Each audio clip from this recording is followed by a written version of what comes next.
Hello, everybody. How's It's everybody Friday doing night. tonight? Friday night in the neighborhood. Hi, Trisha. Hi, Hello. Lou. Hi, Aaron. Hi, friends. How's Aaron, you're everybody looking doing? very spiffy tonight, Aaron. Very handsome. Thank you.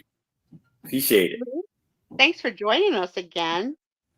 Thank you for inviting me again. Anytime. Anytime. We have Glad you're here. we have a missing Angie. Angie's on a work weekend with her real job, so we are just this little foursome With her tonight. real job. Yeah, with her real job. With her other job. Yeah. Not her real job. This is a real job. Yeah, that's true. That's true. That's true. Her other job. How was your week? Awesome. Very good. Yeah. Had an awesome week? What made it awesome? What happened? It was it warmed up. It was Yeah. warmer, week, nice weather for the most part. We're gonna get a nice day tomorrow in Jersey. Oh yes, it'll be like 80 degrees. To a famous park in Brooklyn that has a carousel. So tomorrow is their introduction to the carousel. And I shared with my daughter a moment that I had with Trisha about carousels. So when I first met Trisha, she was selling trinket boxes and on one of her sales, and she had not one but two carousel trinket boxes. And carousel was very important to me and my life and my family's life because of the Jersey Shore, Seaside Heights carousel. So I wanted to send one to my sister and one to my cousin. And I didn't know Trisha, like she didn't know me. And I gave her detailed instructions on where to send them, what the note should say, and to please put a shiny penny in each one for good luck. And Trisha's like, who is this nut?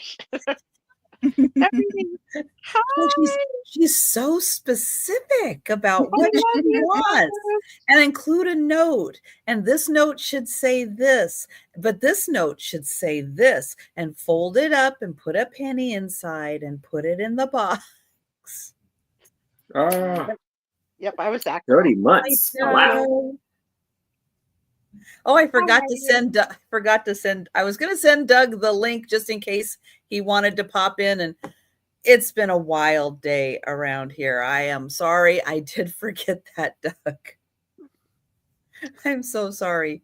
Let me know if there's anything you would like to pop in, and I'll send you the link.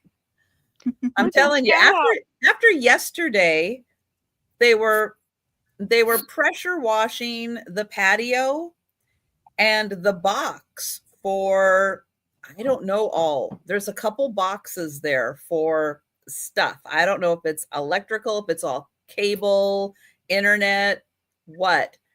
And all of a sudden, internet's gone. Oh, I think Tom was present for that event. The guy pressure washed my connection away. Oh no. So I had to call and get that all done. And then I got back on. I know. And then I was running late this morning. So it's been a week. Tom told me that he saw your mom type in the chat, I better get over there or something like that. Let mom to the rescue. I couldn't see that, but yeah, I was already back on when she arrived. She got there. Yeah, I was back. I love that. Mom to the rescue. That's perfect. And Angie had no similar. offense, but she's not really internet savvy to offer much help. She was just there for moral support. Hey, Angie. Hi, Angie. All right, now remember, you're on Gossip Patrol, so be listening. be listening Angie, for good gossip. Angie, Tom sent a photograph to Trisha that we should show while you're here. So check this out. And then I want to talk about Linda Punky next. Let me grab this. All right, so make yourself big. Here we go. So yeah, so Angie popped in. There's Angie. Tony has on the wig. Little Tony. He's like, I want you to put this on me every day. What is this? You know, and he didn't mind. He didn't mind the wig at all. He just was like walking around with it. I was like, Tom, I don't want to be in the picture. He goes, that's impossible. So, Angie, you're always with us in spirit, and Tony is challenging you tonight. Oh, and then I want to do a shout out for Linda Punky before I get. And hello to everybody, Sarah Lee and Tracy and Doug and everyone who's here. Linda Punky has a son who is nominated for Best Teacher in his district. So yes, if you have not heard about it, or received a link from Linda, all the votes that he receives are helping him to move up the ranks. Last I heard, he was in 6th place, which was pretty good. I saw he was in 3rd place. Oh, okay. Yeah. You could tell us where I was maybe a little later to pop in. Yeah, I was a little later to pop in, but I saw that he was up in 3rd place. I hope he's still in 3rd place. Well, Linda will have to let us know. He's in 3rd place. Yay! Yeah. So, if you'd like to help participate in that movement, send a little note to Linda Punky. She'll send you the link if you haven't received it already. I struggled through my internet stupidness that Linda had to send to me at least 3 or 4 times. Finally, she said, click on his face. I'm like, oh. Oh. I was clicking on the link. I kept on giving her hearts and hearts, and I was like, this is not working. She's like, Sue Spiezio, don't worry about it. But as a last attempt, click on his face. I would never press a person's face. I would never even think of it. So it's okay. It's okay with stuff like this. Press their face. Oh no. I'm a new person to the whole world. I don't know nothing. You have permission. Always good to ask for consent first before you press somebody's face. But yes, it's very exciting. I mean, as a former short-term teacher, that is no easy job at all. And to have that kind of thank you. Have that kind of recognition is, I mean, I'd love for him to win, but this placement is terrific too. Good luck. Good luck. Good luck. So she could have answered that question last week and you said, what's going on and exciting in your world?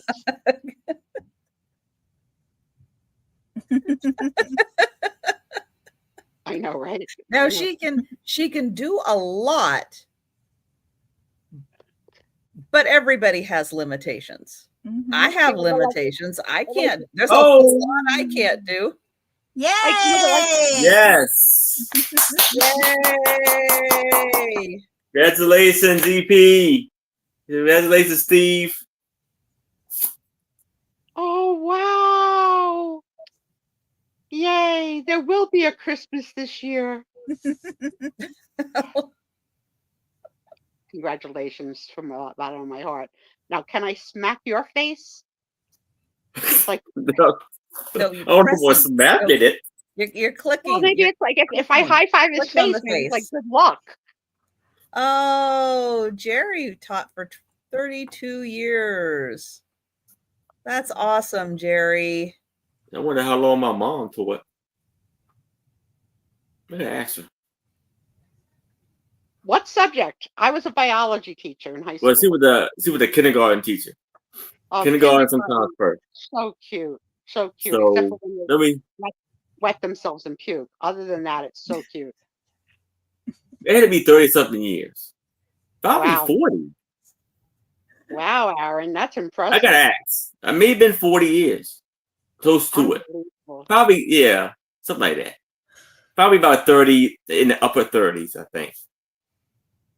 That's awesome. Yeah, teachers deserve all the accolades they can get. All of But them. then TV, I forfeited the team after 1 year. I was like, Sue Spiezio is out. And home teachers also Yes. very, very important. Very important. No And, CPs for me. Absolutely. A league of their own, because I would be terrible at it. I'd be like, you want to just watch movies today, and we'll call it as we'll watch Flipper, and we'll call it that we studied dolphins. How about that? 45 years. Oh, American history, my favorite subject next to geography. I did like American history and geography. Oh, Sue loves those subjects. I did like them, yeah. I like them too. See, only C I got on my college transcript was in American History 101. Oh. A C. I'm an A student. How did I get a C? Freshman year of college was a very difficult transition for me. I found it to be too hard. Too hard. They felt it was a big, like I said, it's a big adjustment to a lot of people. Oh, Linda, he's doubly blessed then.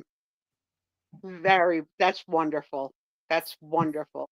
I'm watching this season of Survivor, and I think we have our first ever identified autistic contestant on this season. And there was an incredibly special moment on Wednesday night's episode of Survivor where she only had told the audience, obviously, and one castmate about her autism. And they got separated to different teams, and she was on a team. She was able to complete the task, but then had an autism episode, and he was so like that he couldn't comfort her because he's on another team. And Jeff Probst, who's the the leader of the show, said to him, "Do you want to go to her?" And he went to her and he helped her through her episode by whatever she needed, hugs and hands and breathing or whatever. And freaking everybody was crying. I was crying at home. The tribes, all the tribes were crying. And freaking Jeff Probst, 48 episodes, 48 seasons, the first time I ever saw him cry. And it was the most beautiful and moving moment ever. And now she's like so embraced for being so brave. So it was wonderful. It was wonderful. Jerry. You feel like everybody's watching you? It always feels like somebody's watching me. Oh my goodness. Yeah, I'm glad I made the switch. I'm glad I mean, I always thought I wanted to be, well, not always, because I wanted to be an actress. But once I realized that I wasn't going to be an actress. I'll be right back. You are an actress now. You're an actress on the Sue Spiezio show. The Sue Spiezio show. Playing yourself. Right, now starring myself. As myself. I think she's going to make out with one of the workers. Start the rumor, Aaron. Huh? You think she's going to make out with one of the workers? Yes. So when Tom told me that Trisha's mom was on her way there, I had this vision of Trisha's mom putting on like a superhero costume, like with a cape flying. I got you, Trisha. I got you, and with a turkey sandwich. That was my vision. Does your mom make really good turkey sandwiches? Probably didn't go down quite that way, but that's how I pictured it. Hey, Anita. No. Nope. She just walked in, and because I was already live, all was good. Hi, Annette. Annette. That's right, dog. That's right. You got that right. Yeah. And I gotta do this because it's always Denise Magical Imperium. How are you? I love you, girl. Love you, girl. So last week, I wasn't going to talk about this, but I'm going to do a little bit. Wow. Nicole is being bullied on the internet. Uh-oh. So remember I told you she was in a sexual harassment video for training purposes for corporate America, and some a-hole has videotaped a portion of her, and it's gone viral with hazing of over 50,000 hits of people just hating on my kid. And hey, but you know what? They know her name? No. They don't know her name? Okay, no, good. They know her character's name. They know her character. Okay. So, I mean, Nicole has handled it beautifully. So it's not her, it's her character. Yeah. But it was upsetting as her mom. It was upsetting as her mom. And I had said to her, I'm not going to mention it. And she says, well, I'm going to do it on my podcast. I says, all right, then maybe I'll do it. I don't think I'll do it. Maybe I'll do it in the green room. I just can't believe that people hate. I mean, I had said last week, I went back and read our hate emails from when we first started our show 3 years ago, and the audacity. And as a mom, like I wanted to respond to 55,000 people individually. Shut up. Shut up. No, you know what it is? It means that there are 50,000 extremely unhappy people out there. Very sad, very sad. And they've got nothing else but to lash out and, be jealous of her because she's successful. Yeah. And now, they're not feeling that they're successful. Now it's landed. So they're going to lash out at her. It's landed in a lot of people I know's laps who don't read the comments and have forwarded it and said, how cool, Nicole's in the video. I was like, read the comments, right? So, I don't often read the comments of things that I get sent, like whatever. And a couple of people in my family were so upset by it. I mean, obviously I was upset that they've reported it as harassment to Instagram and TikTok or whatever. And one cousin went so far as to think about finding out where this person works to report it to the HR department because that's proprietary. I don't know, but like Italians. True. It is. Yeah. They shouldn't be allowed necessarily without permissions to put that out there necessarily. So I don't know. Yeah. So that's what my week has been like. So it's been harder for me as her mom. Like, you just go into mama bear protective mode. Yeah. And I wanted to reach out to the millennials who are more used to this TikTok, Instagram, Twitter. But again, remember, it's not directed to your daughter. No, it's directed to the character that she's playing. Yeah. And how they feel about the situation, how it's portrayed and everything. But it's not her. It's like actors who play villains. Yeah, they play villains. Exactly. They get tons of hate. So it's not them. It's the villain they're playing. Right. This like they can't take has been to learn to let it movie from real life.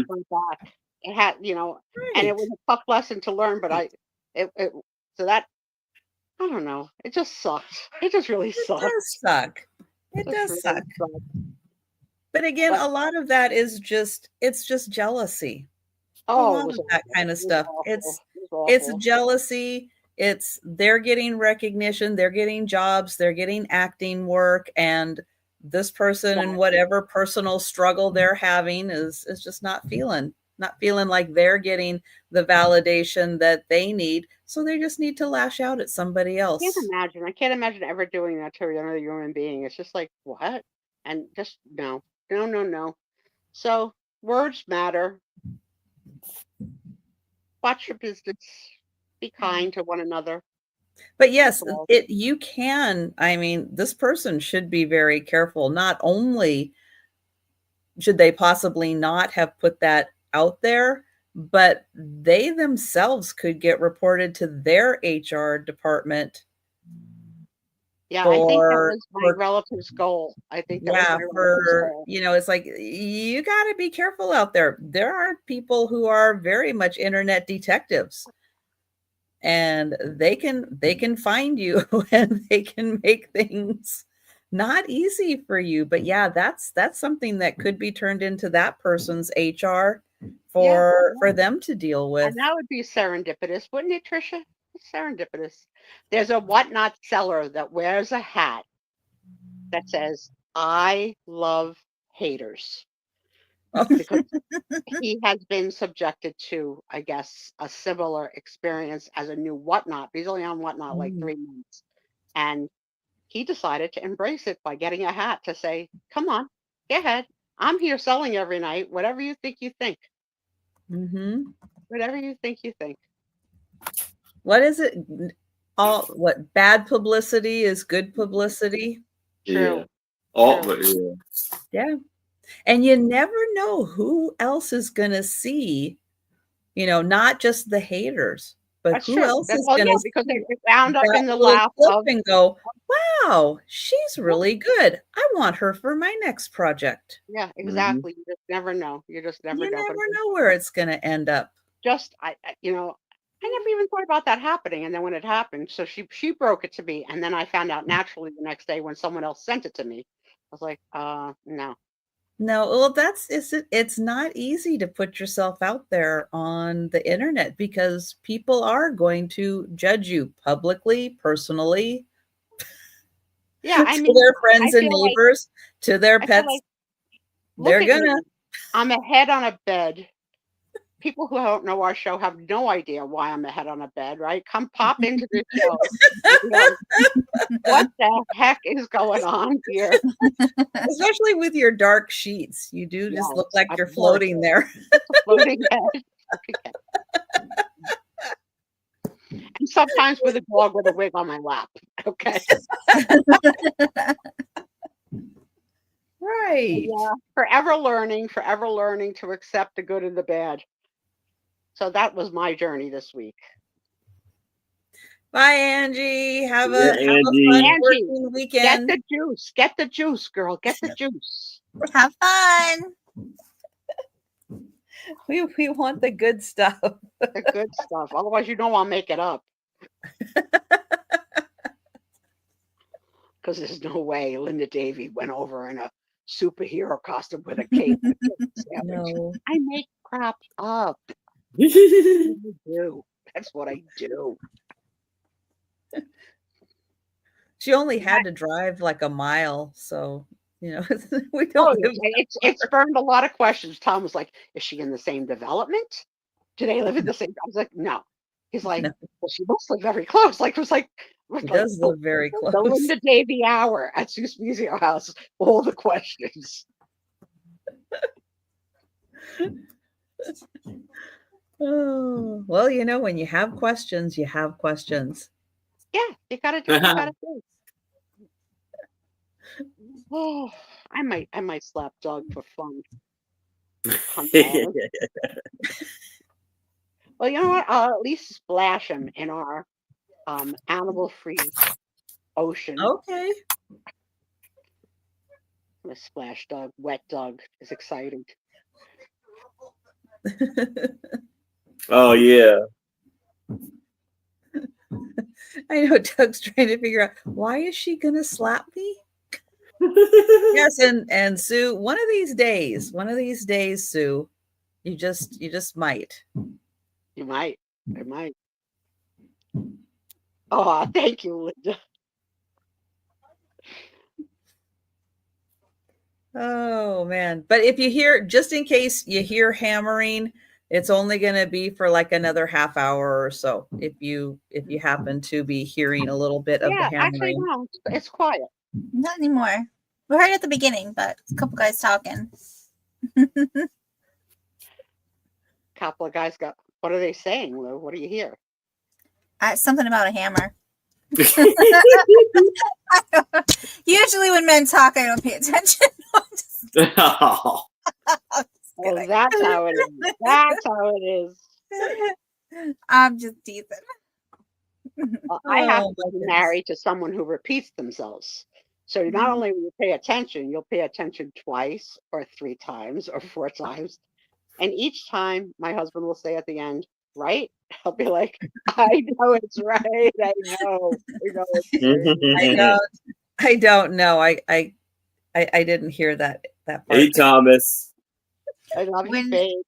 When Lou gets on a subject that he's like really passionate about, he will go on and on and I'm like, like, do whatever I need to. Yep. Oh wow. Yep. I've gotten so used to just tuning him out. Here's and the I feel word. bad, but it's like I can't listen to him talk about, X-Men and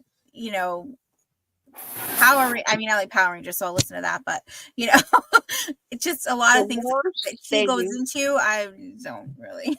I do what you do, Lou, is But here's when you get caught. When there was a question and it says, and he says, which one? Oh, uh-oh. And then you say, that's when you say, I'm sorry, that was a lot of information. Can you repeat it for me? No, just say no. The answer is either would do. Oh. I have to teach you, Lou. That's the answer because you don't want to hear it again. Not again. The funny thing is, we both have really different memories that we hold on to. So he's just been doing some reorganization in his room. And he said to me, oh my God, he goes, I just happened upon this great thing that you bought me from, you remember the sister-in-laws that sold for a short while? One night they had a fantastic pixie sale where the whole world was buying pixies one night. They stopped selling, I think whatever reason. But I bought him apparently a gold Coca-Cola something or other. And he said, I happened upon it today. He goes, that was one of the best buys you ever had. They didn't know what they had. It was so good. I was like, I have no memory of that. I says, but how about the buy I got from, remember Thrift U, the mother and daughter? I bought from them a cuter Campbell's Kids. And he's like, I don't remember that. I was like, how could you, well, how was it that you remember something that I don't? And I don't know. I know. Tom has Trisha's phone number.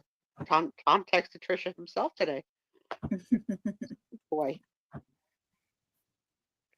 He has Trisha's telephone number because he was her liaison when I was sick. Too sick to want to talk to anybody. I don't want to talk to anybody you call. So well, and I don't remember who has my number, who doesn't have my number. I don't remember. If you don't have it, don't feel left out. I'm surprised people do. Because otherwise I'll be like Denise, having to sit on my phone and having it vibrate all night. Yes, that happened to Denise because she kept getting what, phone calls, text messages from Doug over and over and over and over again. So she had to quiet it. So she had to sit on it. I saw a skill that Denise has that I didn't know she has. Oh. So when Mark went to visit her, they went to what she's calling a flea market, but we would call it an antique store. Okay. But it was booths indoors. Well, yeah, but it apparently looks like an antique mall, but it is like flea market prices. Prices, right. Yeah. She had a double stroller for the dogs. Okay. It was at least 3 feet in front of her with a handlebar. And she was making some K-turns that were cray-cray. I was like, the dogs go shopping to an indoor flea market? That's impressive. She was the little wagon. It's missing the sides. I was so nervous the dogs were going to fall through the little holes. But they were so well behaved. Just like, look at this piece of flat glass. What do you think, Peanut? Did Mommy buy it? And Mark's taking the video. And I have to say, Mark, you don't have to stay on Denise's butt the whole time. Okay? You can scroll up. I used to scroll up a little to get a little of her head or download.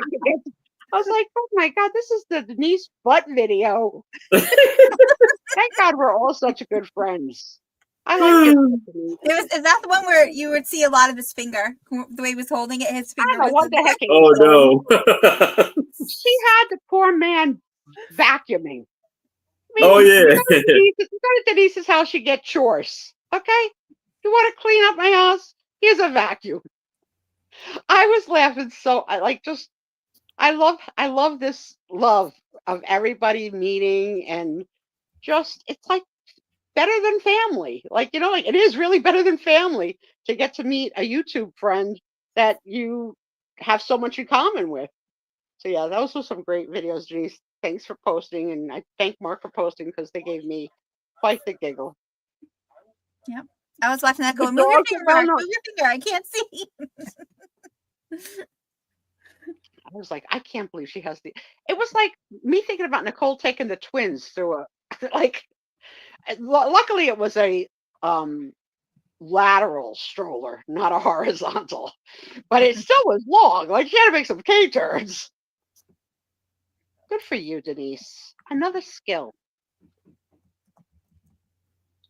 I learned last week that arrowheads are made out of rocks. I didn't know that. Yes. You didn't know that? No. Yes. No. That would fall into the geography and history lessons. She never thought about what are they made out of. What did you think they were made out of? I thought they found them like that. No. Out in the wild. It's even worse. Wait a minute. Don't attack us just yet. Let me find some arrowheads. Think about it, like in my little girl head, like mine for gold. So like, like let me go out and find my, gold and stones and let's go out today, go find some. I have no idea. I did not like those subjects. I just didn't like it. And it was just last week, 65 years old. Wait. And it was only because Trisha had a close-up of one in a piece of art. I was like, oh my God, that looks like a rock. Is that a rock? Duh. Light bulb moment. I wonder what I'm gonna learn tonight. I don't know. But let's go ahead and see what we can learn, what we can sell, all that good stuff. We like to name the shows now, so keep in mind as we're hosting and co-hosting tonight. I named last week's show, didn't I? Freaky Friday. Yeah, Freaky Friday. Last week we called it Freaky Friday because Angie and I switched roles. So think in terms tonight. If anything pops to mind that you'd like to name tonight's show, all ideas are welcome. Yep. Who's going to sell first tonight, Trish? Well, Erin is, because I do better alphabetically. Mm-hmm. You don't have OCD. Well, a little. Probably a little. A little. Yes. But yeah, I will forget. So alphabetically helps me remember.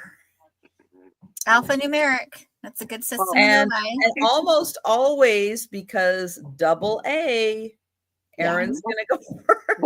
What's gonna ever beat a double A?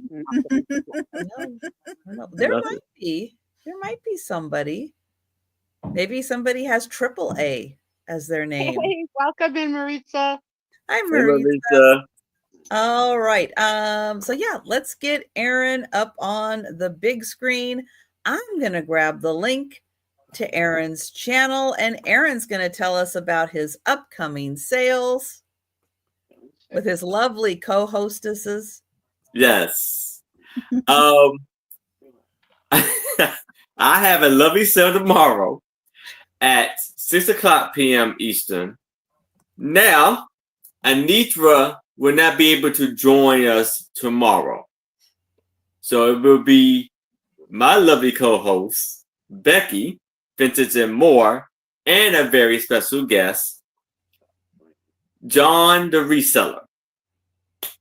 And I will be starting back up with the drop sales. I did one Wednesday with the Golden Book drop sale. when you get a chance after the show, you can, if you want to check that out, please do. And so I will be invoicing tomorrow after the sale, probably around 9-10 o'clock tomorrow. And if you pay by Sunday, your items will go out Monday. And I ship through Pirate Ship and PayPal to give you the best deals. And I am shipping from Maryland, right around here, right below Washington, D.C. And that's it for now. And then next month, I am going to be on other people's channels. I'm working on, collaborations, and I'll fill you in as it goes. So, my first item is a 7x5 cabinet card for $5 of this gentleman right here, and looks to no beard or mustache. And he got a nice fabulous bow tie right there. And Doug, look where he's from. Look where he's taken that. Uniontown, Pennsylvania. Nice. By Pennsylvania fact. Lingo. Hi, Edward. And Lingo was his name. Hi, Melanie. Hey, Edward and Melody. Look at that clean-shaven gentleman in Pennsylvania. Yes, and doesn't get much better than that. No, it looks like it says B.R. I don't know what this is, but like his last name is Driver. It looks like Geo, like maybe the short for George. Oh, okay, maybe, yeah. Could be. And he has a lot of names to keep track of. I think he has a lot of money. He's totally my type. I mean, the clean-shaven part. Even a haircut, too. Shave and a haircut. This is in fantastic condition for considering that it's probably antique.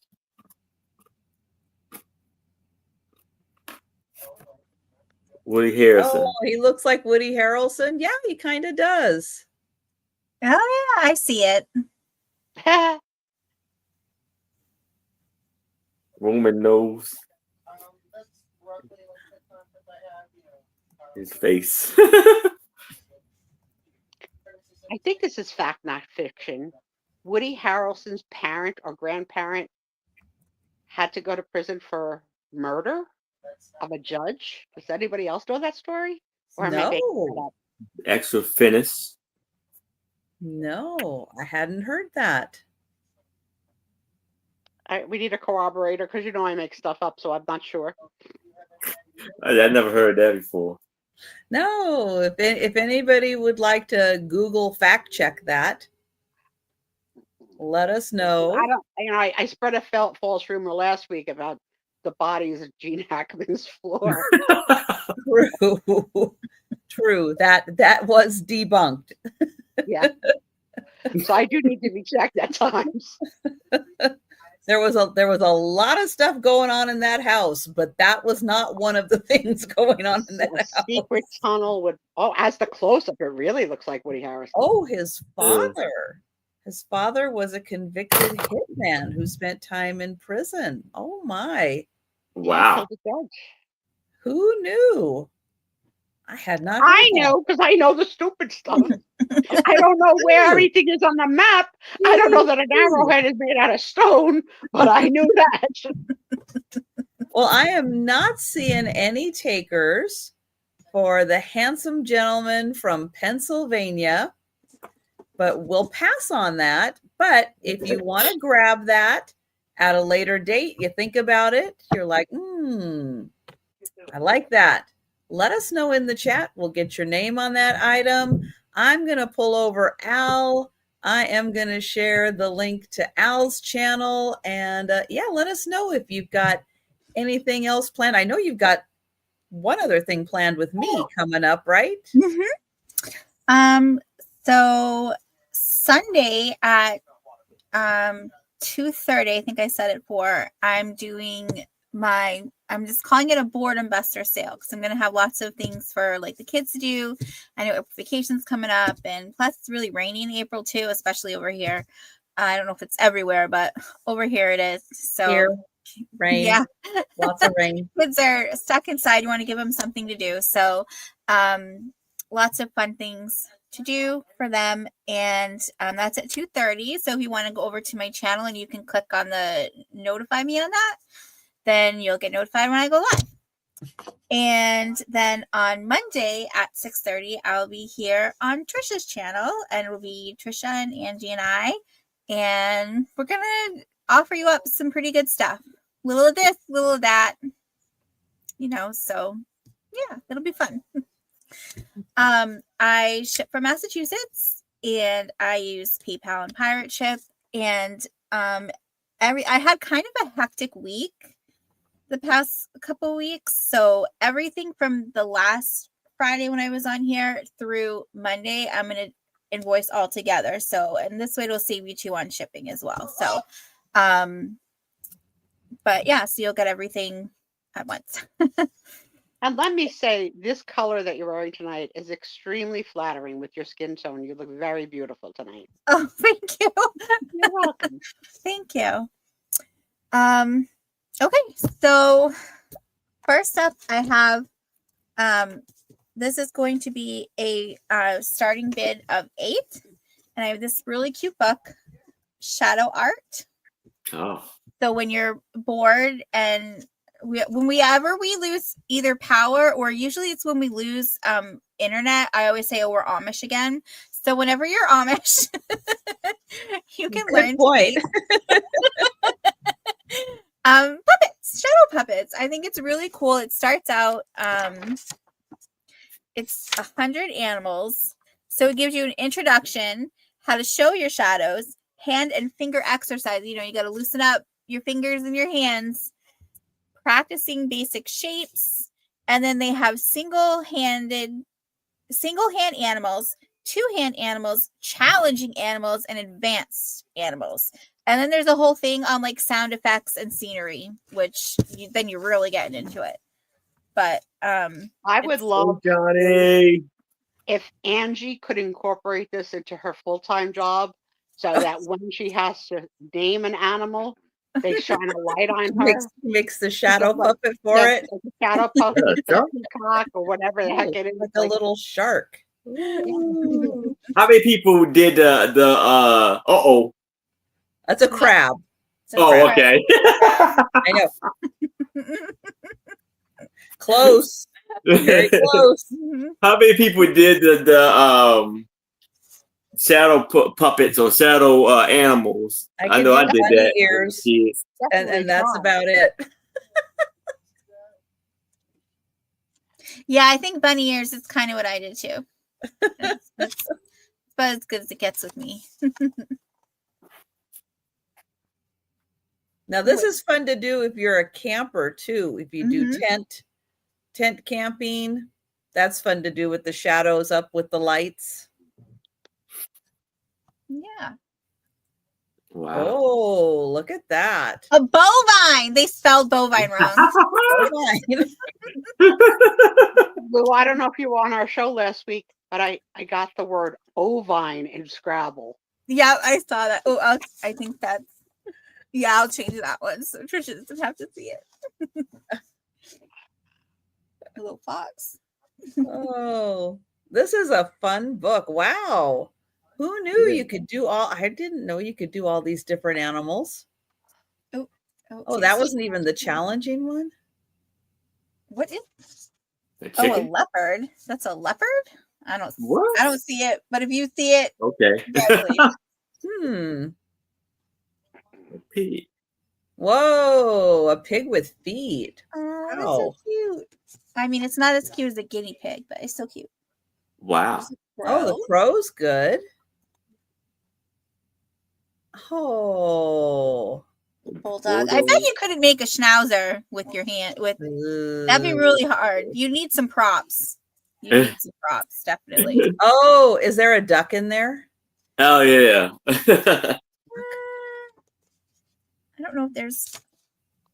Let me see.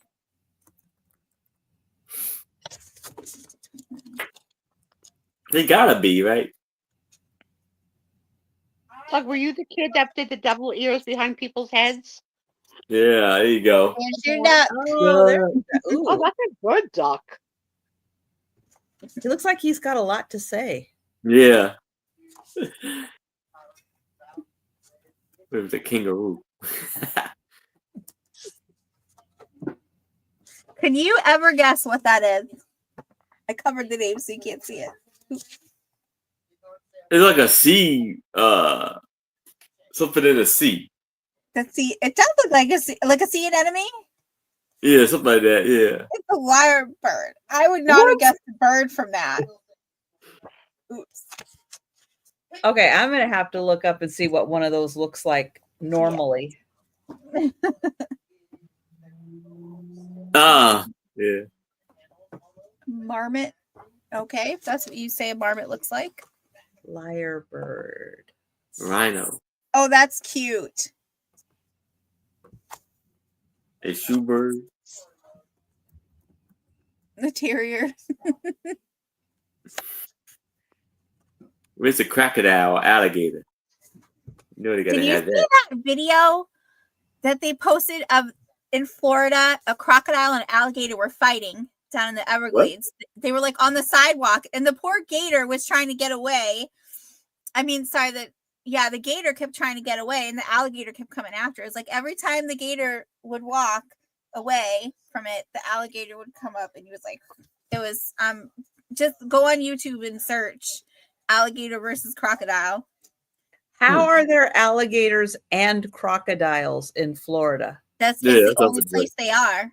There's also a place in Florida where it's the only place where alligators and sharks live together.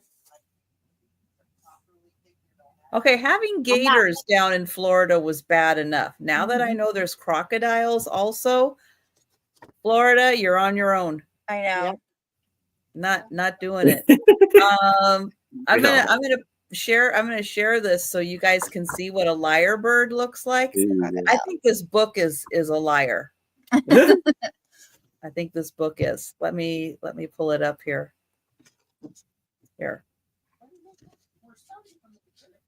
Yeah, I don't think that looks like it at all. Maybe the tail. Whoa.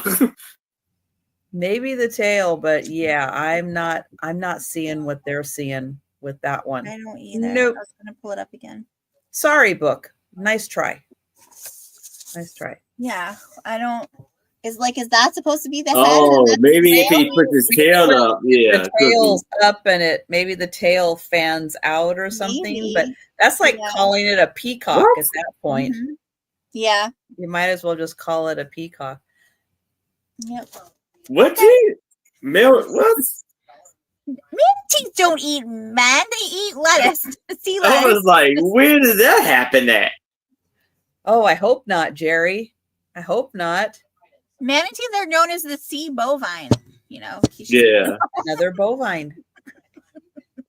Well, I am not seeing any takers shadow art.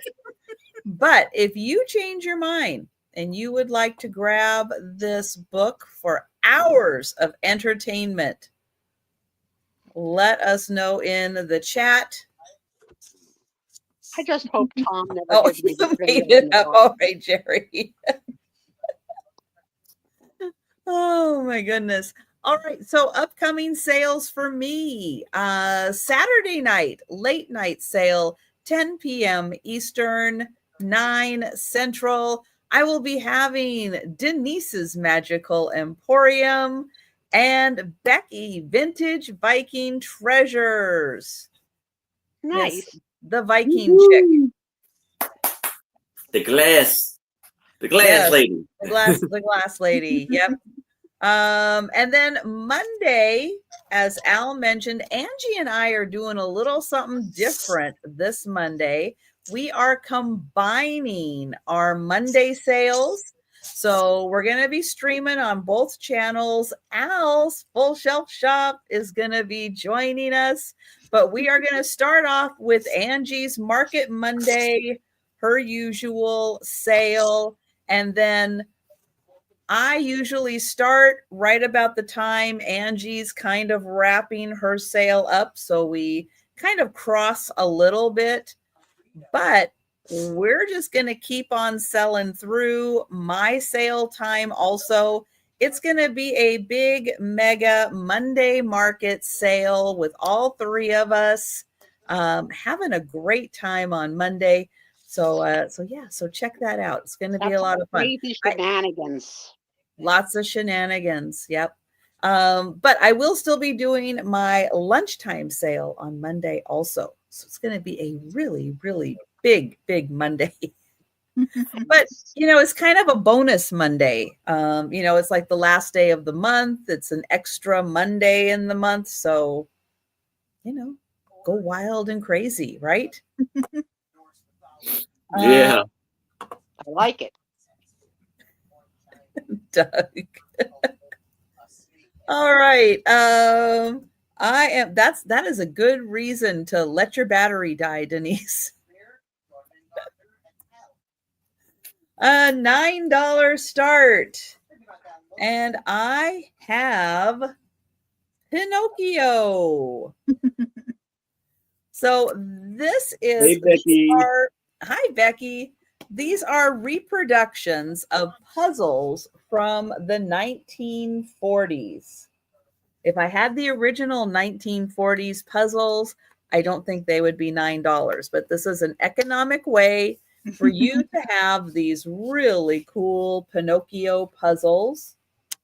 Now, they're not quite based on the Disney Pinocchio. They're based a little more on the book, and I think they are out of England. The company that did this, because you can see UK and stuff. So I think that this was out of England, ages 6 and up. They are flat puzzles, but each puzzle does have 33 pieces. And I'm going to get in close here so you can see let me do it this way so you can see the really cool artwork. Oh, Pinocchio on a lyrebird. Right. Everything ties together on this show. Everything. Yeah. Right, Denise? Yes, we have the cleanest cable boxes. They get pressure washed. whether you want it or not. Yep, so there we go. Pinocchio. These are a little darker Pinocchio than what we get with the Disney version.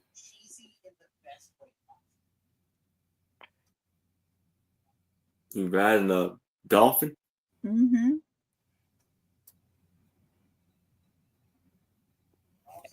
It does sound like they're done for the weekend. Well, I should say I haven't seen a notice that that they're working this weekend. Oh, and I forgot to mention. Yes. Oh.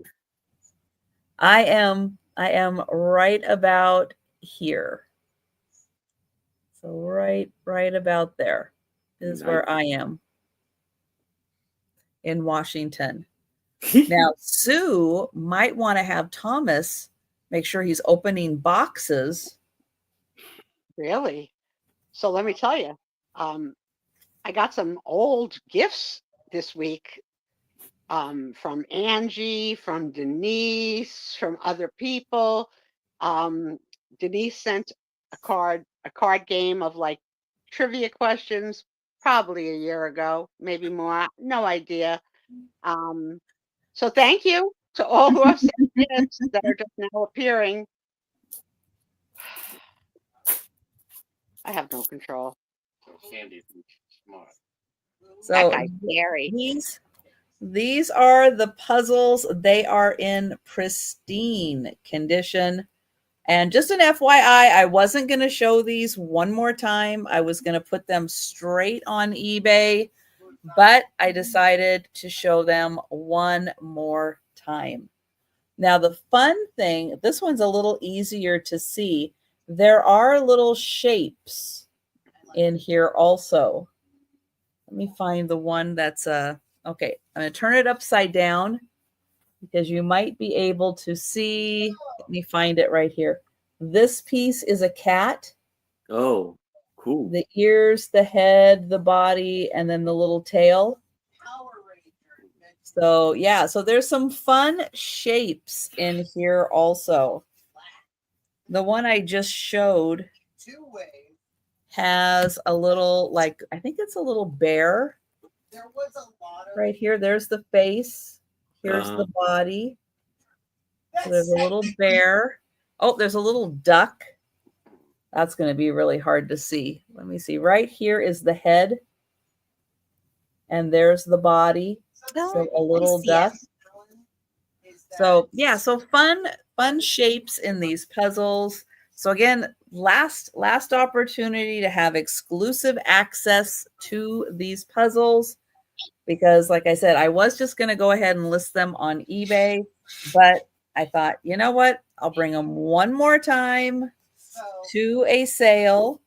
Any of you have a Pinocchio ornament on your Christmas tree? We have two. We love Pinocchio. I had a rubber band and now I've lost it. Well, that's okay. I'll just be careful. All right. So we're going to pass on Pinocchio.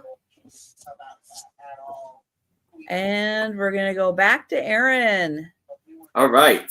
So now I have a handmade book by a child, and it looks like, I'll say probably in the 60s, 70s, maybe. And this is my animal book. And this will be for $5 by Alma Rowe. And so here, there's some of the pieces, like these are some of the yeah, that fell out. Like, you just ruined all her hard work, Aaron. Yeah, the some of the stickers it has. This is a duck and stuff like that. So here it says rabbit, and on here is written. It says I me rabbits are wild. Wild rabbits live in holes. Boys like to have pet rabbits. Pet rabbits are white. They have pink eyes.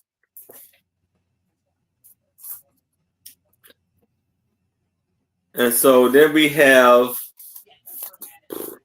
I could put them back in the box in the book, but they're kind of the glue kind of, deteriorated. It's a book and a crafting project. Mm-hmm. Yes. They had the butterfly. I me butterfly are yellow. They eat honey and they fly amongst the flowers. They have a long tube. So it's like that. And they have the woodpecker. What you say? A camel. Are you sure this isn't the same book that Lou was just selling with the shadow puppets? Hen. Chicken. Duck. The goat. All right. What is it? What did she write on the other side for the goat? Goat give good milk. Ugh. Goat can run fast. They can climb steep rocks. They have long, sharp horns. Good one. Then you got squirrel. That is really very sweet. Now, alert to anybody who has issues with mice. So mouse alert is a mouse. She wrote a lot about that darn mouse. It's 11. It's like 11 pages of this. That's very You have sweet. giraffe.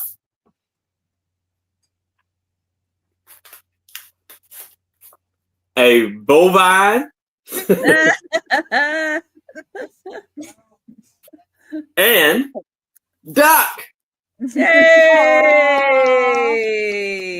Is there a schnauzer in there? And a bear. Then it's not a very good book. A walrus. Well, that says a walrus.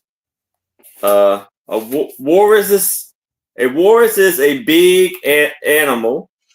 The Eskimos kill the walrus. They want the meat and fat. The fat makes oil for their fire. Sad but true, but they do use it all. And they don't waste any. Elephants. The owl. And the bee. I said, hope anybody don't have any issues with bees either.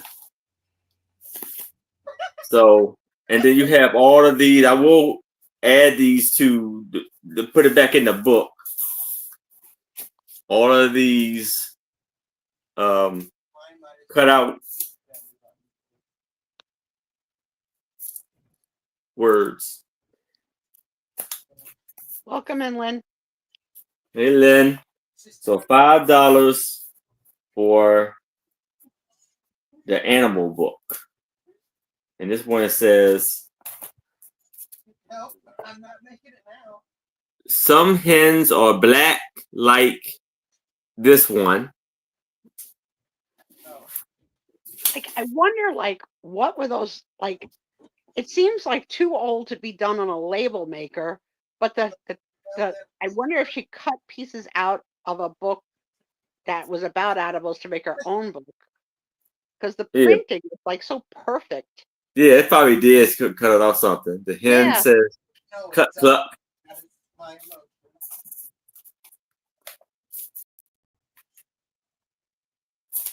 Here's a hen. This is elephant splash water over the packs. Over their packs. I don't see what the giraffe said about the giraffe.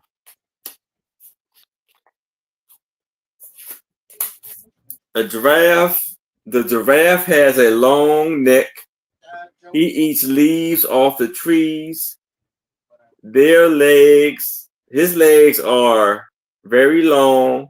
We see him at the circus. He does not make a loud noise. So this is the lovely book for $5. So would a giraffe make a good house pet just because he does not make a loud noise? Probably not. No, Yeah. I think so. Okay. Well, I don't see any takers for this adorable book. All right. But if you change your mind, just let us know in the chat. Yes. Hello again. So I have a couple of So I have 4 music things. I'm going to do the 4 of them for 7. And I have this one. Doodle doo doo. So this one is a little coming apart, but you know, it's nothing some scotch tape can't fix. And then on the back, this one. I gotta think that this was inspired by someone on the commode with writer's block saying, I don't know what to write about. I'm sitting here. Let me just try some doodle doo doo and see what comes out. Well, this says it was sung with great success by Frank Richardson. Oh, well, good job, Frank. Yeah. Doodle-doo. Does it have a year that came out?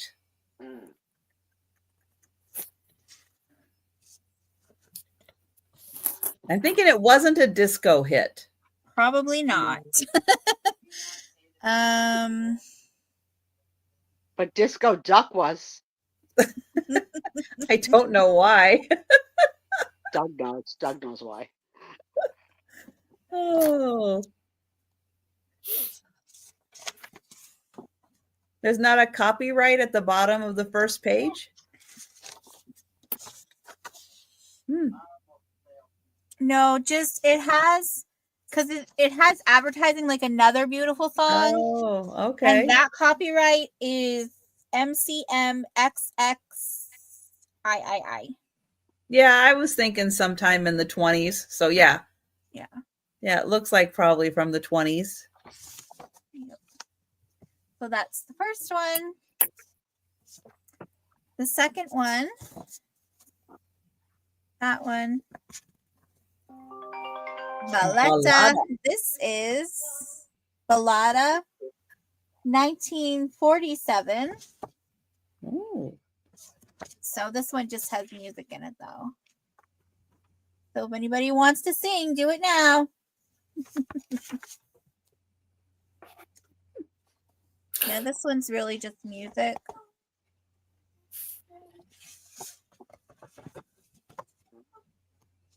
Is that the last page? Oh, that is the last page.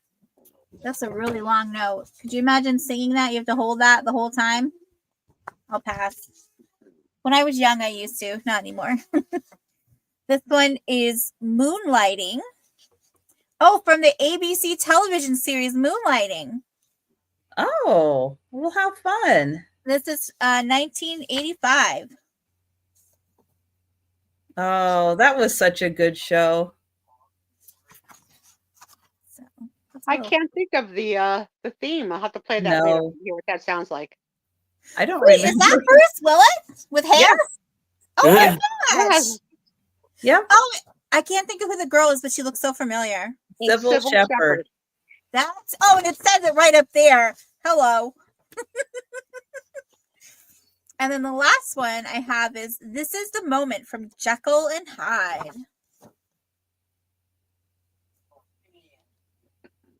I gotta hold it up. You gotta yell at me to hold it up. So, oh, and it flips out. Ooh, it's a flip out. Oh.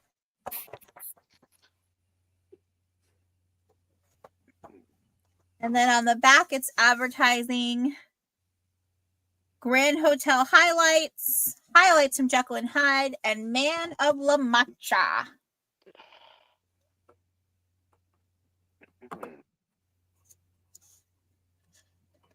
So if there's no interest, we can pass on that. But they'll be here if anybody changes their mind.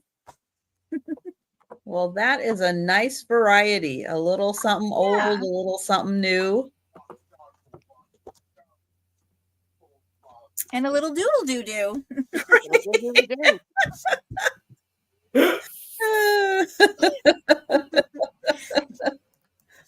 Oh my goodness.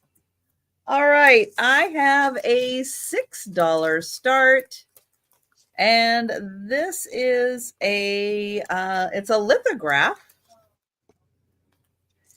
It is by Hi Hintermeister, who did a lot of these like Flapper Girl beauties.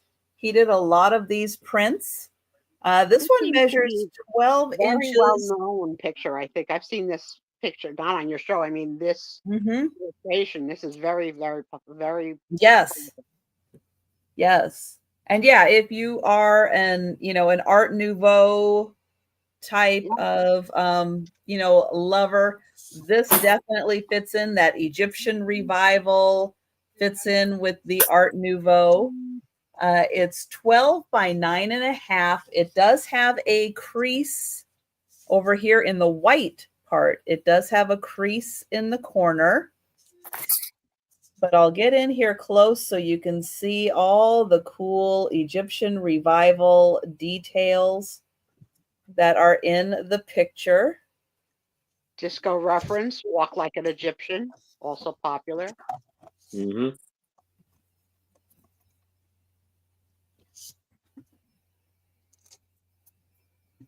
But yeah, he did a lot of the Flapper Girl art. Okay, Douglas. All right, Doug. Right, Doug. So there is High Hintermeister right there. It does come with this certificate. And all that says is this document shall serve to certify as genuine that this antique collectible lithograph was purchased from the American Western in Tustin, California. There you go. Beautiful. It's an authentic lithograph.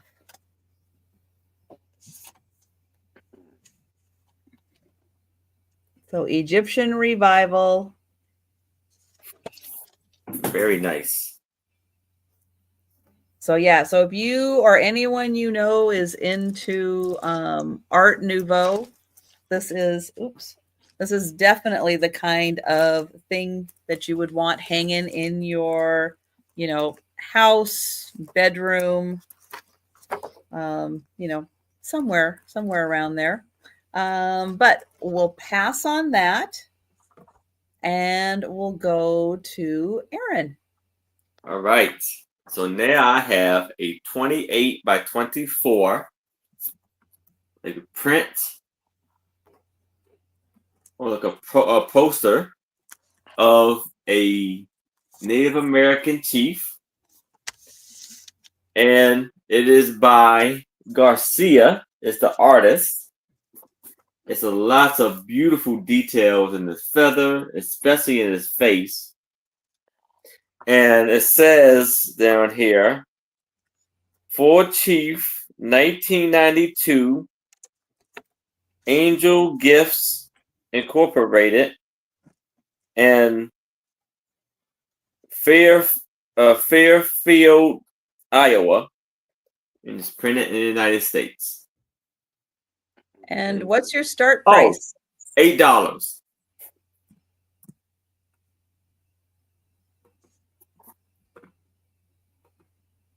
And it's on backed by a cardboard by cardboard, and it is wrapped in plastic, but there's been tears in the plastic here and here. But still, the poster is still in amazing condition.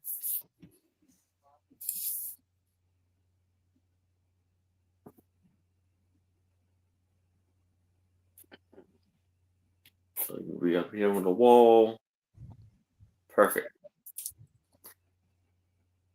Clean shaven too. Yes. I'm trying to think if I've ever seen a portrayal of an Indian with any facial hair. I don't think so. I don't think I have either. They knew how to do it. Shave every day with an arrowhead for a razor.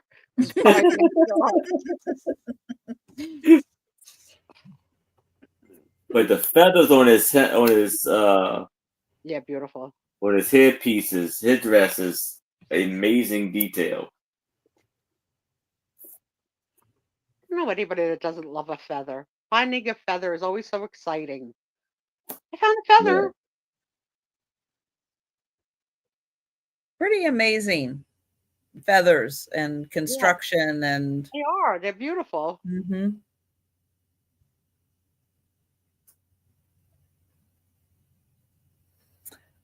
All right. Well, it looks like we are passing on this one. All right. And again, if you change your mind and you would like to grab that, just let us know in the chat. Hello. Okay, so for this round, I also have a starting bid of 8. And I have an exotic chicken coloring book. Ooh. So I think this is adult. Oh, well, it says coloring for everyone, but it looks more like I don't know any kid that's going to be able to color that intricately. So, but it's pretty neat. In the beginning, it kind of gives you ideas of how you could color it, the different pictures, and then it goes into. There's a lot in here. Start showing off the chickens. Nice. I wonder if Karen has any chickens like this. Nah. Look at that. I don't think I remember what all her chickens look like. Including the one that was out partying all night and showed up at her door in the morning. Yeah. She's got teenage chickens. Uh-oh.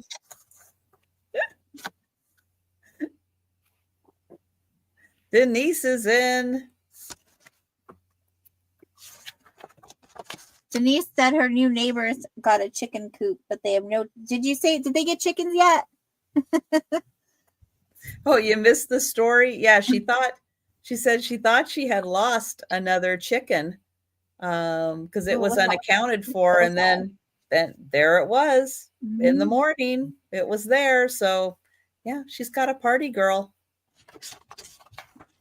I had a chicken that ran off, but a fox came in the yard and got at my flock. And I didn't account for her. I couldn't find her. And I was like, okay, well, there's another one that I lost. Because there was a couple. The fox actually took off with one. But 2 days later, she showed up. I went out in the morning to let him out. And she's outside the pen door going, let me in. So she must have gone into hiding. Yeah. Well, and found a really good spot to hide. I don't know if that's one that the fox took off with, or if he got her and then let her go, because I found she had some blood on her, and then I found like a puncture wound and stuff. I ended up having to take her to the emergency vets. But do you still have chickens? No, not anymore. Not anymore, sadly. I wish I did, but I don't know if we could have chickens in this kind of climate on this where we live, Well, Karen does in Oklahoma. I don't know where that is, Trisha. What is wrong with you? It's right above Texas. It's wrong But with hey, Texas, yeah, chickens can survive in cold weather like that. Yeah. I know one song from the play. That's it. That's what the feather's for. Gotta wash that man right out of my hair. That's it. That's my whole knowledge of Oklahoma. And then it actually gives you color bars so you can test out your colors. So yeah, she puts a heater in there. And they are perforated, so you could take it out. And if you have a photocopy, you could photocopy it too and share with your friends or something. But nice. Yeah. So, but yeah, so there's that book, and then it also comes with pencils. So you get both for starting at 8. Whoa! That's a bargain. That's a deal. Ooh, Denise, good one. And then also available is some butterflies, some flowers, and some cats. But I don't have those. You have to go to the store and find them. So Denise is looking for artwork for her bathroom. Well, we'll count that down for Denise. Going once. Going twice. And sold to Denise. Right. Congratulations, Denise. Thank you. Congratulations, Denise. Very nice. Another odd purchase by Denise that doesn't match anything she buys. No idea what the motivation is. What is the thing that calls her? Oh, she want to send it to Karen. Oh, gift alert! Gift alert! Now it makes sense. Now it makes sense. All right, send to Karen chasing chickens. That's so sweet. Okay, I'm chasing two. All right, I have a puzzle. This is an open 500-piece puzzle. I counted 500 pieces. I counted them all. They're there. I didn't want to count them all, but I counted them. I would have designated that to Mom. Mom, I need your help. No, I keep a sheet by me actually, and I'll count, and depending on how I'm feeling, sometimes I'll count by 10 and then I'll put a tick. Sometimes I can count to 25 and then I'll put a tick, but I always I always like keep a marker and keep track because your brain wanders. Oh, You do. Sarah Lee, thanks for the correction. I had the slow from the wrong play. Oh, I hate that everybody's smarter Sue than me. is not familiar with Oklahoma at I all. am. I Don't can't let her think. I fool can't think you. of a song from Oklahoma. It's literally Oklahoma. The song is Oklahoma. Yeah. When the wind comes sweeping down the plains. The plane. Basically, this is how I look at Oklahoma. Oklahoma to me looks like a frying pan. Yes. Oh, look at all the kitties. So this is what the puzzle looks like. It identifies all the different types of cats. And then it has like a cute little way of identifying and marking them. Mm-hmm. Do they have the Egyptian or the Sphinx kitty? That's what I'm looking for. I think there is one in here. Let me see. Up at the top here. Oh, that's a that's the one. That's the one with the fur. Yeah, we want without the fur. Oh, I don't think they have one. I like the kitten that looks like a mouse. It is a 27 by 20 inches. This is an actual size of the puzzle piece. Kimmy is in that 8. Oh, hi, Kimmy. Hi, Kimmy. So thank you. But I like how they have them in sweaters and hats and everything. I think they look really cute. There is a YouTube channel that I watch. It's called Girl with a Dog. Mm-hmm. And then she has another channel, Girl with a Dog 2 or something like that. She's a groomer, but she grooms dogs, she grooms cats, she grooms for free because she gets enough views on her YouTube channel that she will groom difficult to groom dogs and cats for free. But she does the hairless ones because they need to regularly be bathed. Mm-hmm. And so, yeah, so she's got a couple of those and she'll show those videos. And those cats actually seem to really enjoy baths. Mm-hmm. And you have to put, in the summer, you have to put like sunblock on them, the hairless ones.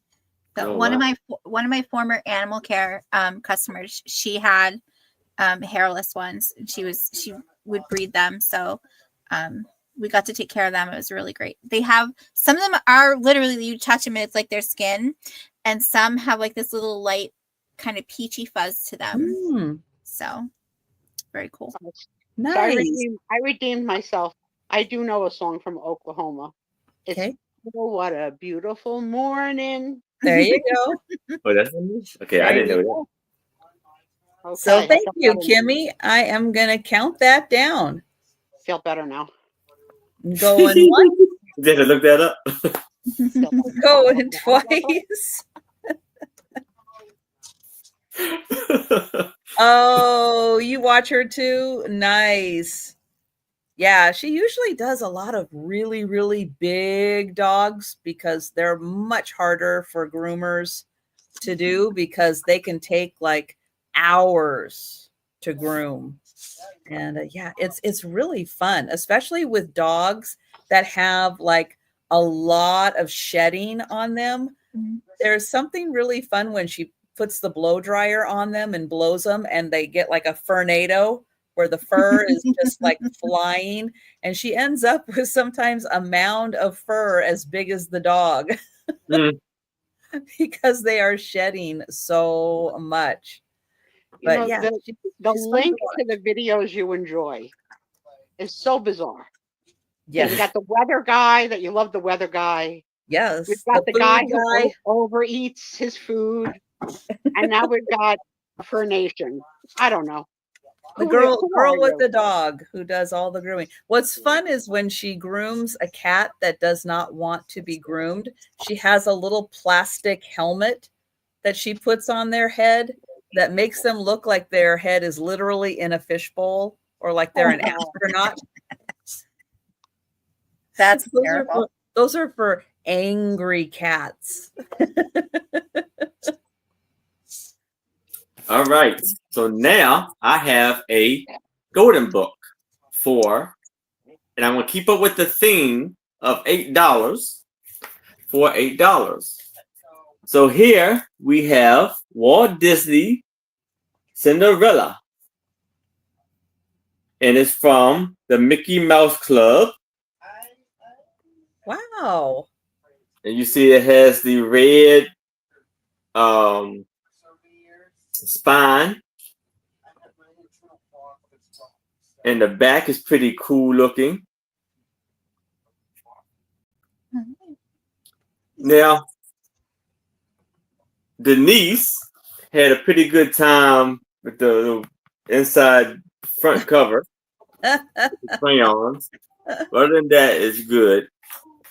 And this was copywritten in 1950. And this has a on the back, making it the first printing. Awesome. And the inside cover, you see the Mickey Mouse Club guys playing sports and having a good time. We've talked about Cinderella many times on this show and people's favorite versions, and I've expressed that mine has been the Leslie Ann Warren, Rodgers and Hammerstein's version, and I found her YouTube or Instagram channel, whichever, I don't know, about Cinderella. And she shared something in her video yesterday that I saw that is not true to this book. She said that Disney wrote that anytime Cinderella is played in the ball gown must be blue. So on the cover, is that a light blue or not a blue? That's not a blue at all. It's white and like red. Pink. Yeah. Yeah. So I don't know. Is Leslie Ann Warren a fibber? Or a writer? Let me see. Yeah, in the movie it's still, I mean the book is still like that. Pink. Well, I wonder, did this book come out before the movie came out? Probably. I mean, this was 1950. When did the Disney Cinderella come out? Who's going to Google that? Who's going to be our researcher for tonight? So there are 3 Cinderellas that I know of. A black and white with Julie Andrews as Cinderella. And then that was the first one. And then the Leslie Ann Warren Cinderella. And then the Brandy Cinderella. Oh, 1950. Okay. No, there's a Lily Cinderella also. That's another really one? good. Which one? Lily James. Oh, I don't know that name. Did you ever see the movie Mamma Mia? I did suffer through it. Yes. People. And notice how on every like page there's like mice, the 2 mice on the corner of each page almost, or on the bottom.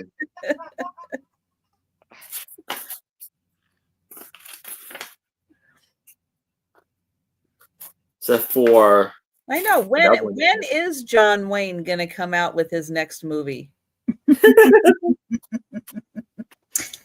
Probably not anytime soon. Don't hold your Then breath. you have the Darn birds, it. Darn it. and Yeah. then it gives you the Wow. different Disney books like Yeah. So Dumbo, guys, Snow this White. is a really special book. This is a Yeah. really special one. It's a first edition. It's a Mickey Mouse Club book. This is a really good one. And it was what, 25 cents? Mm-hmm. 1950.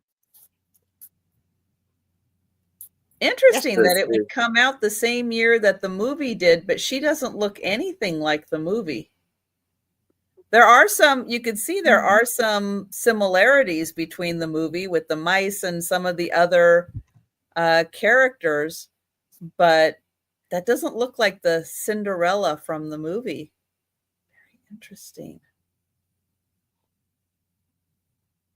Maybe that's how she was going to look, but not how she ended up looking. So the Later. musical Wicked dropped this week, so I did get to have that experience. 2 hours and 40 minutes, and it's part 1. Did you enjoy it? I did, and Denise, this is a good one for you. They dropped it in 2 forms: just the music, just the movie, or a sing-along version, like sing along with Mitch. So I watched it without the sing-along, and I might sing along the next time I watch it. Does it have the bouncing ball? I hope so, because I can't sing, but I like to sing. That's a great book, Aaron. Yes. Thank All you. right. Well, I can't believe we are passing on the Cinderella book. This is fantastic. But all right, if you guys change your mind and you want that Cinderella book, let us know. Okay, so my next is a start of $7. And I have this really cute set. Now, this is brand new in packaging, so I can't open up and show them to you all. But you have these affirmation cards. I can read you one, and I can see olive on the back. And it says, so this card is, oh, follow your heart. I'm always rewarded when I follow my heart. I trust that the GPS in my heart knows all the best routes. And when it seems like it's taking too long to get what I want, I know that's because there's something cool. There's some cool, weird stuff to see along the way. So, and it says, it has been said that making positive statements out loud can radically improve your mood, relationships, and life experiences. We're not ones to argue with science or pseudoscience or pixie dust. So we're giving it a shot. 40 cards to offer unique daily affirmations without the self-helpy self-seriousness. Plus 10 bonus cards to boost you on your toughest days. So you get 50 cards in here, just things you can repeat. You know, if maybe Snoop Dogg's affirmation song isn't for you, these cards could be. Oh, Sarah Lee has them. She says they're awesome. Oh, nice. Yeah, and I'll show you the back so you can see. Never have I ever said an affirmation to myself. That's true. Mm-hmm. Have you? No. It's probably the only affirmation I really know because of old Saturday Night Live skit of, what was it, Stuart Smiley? Oh gosh. Well, I'm gonna have to look it up. I can't remember it. That's whenever anybody says affirmation, that's what I always think of is Stuart Smiley. Oh, there it is. Stuart Smiley. Oh, Smalley? No, Smiley. People like me. That's it. Oh, but what does he say? Where is it? Oh, I'm good enough, I'm smart enough, and doggone it, people like me. That's cute. But that's an old Saturday Night Live skit. And it's always like, that's like the first affirmation I think I ever really like realized was an affirmation. I went, oh, but that's the one that always sticks in my head. I just watched the Saturday Night Live 50-year live special. Oh, Mhm.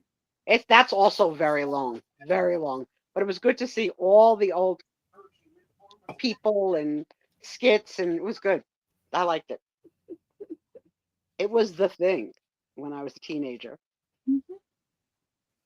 yeah. But that is nice. You know, they're not bad things, affirmations. No, I mean, and you don't have to say them out loud. You can read them Mhm. and it just helps to get the day going, get you in a positive light, and you know, I have said I am woman, hear me roar. there you go. That works. It It says, might have been that I was singing it, but same.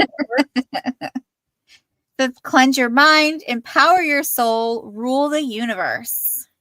Well, the other nice thing is that it is wrapped. So it Yeah. would be a very nice gift to give to somebody. Maybe somebody's going through something right now Mhm. that you know of, and something like this would be like the pick me up that they need. So something like that could make a difference to somebody. Yeah. So, but if there's no interest, that's okay. We can pass on them. But they're Yeah. here if anybody changes their mind. Right. And yeah, think about that. If you don't necessarily have a need for them, but maybe somebody in your life would enjoy them. Let's see. I have a pair of pictures. They're going to come in this lovely folder, and they together are going to start at $12, which I think is still a steal of a price, but we'll start there. So it's got a really cute graphic on the outside, and that written in teeny tiny says Lockport, New York on it. And on the inside, we have a bride and another photo of her. So you're going to get both of these fantastic pictures How that pretty. are in here. And she is pretty amazing. I'm going to take that one out because it's not, well, I could get the corners. I could get the corners back in there, but take a look at this.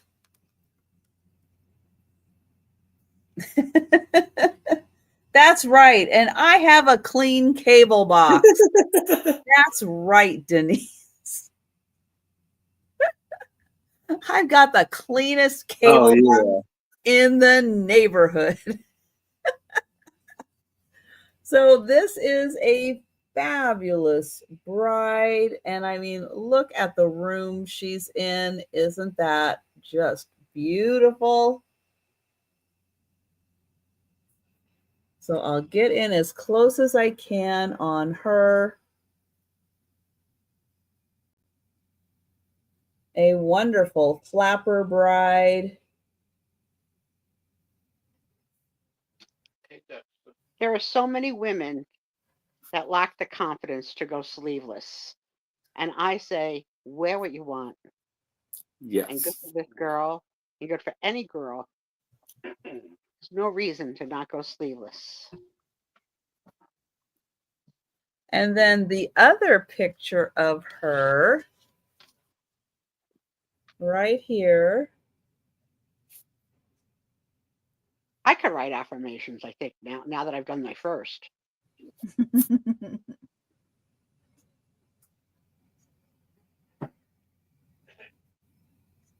Denise. Now, there's a lot of men and women that won't go sleeveless. So the picture itself is 9.5 by 7. The paper it's on is 13 by 10. You're gonna I get have the both. opposite. I can't wear long sleeves. Oh, I could wear half sleeves, cap sleeves, sleeveless, but I don't like a long sleeve. That bothers me. Sleeveless is like all I, our sleeves are all I wear all year round. I'm the opposite of you. I barely wear. I barely wear sleeves. I usually wear short sleeve shirts. They're sleeveless, but short sleeves. we're gonna pass on these beautiful pictures. Cause And we'll go to Aaron. And yeah, I'm a short sleeve person. I gotta sort these guns. I'm very salty today, but so now I have a 5x4 photograph of, guess where this is at? Becky. Atlantic City, late 1800s. It says on the back of here, and this is going to be for $5. So you have 3 ladies and 2 gentlemen. Look like they're taking a picture on the beach or the Jersey Shore, I should say. Does look like the Jersey Shore, doesn't it?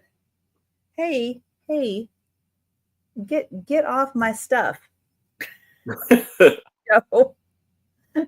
Joe's like, I can walk here? No. 2 shirts all the time. At all times. I like that. Thomas. I do have 2 shirts on most of the time.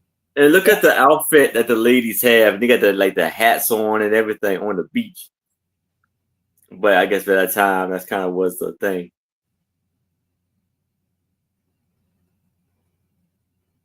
Yeah, because it's cold.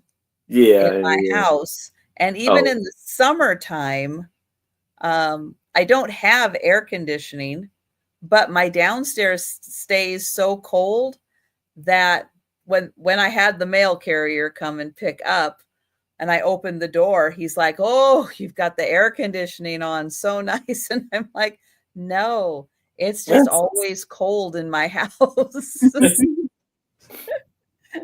Even in the summer, it's cold. You turned your air on today. Oh my, how hot was it, Denise? Yeah, what was the temperature?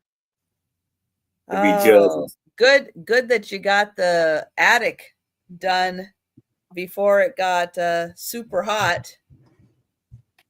This is a really fun picture, Aaron. That's great. That is really neat. You don't get to find a lot of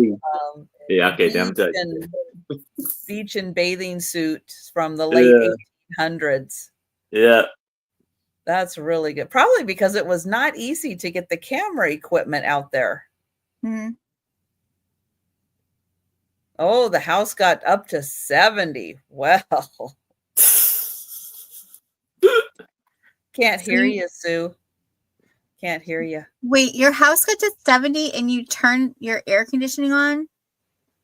My house is at 74 right now. I keep mine at 68. And I'm still a little cold. Yeah, my cousin has her house at like 65. Like, no. Yeah, 65's too cold for me. I couldn't do it. I'd like to have it warmer. Maybe now when the remodel gets done next winter, maybe I will be able to have it a little warmer since I won't have a draft through. You'll be doing it a lot. Oh, well, I am surprised there are no takers for that fantastic picture. That is really awesome. So we will pass But yeah, That would I look like good. that one, Aaron. That's good. Denise, Yes. that would look good in your bathroom. Your new collage wall. Okay, so I have this is going to be a starting bid of 12. And I have this really amazing. So this is like a 3D, like it's like a shadow box. I mean, not 3D, but so it's the American flag and it's done with all these roses. The only thing is I can't quite tell if they're paper or if they're like, because I know they make some out of like wood shavings. And I just can't tell which it is. And it's in this really nice frame that you got. Try not to get the. Yeah, it's a nice little American flag. And on the back, you have this hanger. I would, of course, just use command strips because that's how I hang everything up in my place. But yeah, this is really nice. This is, let me see here.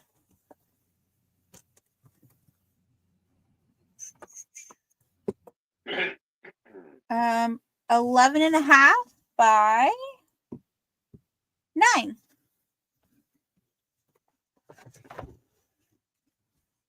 So that's a great 4th of July and you know, all the other patriotic holidays out there. That is really something nice to put out.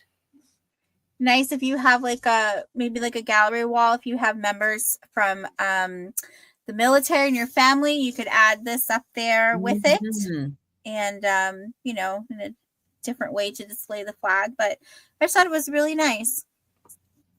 Somebody put a lot of work into that. It's very impressive. Yes. Yeah. So. Oh, they're like, oh yeah. Denise. So. That would be great for 4th of July. Yes. Memorial Day that's coming up. Flag Day. Flag Day. Veterans Day. Yeah, we surprisingly have a lot of patriotic holidays. And the back is actually, I don't know if it'll show. Oh yeah, it'll show. It's kind of textured here.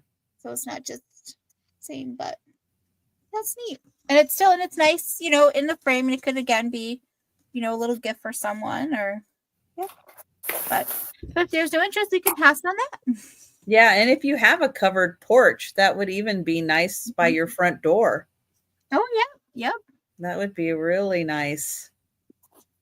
Great way to display a flag without having to display a full flag. Not everybody has room for that. So very nice. All right, we'll pass on that, but think about it. That is really a great piece. And somebody did all the work, so you don't have to. You just get to sit back and enjoy. How beautiful that is. All right, I have another puzzle. This one is Disney themed. And it is also Thomas Kincaid. And I did not have to count pieces because it is, where is it sealed? Up here. It still has the original seal here and here. So I did not have to count the pieces. Thank goodness. Because there's 2,000 pieces. And it is a Thomas Kincaid Little Mermaid puzzle. And so you can see part of it is on land. And part of it is out at sea. And then you can see the underwater underneath.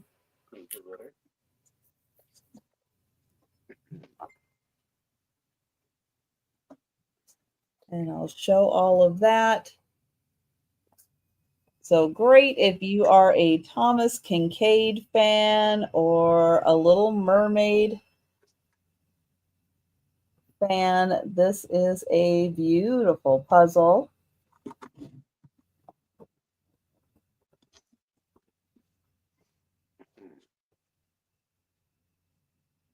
And I like how you can see like underneath the water and on top.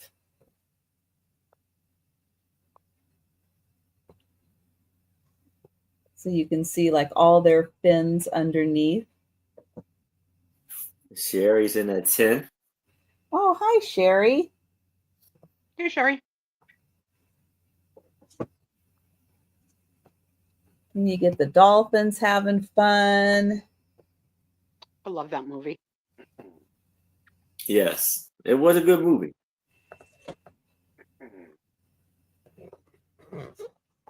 2000. And they have the new live action one also, which is, it's good. I don't know how they made it always seem like she was underwater when, you know, she's just acting, but they did a really good job with it. And I will count that down for Sherry. That's a lot of pieces, 2,000. Yeah, did they say how big this was? Oh, there it is. 38 by 26 inches when it's done. Wow. Nice. So it's just a little more than a yardstick. So going once, going twice, and sold to Sherry. Thank you. A fun summer project to work on. And we'll go back to Aaron. All right.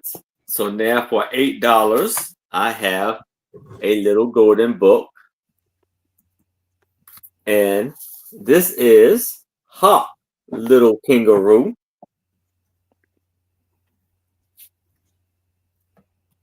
And this was copywritten in 1965.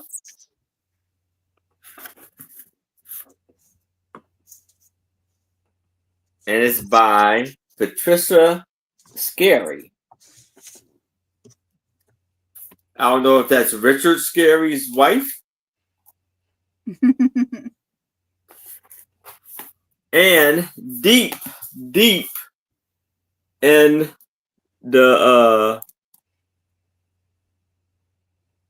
spine, you have an A on the back, making it the first edition. So here is some beautiful, wonderful art and pictures. It says bump, bump, bump, little kangaroos. Little kangaroo loved to ride in his mama's front pocket. It was great fun to sit in that snug, cozy place where his mother hopped about the grassy Australian plains.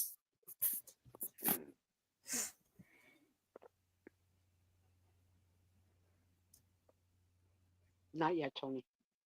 So on there, this little note right here says, "This is a brand new book written and illustrated, especially for golden books. One day, Mama Kangaroo sat him gently on the grass and said, 'Little one, it is time for you to learn to hop.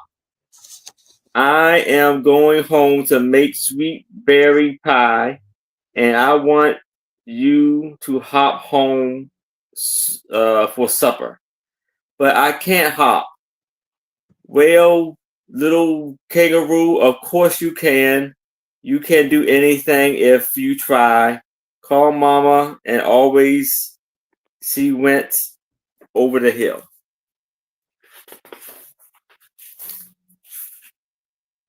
Oh, how little kangaroo, but he did not try to hop. He sat very still and he felt very cross. Soon a little dingo pup waggered around the hill. Please will you carry me home? Asked little kangaroo. Carry you? Grinned the dingo. No, sir, no, sir. But I have not learned to hop, sighed little kangaroo. You must try. Follow me. Call the dingo. Hop, little one. And it has this is you got the koala bears, cockatoos, and this is what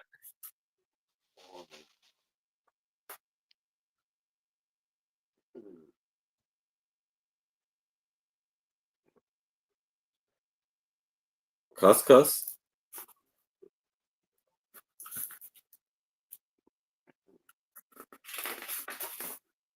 Oh yeah.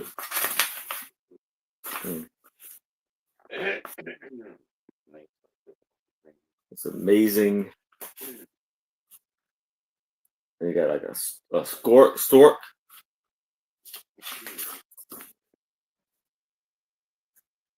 And it's all of the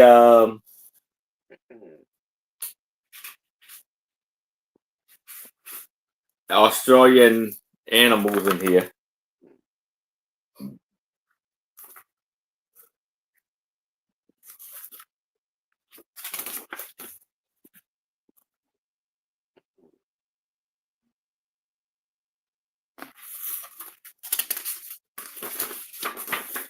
This even came with the berry pie. Why, little one, you are hopping, smiled Mama. And little kangaroo was so surprised that he tumbled and fell, but he got right up again and hopped all the way to the mama and the delicious berry pie. You can do anything if you try, said Mama, and proudly they hopped away home.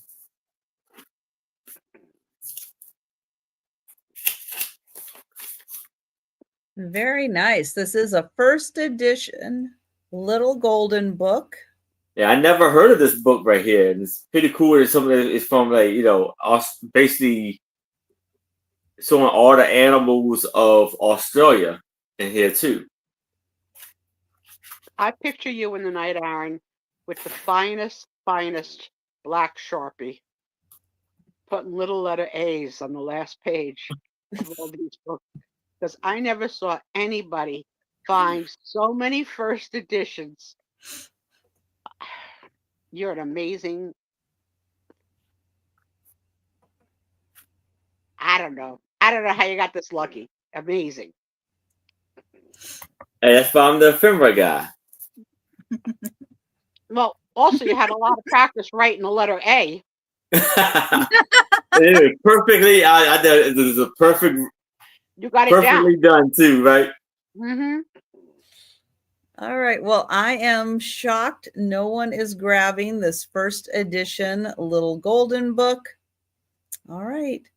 We will pass on that. Yes, thank you, Denise. All right, so, thank you, Sarah Lee and Becky. All right. My next one is a book that I will not be reading because it's like 170 pages long, I think. Oh, 160, but I'm still not reading it. This is going to be a start of $10, and this is The Art of Walt Disney. Whoa. From Mickey Mouse to the Magic Kingdoms. And nice. The copyright, I think, was 1975. So let me see if I can't get this a little closer here. Now I like this because it opens up. Ooh. And you see everybody. Nice. Oh, Cinderella in a pink dress. Oh yeah. I gotta contact Leslie Ann Warren for putting out false information. Unless it was a later edict. Mm. I don't know. Oh. And this says it has 251 illustrations, including 170 plates in full color.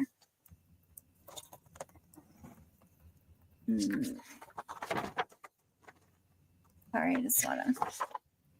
We'll skip the introduction. I'll let you guys read that. There's Walt in front of the kingdom. I'm just gonna push that back some.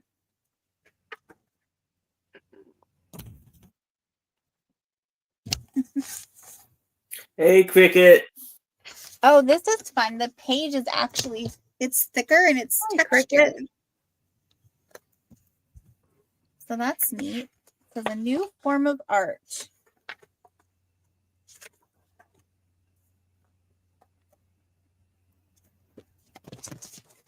Did anyone see that movie? I think it was called Walt Before Mickey or Walt Before Disney. And it was all about him growing up and like how he started making Mickey. It starred the kid who played the oldest brother from Wizards of Waverly Place, which was a Disney show. I don't think I've seen that. No. It was pretty good. I've seen something very similar Huh. about when he started his business with actors and how he lost the rights to his first character because they wanted to buy him, like that they would own him, and he took a risk on his own. But it was really good. It was like how Disney Studios became Disney Studios and how he went from no money, like no money. So, trying to find some of the like here's Nice.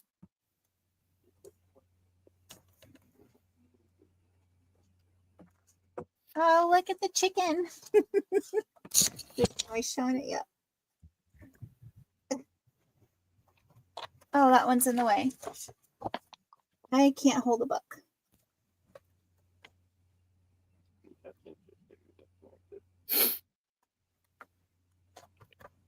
Look at all the glass bottles. Wow.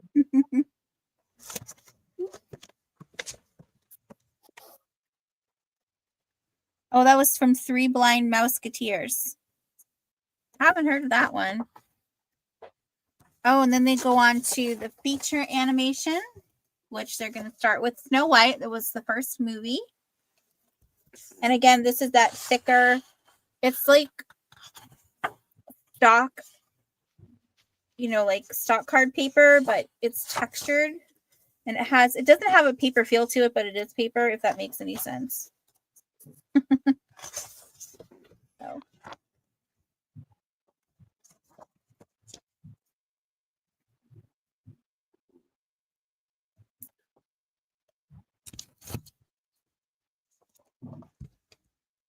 All right, so the internet is kind of saying that the reason Cinderella's dress is blue is to distinguish the difference between Cinderella and Sleeping Beauty.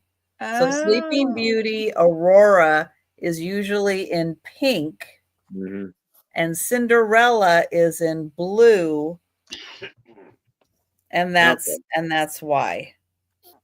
Interesting. Yes. Because otherwise they're both blonde. They're both beautiful. They're both wearing long dresses. Yep. You can't tell them apart.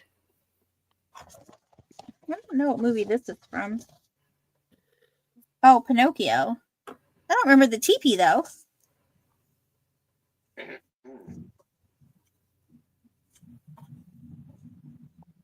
Oh, here's another fold open. Oh, it's isn't that like the island where they send the boys and they drink the beer and then they're donkeys? Oh, yes. Camp. Yeah. Yes, they send them to camp. No, the little boys run away. Oh, Fantasia. That was a really good movie. That is bizarre. Yeah. And kind of scary. I agree, Trisha. I agree. The I can't do Sorcerer's pictures. Apprentice. It's good. Mm-hmm. It's just bizarre and a little scary.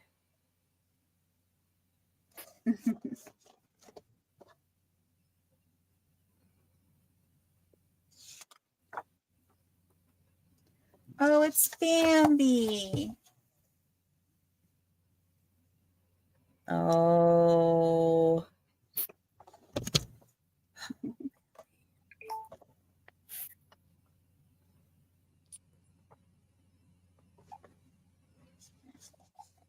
What's that one?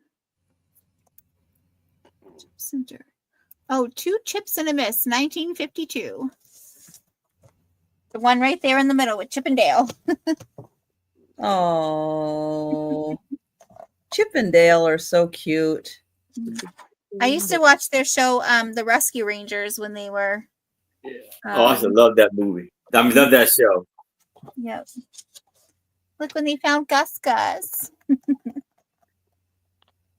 They just did a new movie with Chip and Dale, kind of merging the two things. Mm-hmm. One, I can't remember if it was Chip or Dale. One of them was still animated like the classic, Mm-hmm. and the other one was animated like the Rescue Rangers.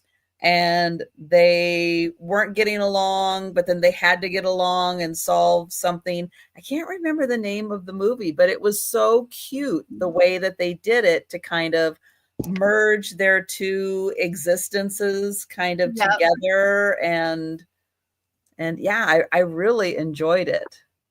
Here's Lady and the Tramp. The best because the tramp is a schnauzer.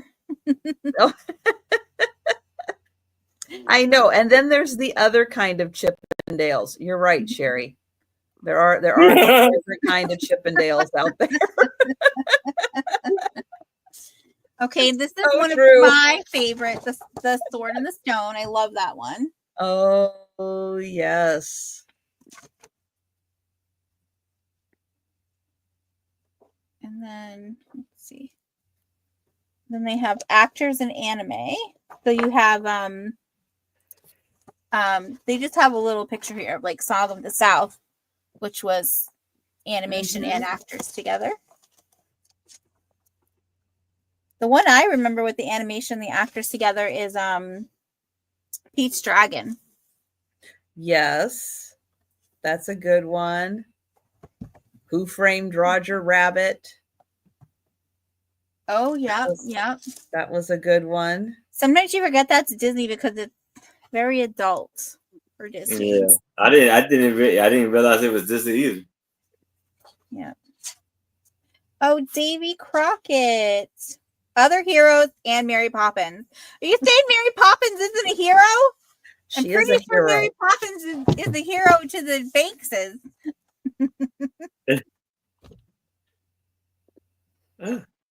Did anyone see the new Mary Poppins they did with Emily Blunt? Yes. How did you like that one compared to the original? Well, I don't want to compare it to the original, but I really did enjoy it. Mm-hmm. But I don't want to compare it because it's not the same. No, yeah, it's a little. But if you could only watch one version for the rest of your life, which one would it be? Who are The you, original. Spiezio? The original. Because I Yeah. love Julie Andrews. I love her. Swiss Family. Oh, I have this is such a great movie. If you've never seen it, the Swiss Family Robinson. Oh, Swiss Family Robinson's really good. Yep. And then they have Beyond Disney, the films like at Disney World. This is a great book, guys. $10 is super cheap. Oh, look how they're making amazing the Country Bear Jamboree Bears. That's pretty neat. So, yeah. So that's that. I'll leave the rest a mystery for you. And I'll take my hair out of the middle of that picture for you. You're welcome. But if there's no interest, you can go ahead and oh my gosh. I can't believe we're passing on that book. That is awesome. All right. All right. Now, if you change your mind and you want to grab that Walt Disney book, let us know because that is pretty awesome. All right. I have a framed paper doll. Although it is a paper doll cat. So if you look up JP Buster, you will find that this is on one of those big sheets, reproduction of an original, but someone very cleverly cut it out and framed it, because what do we do with paper dolls? We put them away, we put them in a drawer, nobody ever sees them, nobody gets to enjoy them. This one is framed, so you can put it on a wall and enjoy it. So let me get in close here. This is JP Buster, and there he is right there. And then somebody beautifully cut out each of the outfits and matted. Look at this nice custom mat. Look at that. That's his little patriotic soldier outfit. I don't know what that is. And then over here, look at that with the little train set. Aww. There. So each of the little outfits beautifully cut out and put into this custom mat. This is so great. This is just a fantastic idea for anybody with paper dolls to be able to enjoy them. This is awesome. Now, they did take it somewhere and it was professionally finished. Now, there was probably a label of who did the frames, but I don't know where that is. But this is really, really a neat idea to display paper dolls. And this particular set is really awesome. Isn't this a little close to your heart? Don't you have quite a few paper dolls in your collections? I don't have a lot of paper dolls. No. I just have the few that I have. Just a few. Yep. Oh, I have Twiggy. I have the Flying Nun. I didn't know about the Flying Nun. I don't remember that. Oh, yeah. I have the Flying Nun. Yep. And with all the sisters and Carlos. I think it's Carlos and the kids. Yeah, they're in the paper doll set. And yeah, I have a couple of others, but no, not a lot. I do like paper dolls, but no, I don't have a big collection of them. So think about that. I think this is an awesome way to display and, get to enjoy paper dolls. It's not big. It's a small little set. Doesn't take up much room. So think about that one. That's $10. Also very likely a one of a kind. You can still get the sheets with JP Buster, but you're not going to find a custom framed job like that. That's really one of a kind. Oh, thank you, Jan. Yeah, it's pretty awesome. It's a pretty awesome piece. And then somebody did very nicely in pen write JP Buster on there. So yeah, that's a good one, Jan. Thank you.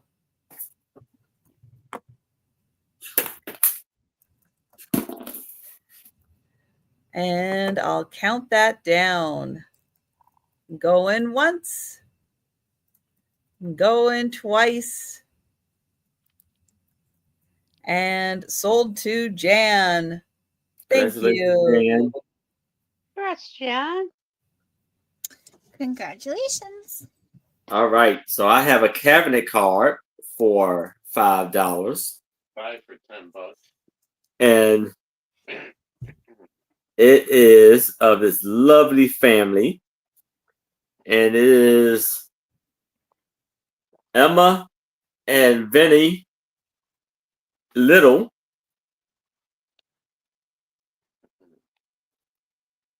And family.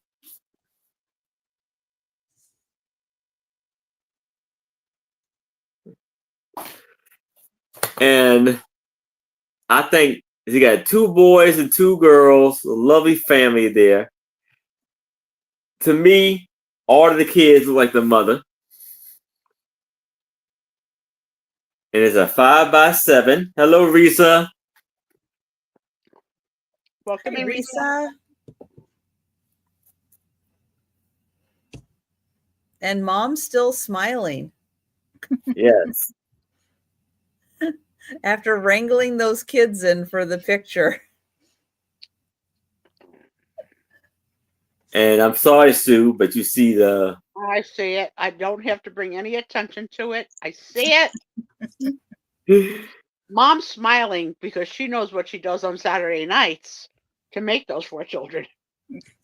And Risa's in.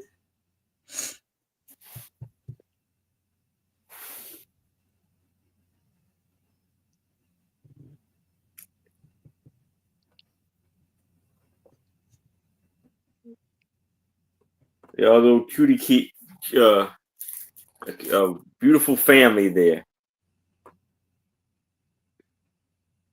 So what we got here? Let's see about the. See if we can get the ages. What 7? It almost looks like 7, 6. No. Yeah, 7, 6, 4, and 3 almost.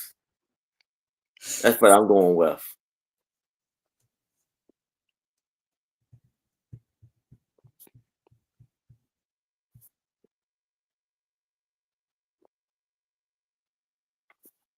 So J big.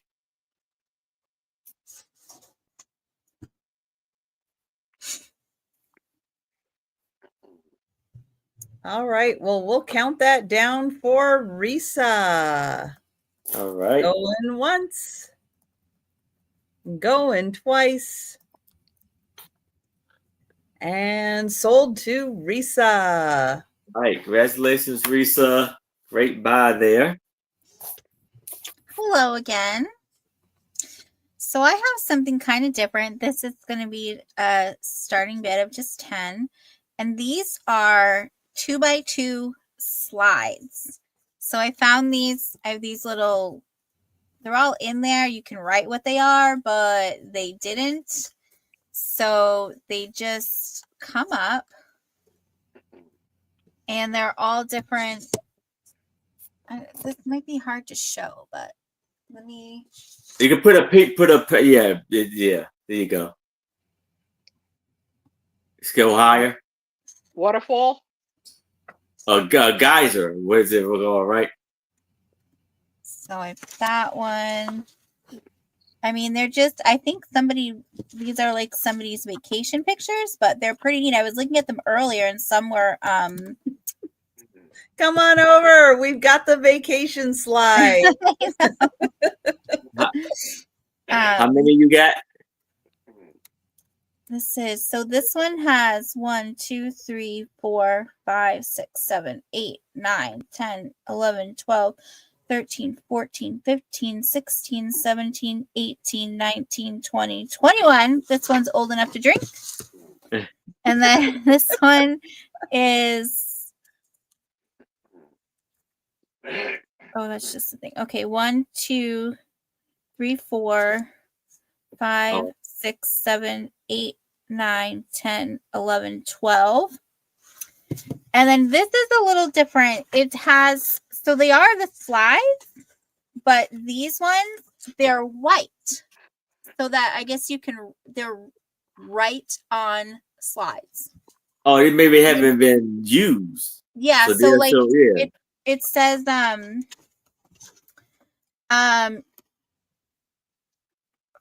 for we have the been developed. preliminary planning versions of a visual presentation.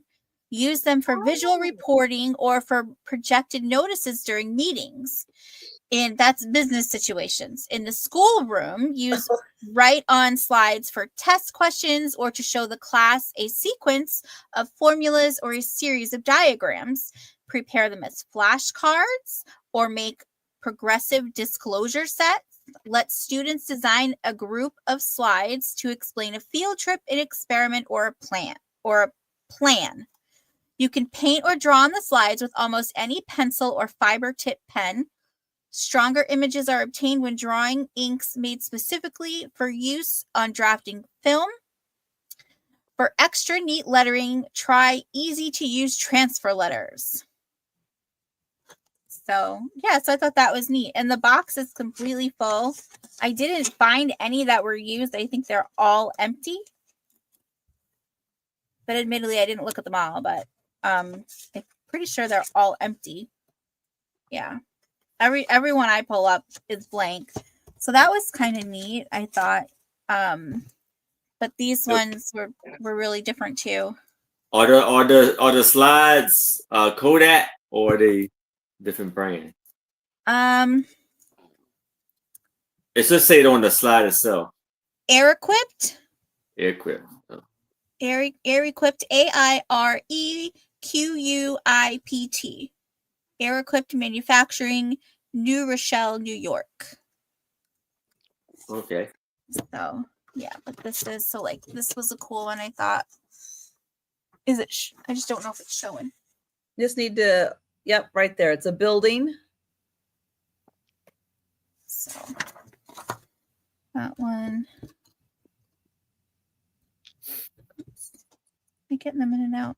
You have to put them in just the right way. But when you pull them out. Oh, here's one. Here's one. Guess where they went on vacation and didn't take us? Disneyland. Oh, that one's hard to see. I don't know. Mount Rushmore? That's a bullfighter in Spain. Oh, Spain. Oh. Yeah. A matador. Okay. Those are really fancy slides with the metal on the side. Yeah. Those are high-end slides. They're a little easier to see, like if you have light behind them, but they're just hard to show on that, which I apologize for. But that's also not the best camera, to be fair to me. I do have a slide projector. Not one that takes a carousel. You have to put each slide in individually. Oh, okay. Yeah, but the fan doesn't work on it and the light bulb gets really hot. Yeah. So I'm still kind of keeping that one around. But just in case you're interested in a projector, I have one. It's an old metal projector. It's really cool. Yeah. We have one too, if two of you are interested. So, Can't guarantee about my fan or my light. Right? Yeah. So, Another yeah, so I have No. I have all three of these. That is a cool deal for $10. Yes, it is. But if there's no interest, we can go ahead and pass on that. I waited. You did wait. You waited an appropriate amount of time, Aaron. I want to give the people in the chat the opportunity. All right. We're counting down for Aaron. Okay. Very nice. Going once. Going twice. And sold to Aaron. Thank you, Aaron. Congratulations. Very Thank you. Yeah, Aaron, I've never seen you be that talkative on a round before. It's like, are they square? I like slides. Can you put a piece of paper behind it? Can you put Yeah. it to the light? Or any written on? I'm like, Jesus, I've never seen this kid hype a sale as much in my life.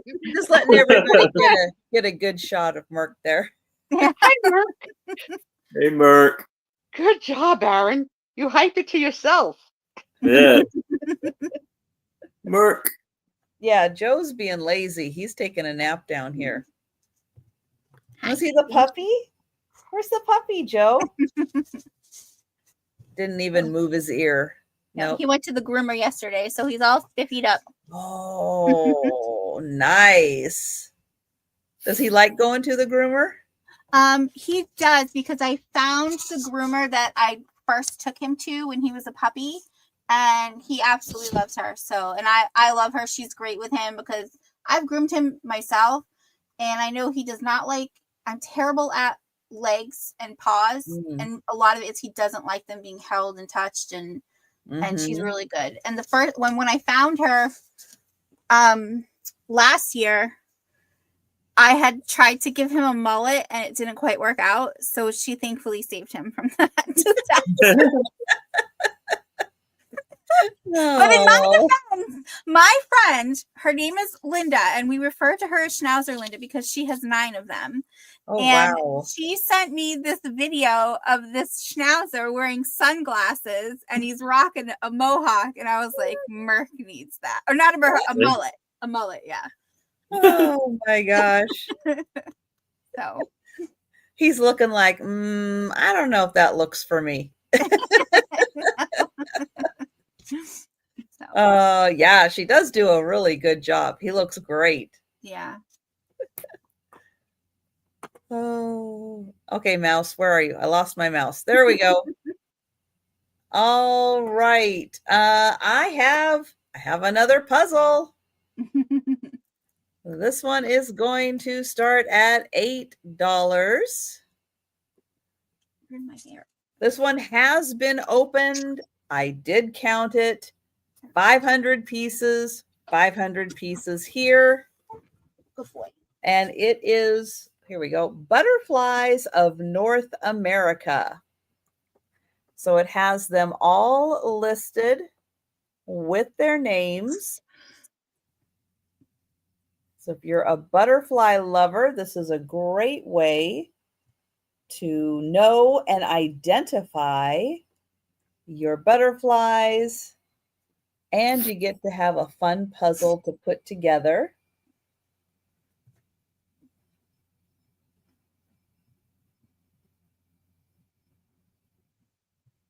I did not even know that most of these even existed. Yeah. I know the monarch, and that's about it.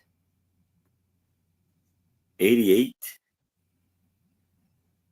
I think if you look at the wings like that, it kind of looks like an 8 and an 8. Yeah. I think that's what they were going for there.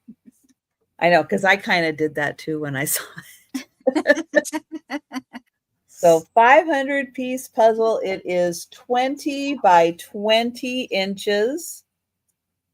And I did is in 8. I did the work. I counted the pieces. Thank you, Melanie.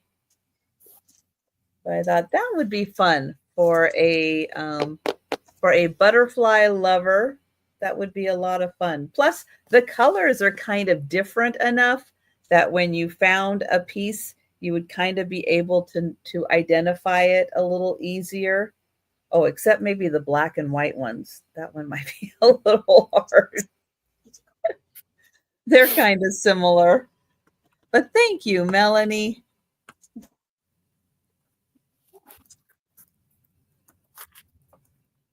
And I will count that down. Going once. Going twice. And sold to Melanie. Thank you. And back to Aaron. All right. So here I have another golden book. And this is Jerry Goes to School. And it says, a little golden book plus a real jigsaw puzzle. Wow, this is the first time I think I've seen this one. This is exciting. Yeah, but Oh no. the jigsaw, the puzzle's gone. So unfortunately. Darn. Yeah. Now this was copywritten in 1950. And yes, Sue. This has an A on the back, making it the first edition. That A is not hiding at all. Is this going No, to it's start not. at $8? $8. Yes, sorry.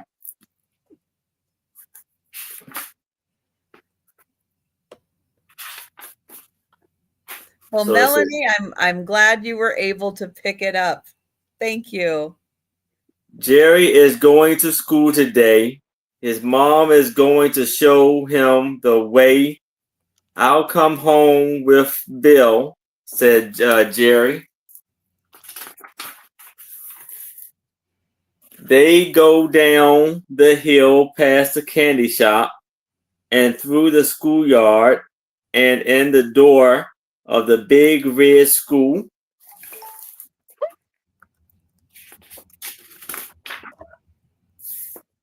There are a lot of room around the hall, but Jerry's room is the best of all. It's full of chairs full of girls and boys. There's a sandbox in it and lots of toys and smiling teacher. So you can see it's a lots of beautiful colors and artwork. And it's a thicker book than most golden books. There's quite a bit of pages in this one.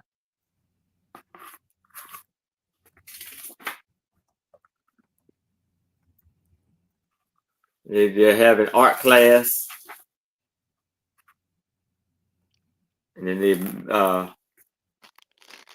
messing with clay. I think Jerry's making a elephant. Bill's making a lion. And they're showing off their clay work.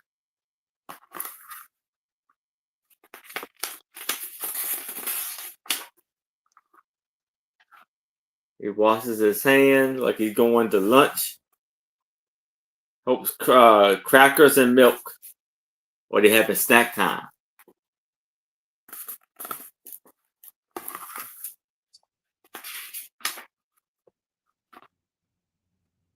It's nap time and recess.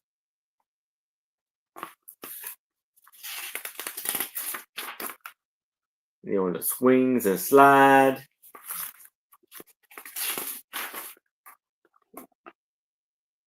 Ring around the posy.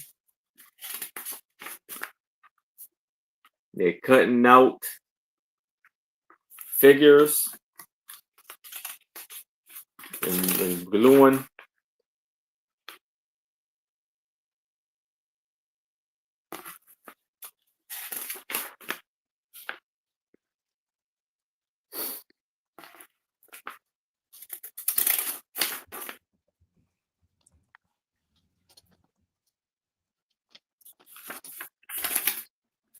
And he's coming back home to Mama. And that's the end of the book.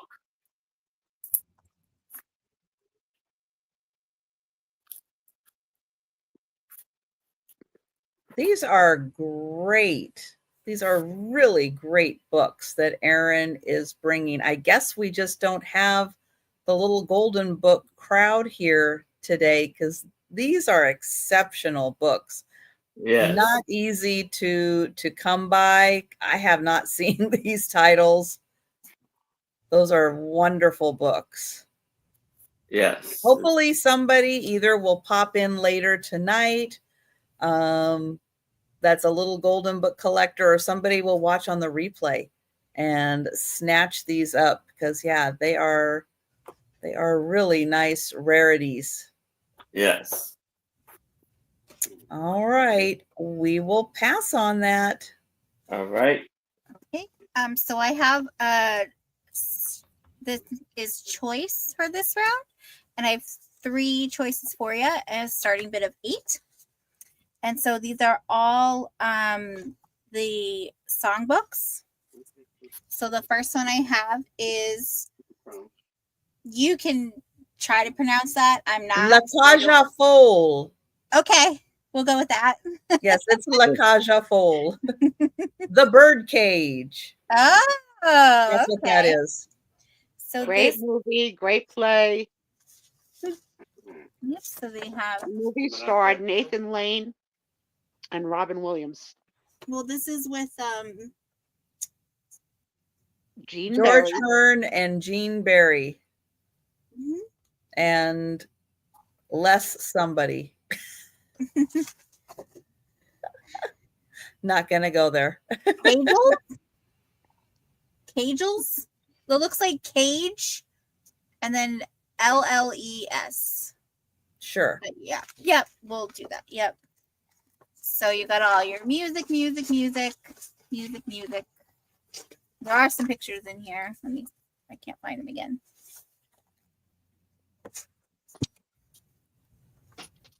So here you go, some rehearsal pictures. If you've never seen the movie The Birdcage, it's really good. Yeah, I seen the one with Robert Williams. Yeah, Mhm. really good. Mm-hmm.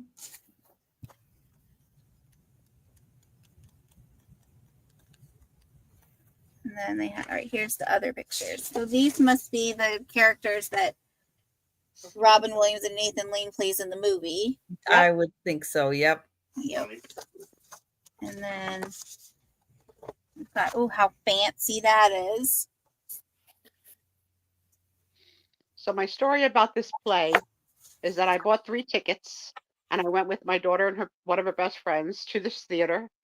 And I didn't look at the time of the show because all shows start, you think, at 8 p.m. on Broadway. But it was a doubled show, so there was a matinee, and that's what I had tickets to. But I took the kids at night. Oh, And it turned out to be a lucky thing because they gave us a balcony. Ooh. So like the Muppets, like looking at the show from the balcony was the coolest time I ever saw a like that. Yeah, They didn't turn us away. I thought that was so kind. yeah.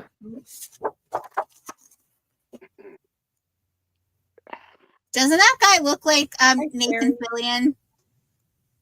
Like who? Doesn't it? A little bit. a bit. Yep. Like who? Nathan Fillion. Fillion. Say I it don't again. think you'd know who he is. He's stars in The Rookie now, but he was on that show Firefly that I never saw. Firefly. Yes. You know, Trisha, let me just say something. Just because I don't know nothing about Oklahoma doesn't mean I know nothing about nothing. I could have. Okay. All right, so Possible. the second choice is from Ross Hunter's musical production of Lost Horizon. So this one is, Oh, Lost Horizon was good. so now I actually didn't check on this one. So this one and then the next one, the person who had them wrote their name in them, but sorry about that. Save that. And then put the cast there.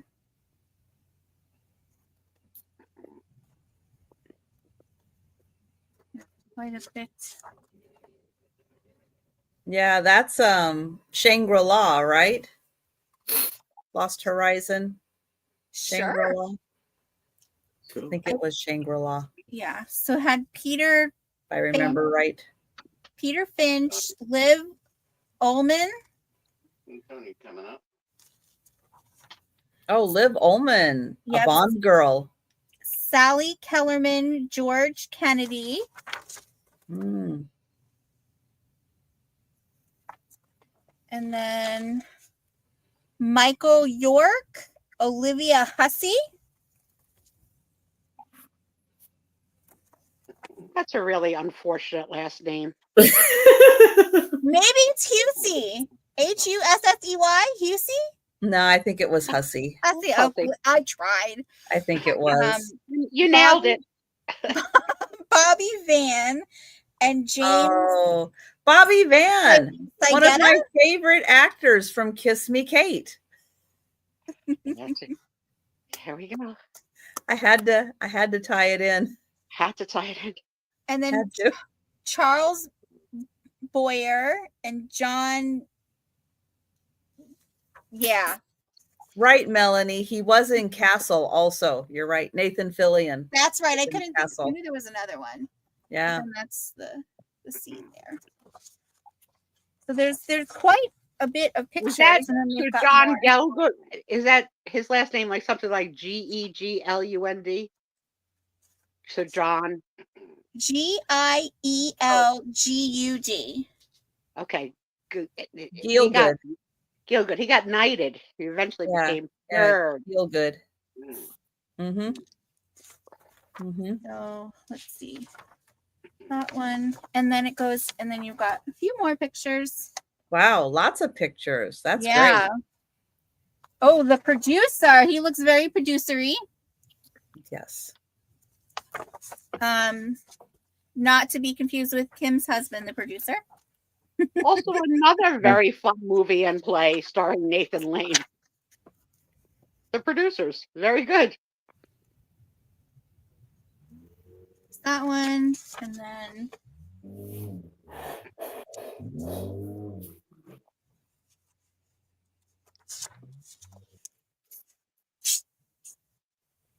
Oh, wait a minute. Okay, wait a minute. Picture. Go back.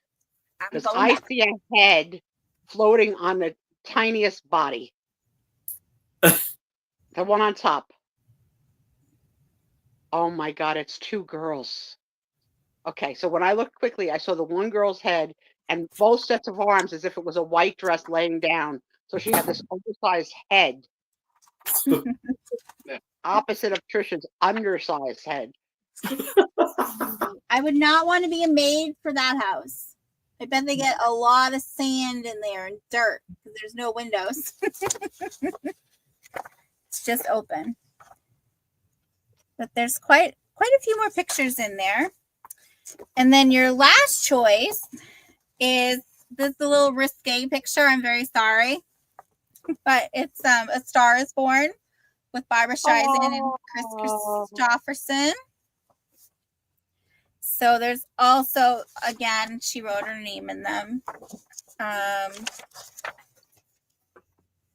And there they are. Love this movie, love this edition, but also loved Lady Gaga.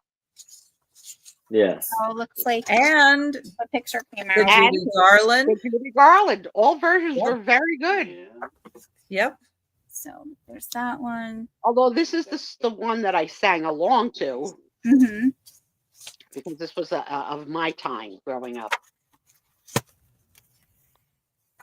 Well, I'm not going to show that one picture because that is little inappropriate.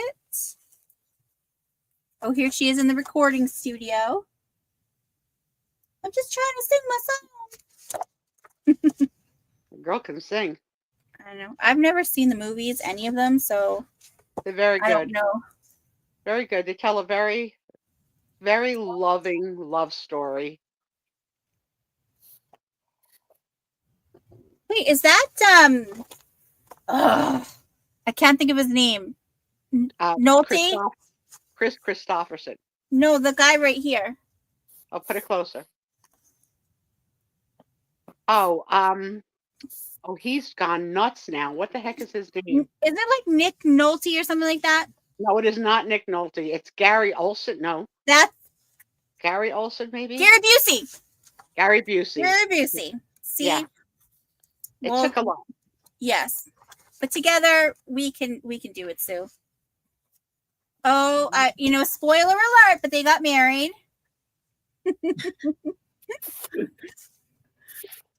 And I love that each version has its own music.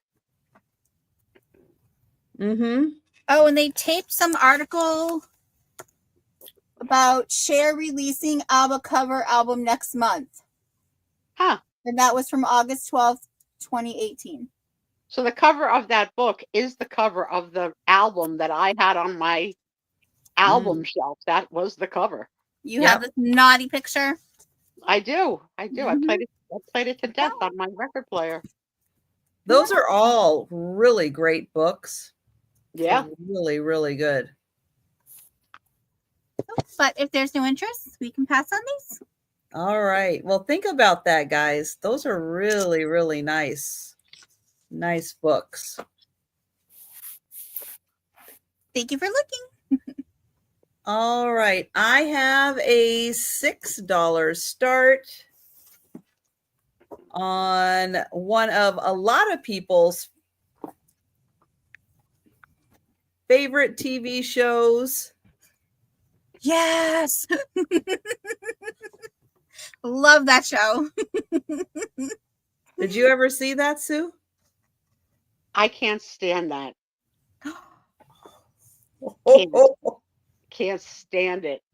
I don't find it funny. Subs? No, I'm just kidding. How did you give it more than a chance of just the first episode? Because it takes a while. All right, honey, to get into it. Here's the thing. I can't get past the eyebrows on the father. That's like my favorite thing about Eugene. I love his eyebrows. They're like, and his poor son inherited them. He might as well have a full beard and mustache. Across right, straight across. And now they do commercials with that eyebrow. Is like him, his son. The eyebrow travels to people on their here. Can't get over it. And I just Googled because I had a bad memory about Gary Busey, and I wasn't sure if it was true because I said he's not right now. He did suffer a traumatic brain injury in 1988 after a motorcycle accident. The accident caused severe head trauma, resulting in a fractured skull and brain damage. Yeah, because I've seen him after it, and he's not himself. So Very this sad. is a board game to play. It comes with the instructions on how to play. What's the name of the town again, Trisha? I actually don't remember. Oh, well, yeah, there you go. It's a dollar sign. Mm-hmm. It's a dollar sign. So yes, it's a dollar sign. And he was the father in the funny movies with Stifler's mother. What was that called? Oh, American Pie. Yeah. American Pie. So the board is the town. There you go. So you've got the whole town on the board as you move around. So there's your start. They even have the billboard as you're heading into town. Honey, is that woman bending over with a man behind her? But it's okay. It's his sister. Uh-huh. What? Yeah. That was one of the funniest episodes. She was worried about showing the cover of a storybook. And look at the porn you're bringing. It's not a picture. It's not a picture. It's a drawing. My goodness. So then you get the character cards. Now, a couple of the characters have been punched out. However, they are in here. You get, because up to 8 players can play. So there's 4 other You think markers. you know 8 people that have watched this show? I'll play it by myself. That's how much I like the show. Yeah. Oh dear. There's Mayor Schitt himself. So there's your characters. Then it has the roses. Mm-hmm. You have the rose. And then you have left and right, which is part of playing the game, left or right. It's also how you swipe when we put you on a dating app. Left or right. So then you have the character cards, all the different characters. Do you know So the girl who plays Twyla, that's Eugene's daughter. Like in real life, that's his daughter. She did not get his eyebrows. Or she has a really good esthetician that That's fixed the true. issue. She might. She might have spent years training those eyebrows. Thank you, Kimmy. And so then you have your character cards, and then you have your questions, and it's like, okay, so here you have, who would I want as my boss? And then this is where the left and the right come in. And again, haven't read the rules, so I don't know how to play. I don't know if this is it. Have a fruit wine named after me. That doesn't have anything. Oh, this is just would I. Maybe it's you play both sides of the card separately. Have a rose garden named after me. Oh. Well, you're the rose garden and I'm the wine. That's without a doubt. Yeah. And then this one is tell my sibling about a great apartment or take the apartment for myself. If the apartment right. is I don't across have the a country, sibling. if it's across the country, I tell my sibling. If it's next door, I take it. Take over the lease on a general store or let Christmas World move into the space. My house is like Christmas World when Tom does it. Love it. But that's People not say your my Christmas house, world. That's all of someone our- else's Christmas world. All of our decorations, when people come into our house, it's like, your house threw up Christmas. Your house threw up St. Patrick's Day. Shut your face. So the cards are up here. The little markers and everything are down on that end. You have the additional character cards. So everybody can play.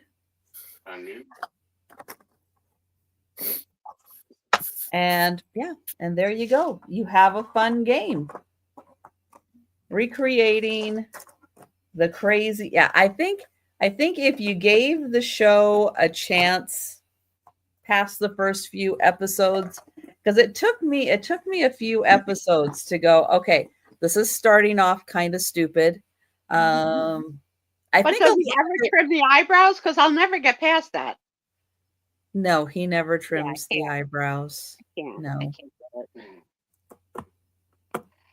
I have issues. Well, we all get issues. And this is a Funko game. And I've been to business meetings specifically with, prominent physicians and the like, and they come in with crazy eyebrows and hair sticking out of their ears. I think to myself, isn't anyone in your life bold enough to tell you need to clean up a little bit? Like a little bit? So I was, totally off subject, because sometimes really weird things pop into your YouTube feed. We've had this conversation. This guy who went to Turkey, the country, to visit a barber shop that has a very successful YouTube channel to get like his treatment, barber treatment. It's not just a haircut and a shave. It's like a full body massage and all kinds of stuff. But because guys and they've got the tweezers, they've got the razors and everything. This guy takes a little cotton ball or something, sets it on fire, and then just like lightly goes whoosh, and gets it close enough to the ear that he actually burns the hair off. Doesn't hurt the people, doesn't get close enough or anything, but he goes whoosh, and then cups it or something. But then it burns the hair out. So you don't have to pluck, you don't have to shave, you don't have to wax, you don't have to do any of that. It's just like, boom, the hair is gone. It's like, okay, so I would never do that to Tom. No, I don't trust myself to No, not you hurt might him. you might just want to trust a Turkish barber to do that. Right. But But I I have thought done it that to a was turkey genius. over an open flame before There you go. Thanksgiving, right? So it's the same thing. Or a chicken. Yes. Yes. So, anyways, just sharing that. If you want to look at Turkish barber, I'll bet he'll come right up, and you can watch him do that. It's kind So of I watched fascinating. a franchise on TLC. It's the 90 Day Fiancé franchise. And a man has immigrated here Come from down for Iran. Kenny.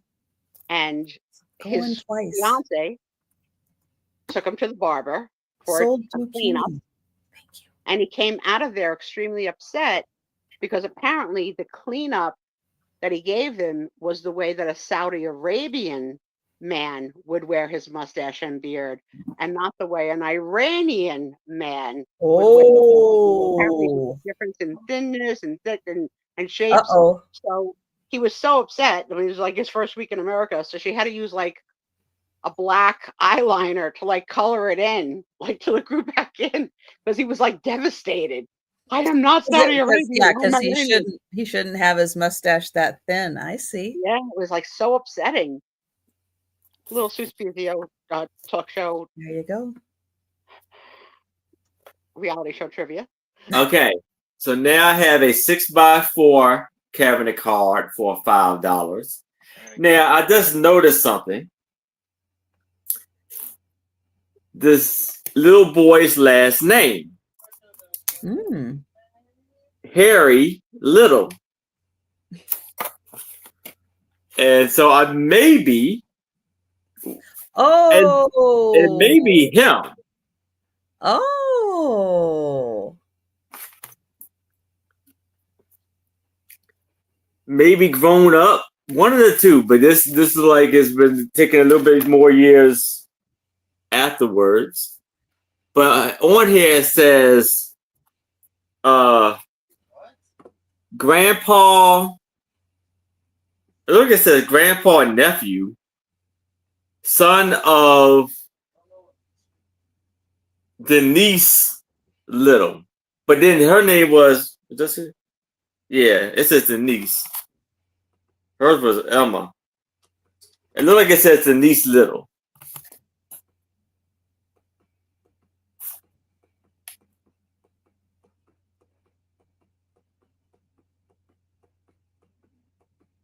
This young man is very, very dapper with his bow tie and his short pants, I guess, with the black socks and shoes and the white outfit with his white hat. Aaron, did you go to your prom? No, I didn't. If you had gone, would you have been a bow tie guy or a tie guy? A tie. Got it.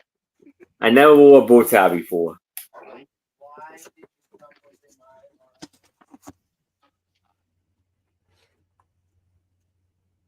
Nope.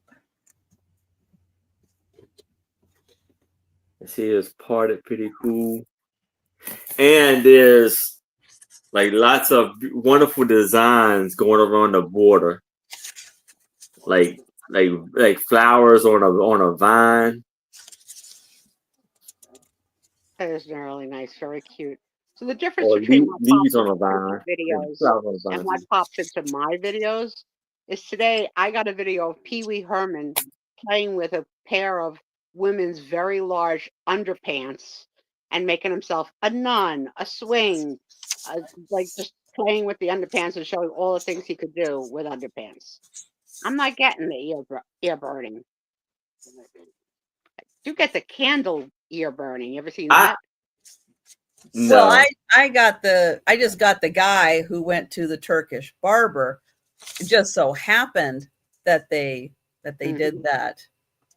Well, I have seen videos of barbers lighting their patients' like hair on fire. I understand the whole thing with that. No, I don't understand that either. Well, But we'll count this down for Risa. and then you had the guys who were like, you know how they had the wax, you take the hair off. Oh, I've So they seen that. take the Q-tip and put it up their nose. And then puts the wax in and then goes. Yeah. That's disgusting. No, I've Then seen you- them put It's sweet. the wax in the ear, and then they have the stick in there, and then they pull it out. Ah. They're like, hold on. Ah! You're going crazy. No, it's so painful. I can't imagine. No. Crazy. And sold to Risa. Congratulations, Well, we put Risa. it to YouTube, Pee Wee Herman playing with large women's underwear. It's very funny. He makes himself a nun, just a patrol. He makes himself a swing. The underwear are definitely my size.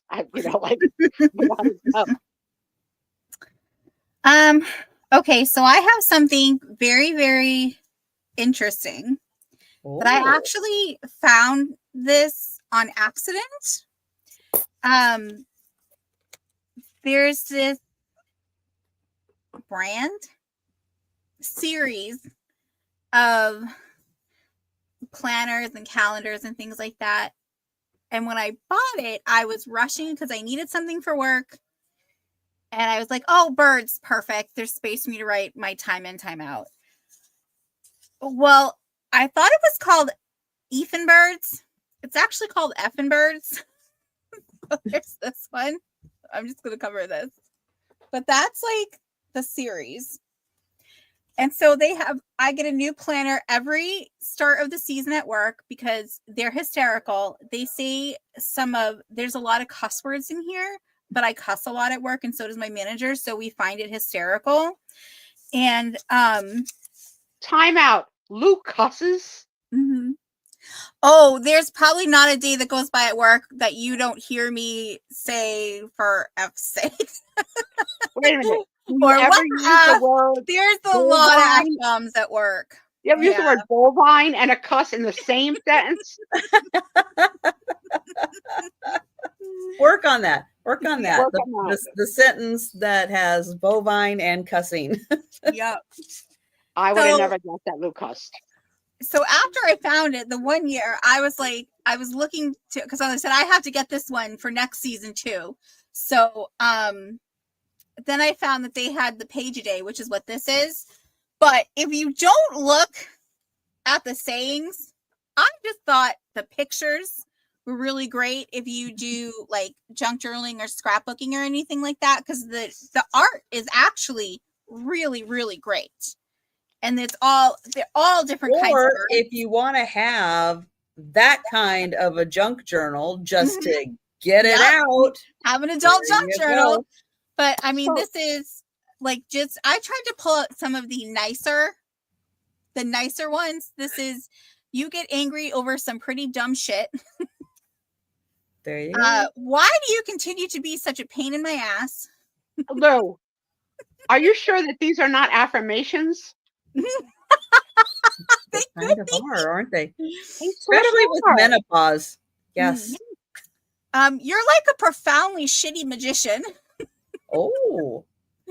Yeah, there's some really good reasons. Like we almost got through the whole week without your bullshit. That's good. That's So good. close. So close. Yeah. Yeah, I'm not reading that one. But so I have, if there's like a lot of people interested, I could do like random, pick a pie. You could do, I don't know, what you want to do, like 10 for $2 and do that. Or if somebody's interested in the whole calendar, because the reason I don't do page days is because I never make it through. My last one was March 15th. So, and that was the last time that I turned it. And this was last year. So I didn't get another one this year because I said I won't do that again. But so I just thought that was pretty interesting. And like I said, cut off the bottom, cut out the words, and you have really beautiful, beautiful drawings of, and that's what makes it funny too, is you have these really beautiful artistically drawn birds and then a saying that's like, you're really stupid. So tonight for you has really been the one with the fowl in both ways. You had the chicken book, which is a fowl, hmm and fowl language calendar, which is a There we fowl. go. So I'm a freaky fowl. circle it all around. So if you were to sell the whole thing, Mhm. what would be your start price on that? I don't know. I guess if somebody wanted the whole thing, I could do for starting bid of 10 if people were interested in the whole thing. Okay. There's a lot here, so Or we'll go what, 2 for no, like you could do 10 individuals for $2. I think that's what I said. Yeah, that's what she said. 10 Okay. pages for $2. And shit like this makes me worried for the fate of humanity. Does it not? Well, I think that every day. on so many, doesn't matter which I'm kind of news I'm looking at. It's like it's all kind of Yep. like that. I Yep. can't wait to see which junk journaler buys this. Me at work. That's funny. You learn about your friends a little bit every time. Yes. The dark side of Lou. Who knew? Yes. Who knew? Mhm. Listen, when I'm at work, if I don't cuss, I can't make it through the day.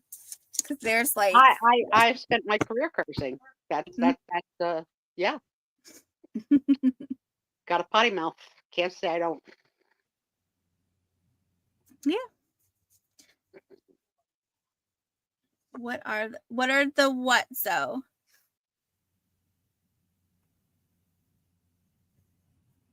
Oh, Zelma came in late.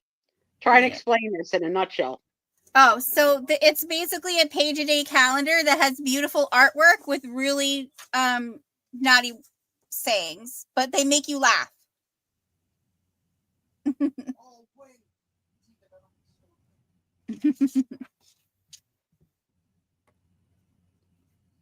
So, but if there's no interest, we can pass. I just figured, it was really the pictures, and I'm like, I bet people like these birds, but I guess they have two foul mouths.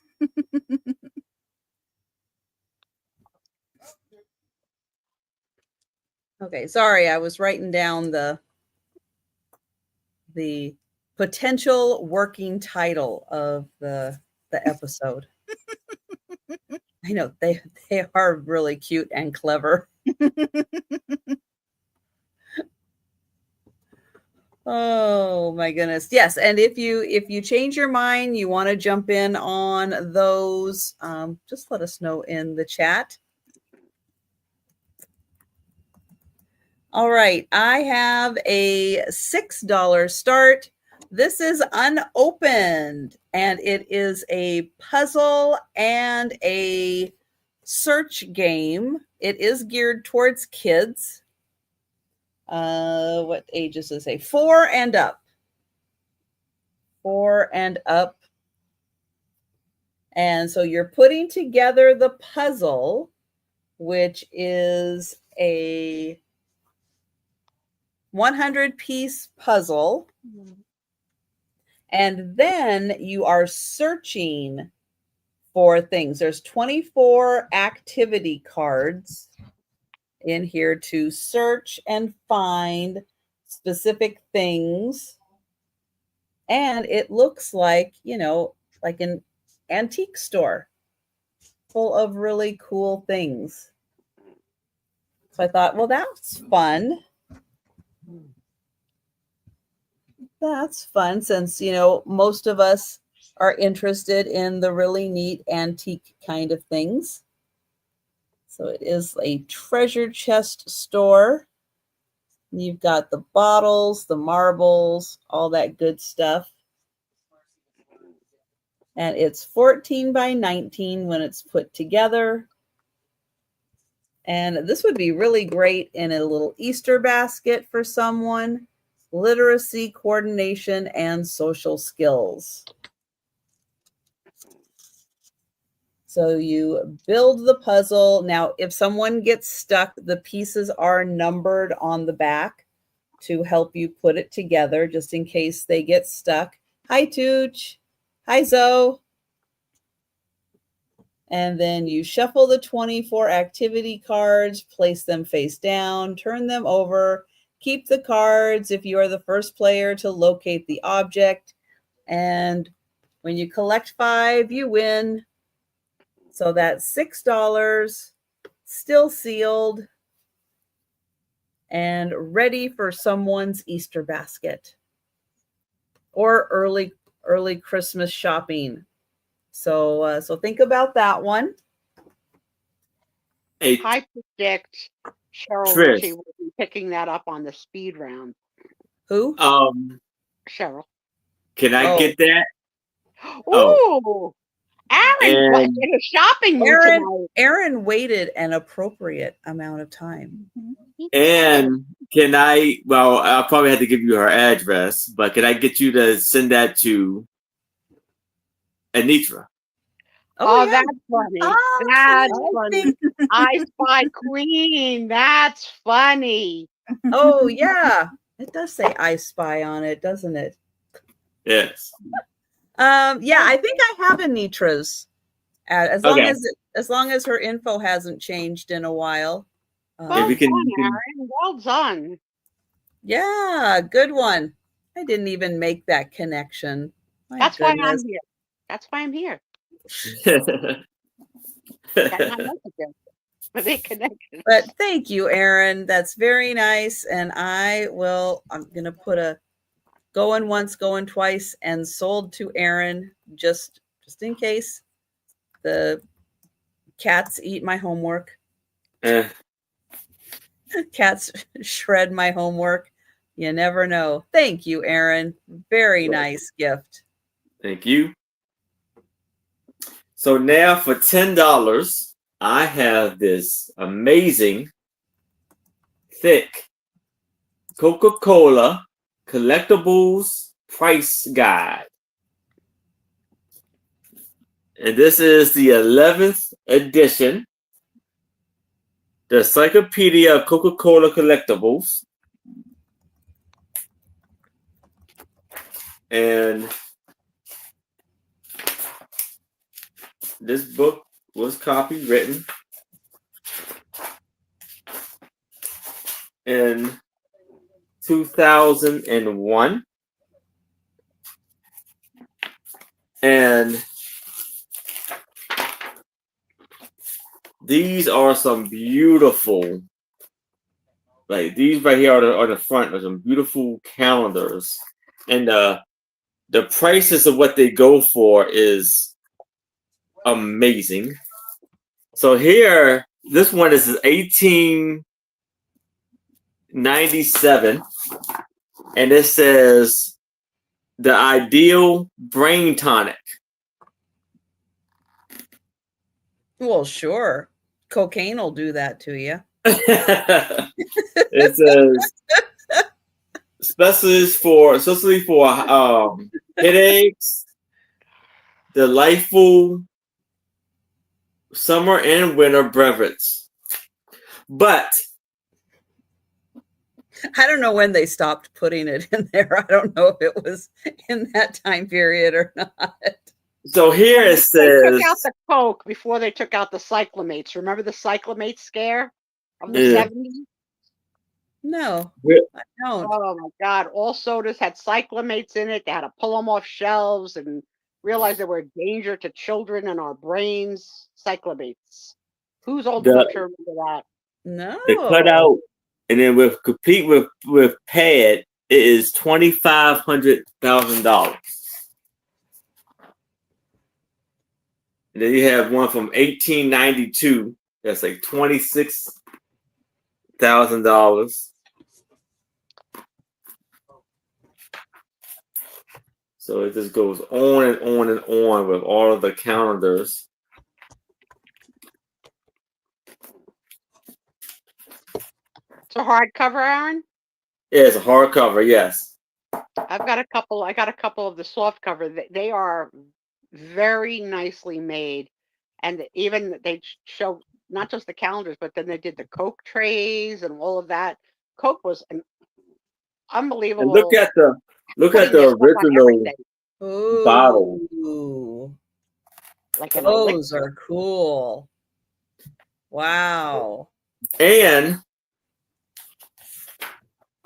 hold on. Oh, that's another one.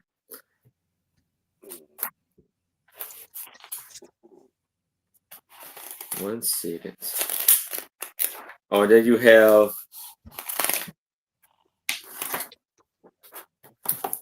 the Coca-Cola gum, spearmint pepsin. Oh, I want Coca-Cola gum. You got the lip balm. It's enough. The girl, 2 sets is $35,000. So if you got that, yeah. So yeah, so it says Coca-Cola chewing gum. And these are all of them right here.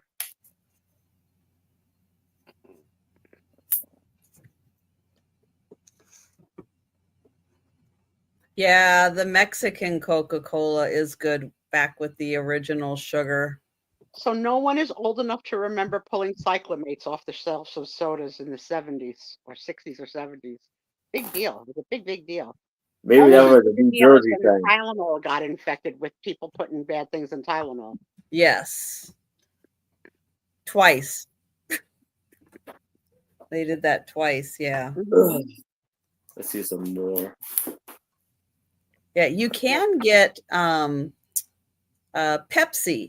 in the cans, in the bottles too, but you can get Pepsi with real cane sugar also. My den family room is Coca-Cola decorated because Tom has so much Coca-Cola. Vintage signs, vintage trays, so much Coke. Coke trucks, Coke Santas. It's a Coke explosion. I haven't seen it about 10 years.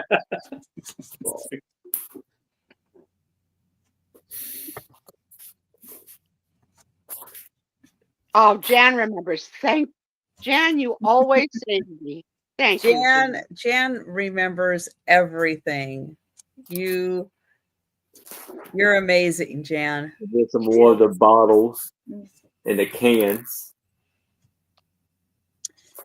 So when I was pregnant, my grandfather gave me some like stuff that had been in the family. One of those things was a high chair.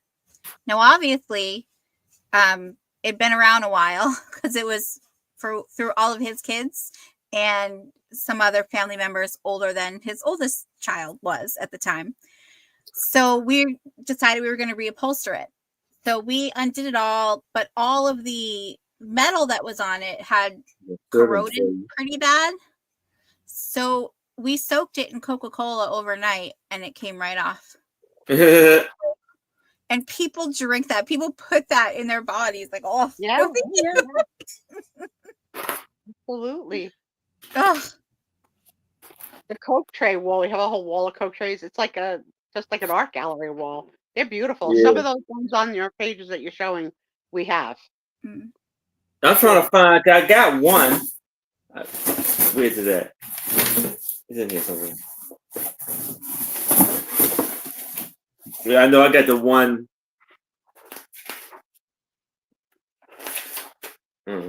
Oh, here's some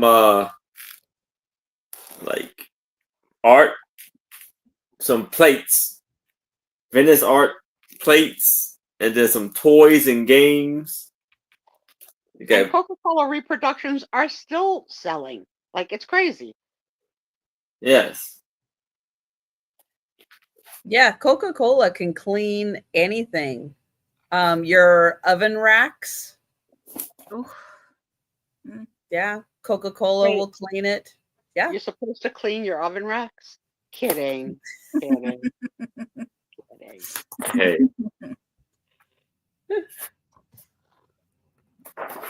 most Italians, our oven has also storage of other things and pots.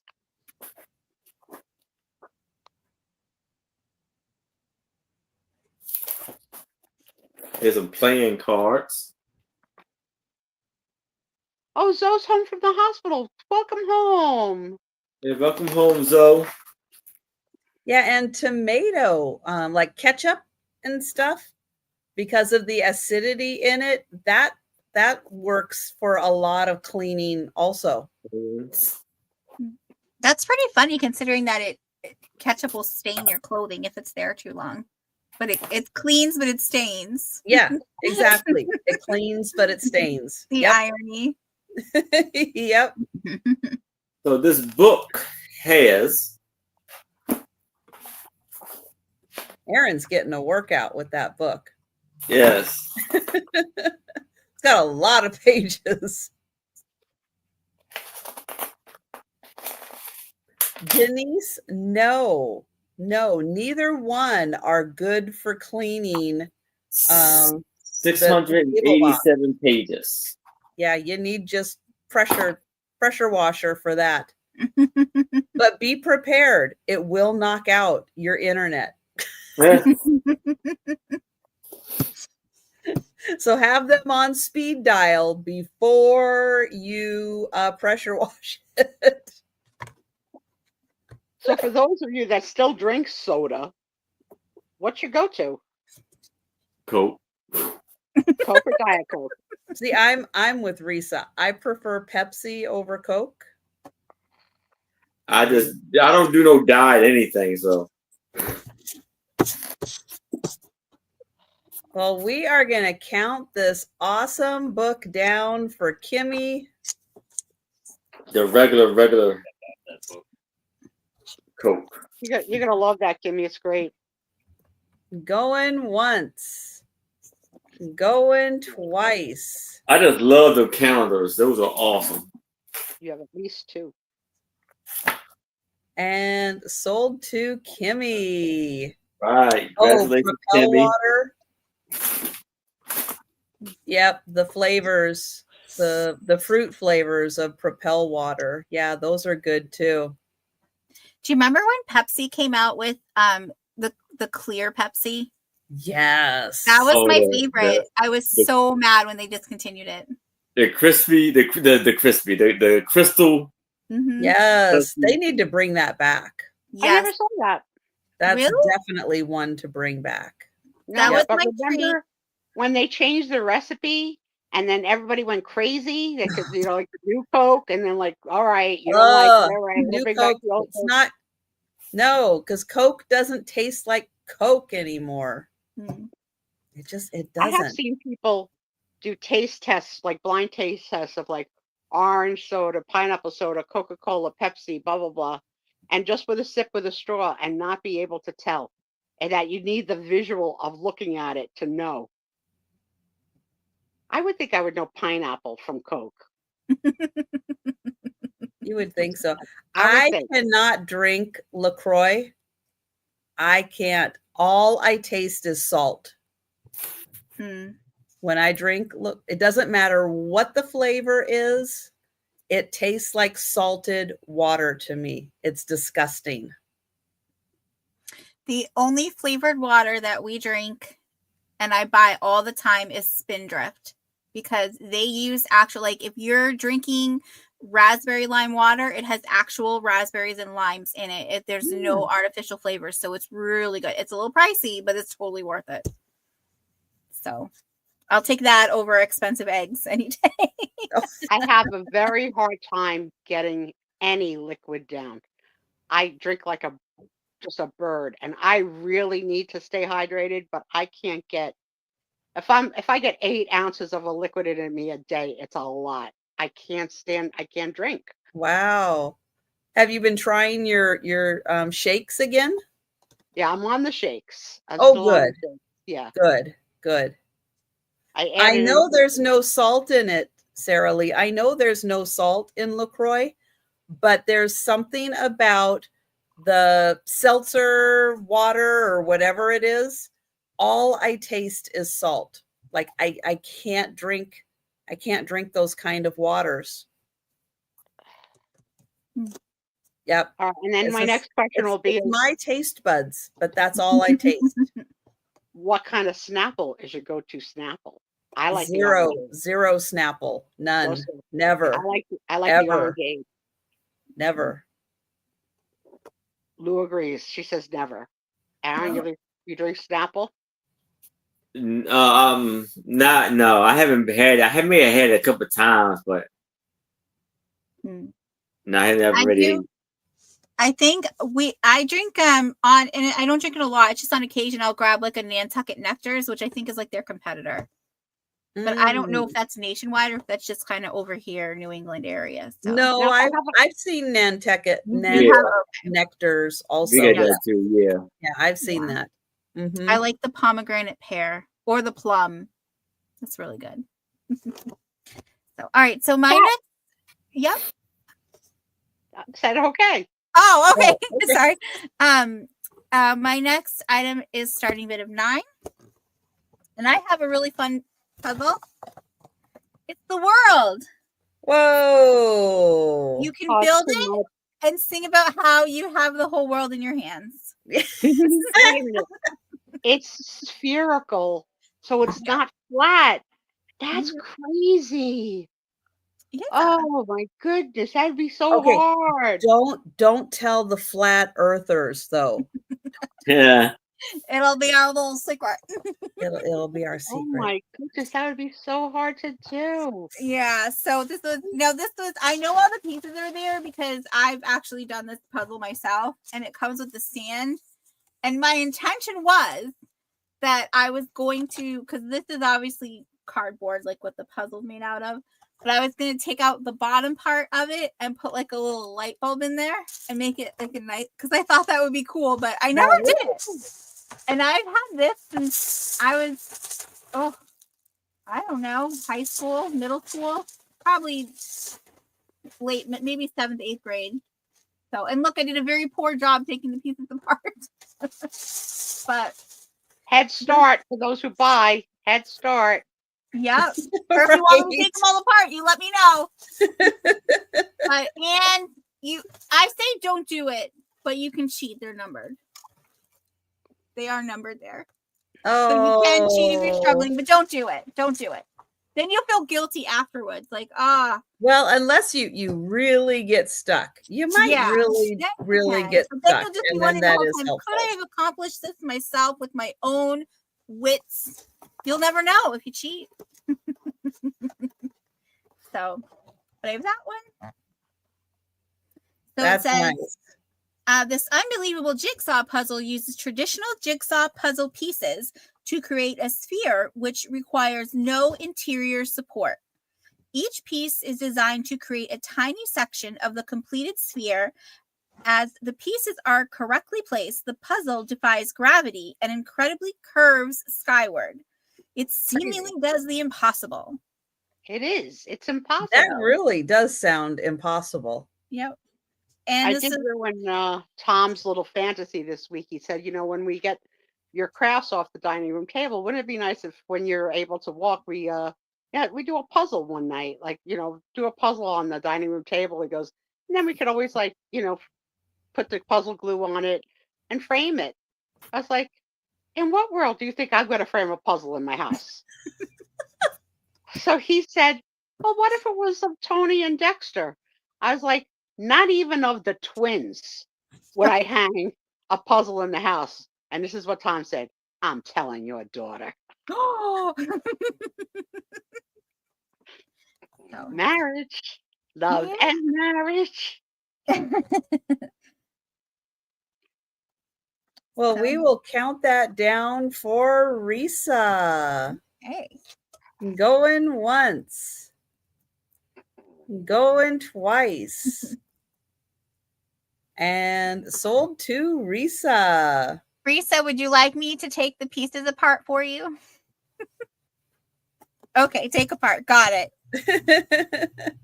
Oh, that's nice. Oh, he'll have fun with that. Geography. Oh, yeah, that'll be fun for him. Okay, Yeah. sure. Yeah, email me his address. And he can learn where everything is in the world. You know, All right. I get the digs even when you don't say my name.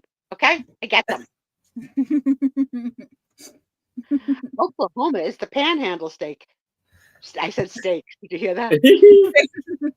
I said steak.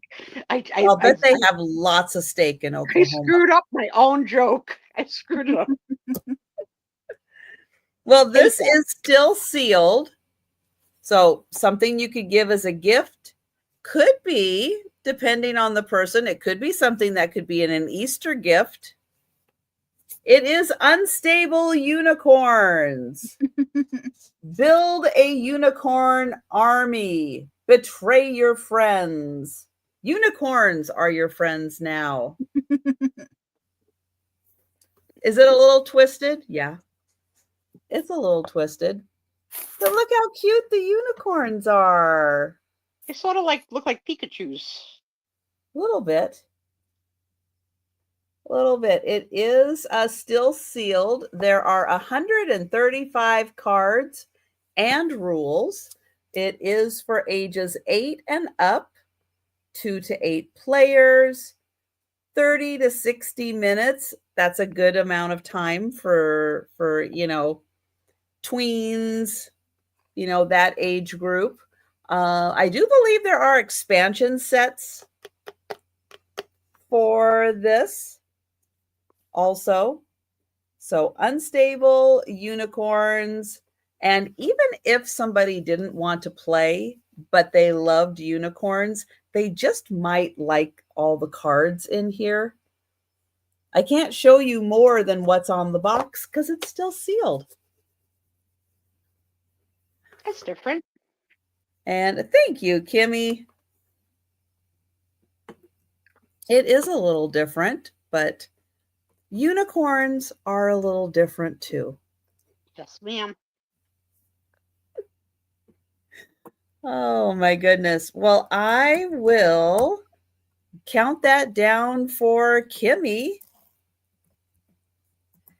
Going once. Going twice. And sold to Kimmy. Thank you. Good job, Kim. And back to Aaron. Oh, nice, Kimmy. All right. Well, this is going to be for $8. And it is a 24 by 12 photo of Hunter College Political Science Club. And it was taken in Washington, D.C., January 1957. And you have basically,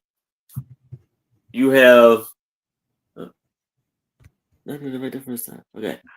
You have 5 men and a sea of women.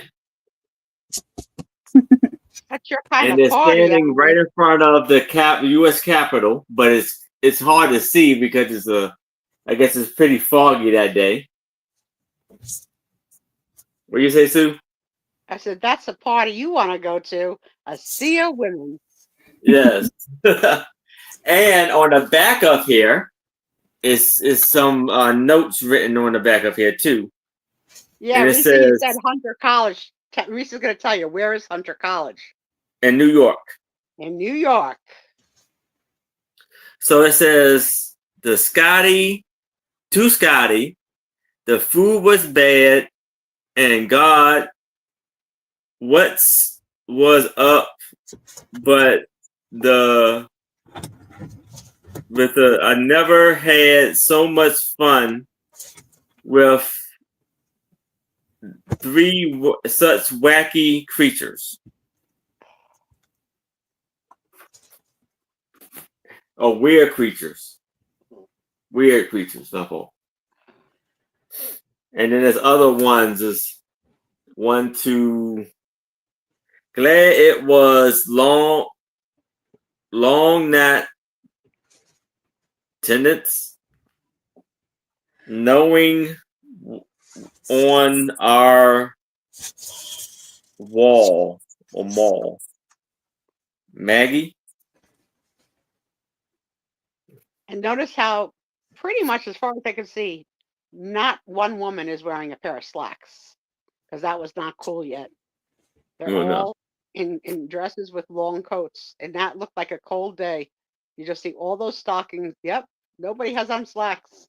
It wasn't cool yet to put on slacks, so Laura Petrie said it was okay.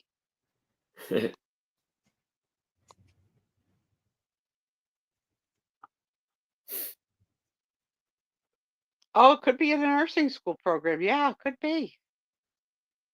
But would it be a political science? Oh, you said political science.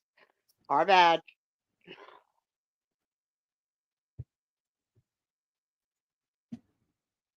It could be, I don't know. Well, the political science is a club, so it could be both. Yeah. In a nursing school. Was it Hunter? Was it always a nursing school? Lisa? Yeah, it could have been. But I looked it up. It just said a public university.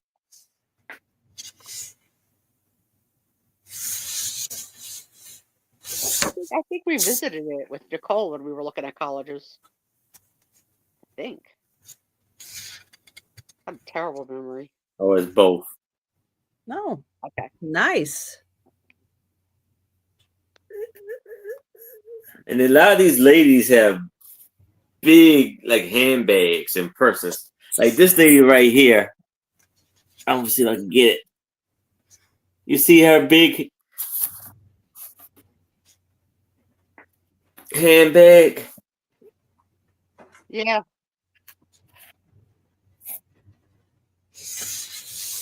In the 80s. That's cool. Well, we will count that down for Risa. Going once. Oh, Risa went there. That's cool. Going twice. Also. And sold to Risa. Wow. Oh, congratulations, Risa.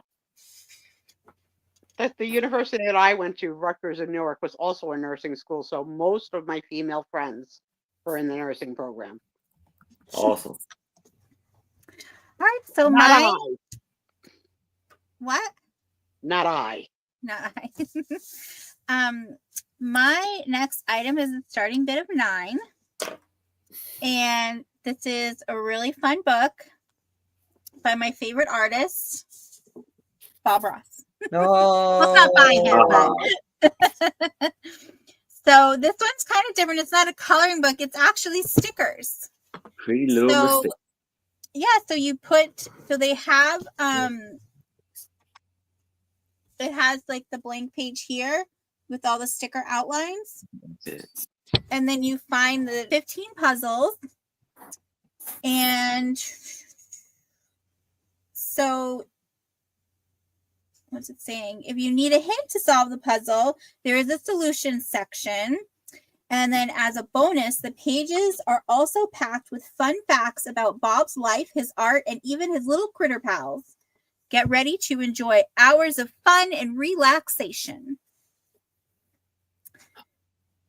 So, like, he's got a little guy down there. And he says, I'm Peapod the pocket squirrel. Bob loved rescuing little critters like me. He'd even bring us to the set. My favorite place to hang out was in Bob's shirt pocket. Besides squirrels, Bob enjoyed rescuing owls, robins, deer, and even foxes.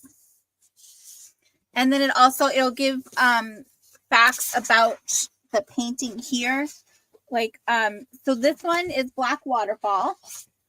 And it says the painting is called Black Waterfall because it was created on a black canvas, which was made by applying black gesso to the fabric, then allowing it to dry. Next, Bob added Alizarian crimson, Prussian blue, Van Dyke brown, and then just wipe it all together. So I thought that was a really fun book. Nice and, there's the solutions to it, but What if he would have sprayed it with Coca-Cola? It would dissolve.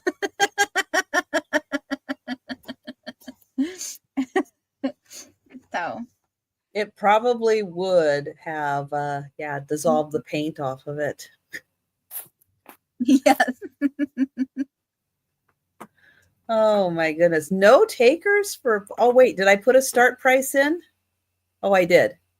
I just hit it, and then it was gone from the screen. $9 for Bob Ross. And the pages are also perforated, so you can pull them out and have it by your stickers, or you could pull out the stickers to have it by that, or it also has flaps at the beginning, so you can kind of mark where you're at. And then there's a flap on the end too, so you could mark, oh, the stickers are on this page, so you don't lose your spot. So you don't have to complete it all at once. You want to take your time and really enjoy your painting. So, Mhm. yeah. Hi again, Angie. Hey, Angie. Okay, Angie, tell us a little dirt. What'd you find out about these people? What happened? What happened, Angie? Lynn Fogel, please email out Angie. Please. Oh, well, it's sad that we are going to pass on Bob Ross. I know. Bob. All It's right. All right. We'll Don't you pass. wonder to see how good he would have been with a regular size brush? That was his gimmick, the big paintbrush. Yep. What if someone gave him like little brushes? I think he used little brushes. He did. Not much. Yeah. Angie. But without that big brush, we wouldn't have happy little accidents. I love that. To beat it up on the pieces. Yep. Oh, there we go. One couple definitely did not like each other. Oh, I want to hear all about them. Was it the body language? Because you are a hand reader. Maybe you could tell, other things. Yeah. Yeah, because they're both sitting there like this. Yeah. All right. I have I guess it's a puzzle. It's a puzzle. It's called Dog Pile. Up packing puzzle. Okay, There's that 40. has a double entendre for sure. It's one that you can do over and over and over again because they give you like a challenge to put this puzzle together using just these pieces. And so then you put that one together. But let me show you. These are actual little dogs. And if you buy this, you can get the accompanying music sheet from Lou. Doodly doo doo. So you actually have the little dogs there. That's cute. Then, let's see, how am I going to get to? Okay, there. Then underneath that, you have the cards. They're still sealed. So even though the box is open, the cards are still sealed. Oh, let's see. Yes, she kept glaring. She kept glaring at each other when they asked who fought on the way there. She raised her hand and he shook his head like, no, we didn't. Do you realize that sometimes men have no idea when you're in an argument? Like, no idea at all? So then you're going to be putting together, like, let's see. So they give the example here of you're doing 3 dogs, 1 layer, and you're using those 5 dogs. And then on the card, they give you a little grid. And so you're supposed to put the dogs together, fit them on there so that it's all 5 dogs, all fit on the grid, just 1 layer. But as you get more advanced, you can see that you're stacking dogs together so that they fit on the grid that they give you, and you're using the dogs that they tell you to use. So it gets more complicated as you go, but yeah, so you have to think about it. Think about how you're going to stack the dogs so that they fit on the little grid. Oops, and I can get them back in the pack here. I Oh, think that without would them be something falling that out. my kid would have enjoyed when she was little. The challenge of that. Oh, put it like that. I know I would Okay, have liked it when I was little. so Very cool. there you go. So dog pile. So there's your grid. There's your dogs. Pile them together, and then you're solved. And it Good does give you job. the answer on the back, just in case you get stumped. And then you can always do it again and do it again and do it again. So that one, $6 for dog pile. Your niece. Oh my God. Goodness gracious. Pile horses. Wife kept asking, he's not going to make it. Oh my. Oh my goodness. Denise probably has a world of stories. You should write a book, Denise. All right, Aaron, you're up. All right. All right. So I'm going to do something a little different with this one right here. So I have these 12 masks, and they're going to be $1 each. They're going to be a buy it now. Okay. So here, and they have little straps to it. We have a duck mask.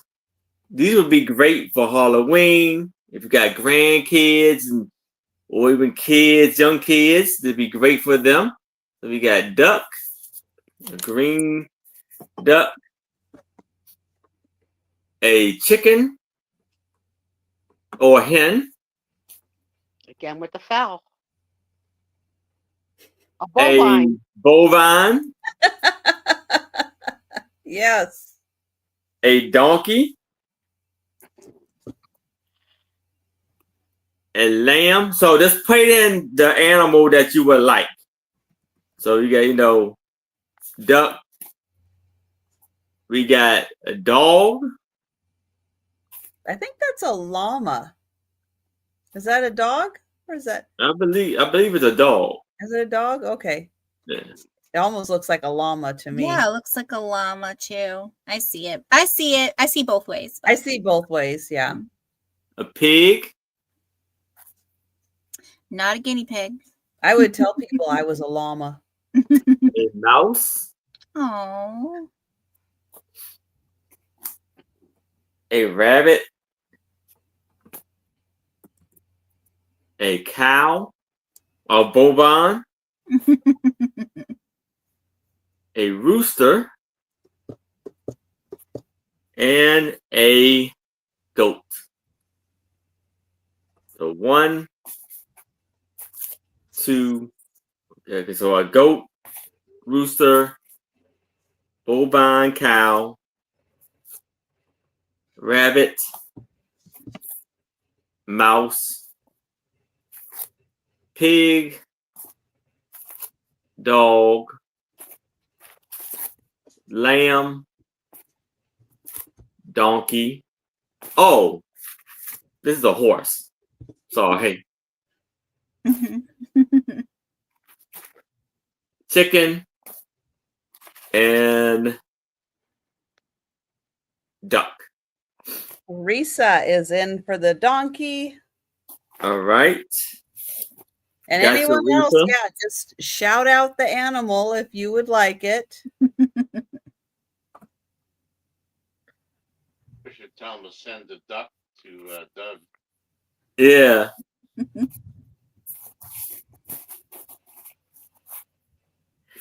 All right. So if y'all would like other ones, just let me know. And that is all of them. All right. So yeah, again, if you're interested in those, just let us know which animal. They are $1 each. Just $1 each. All right. We're gonna pass. And we're gonna go there we go to Al. To me again. What last time? No. All right, so I have a starting bid of 7 for this round.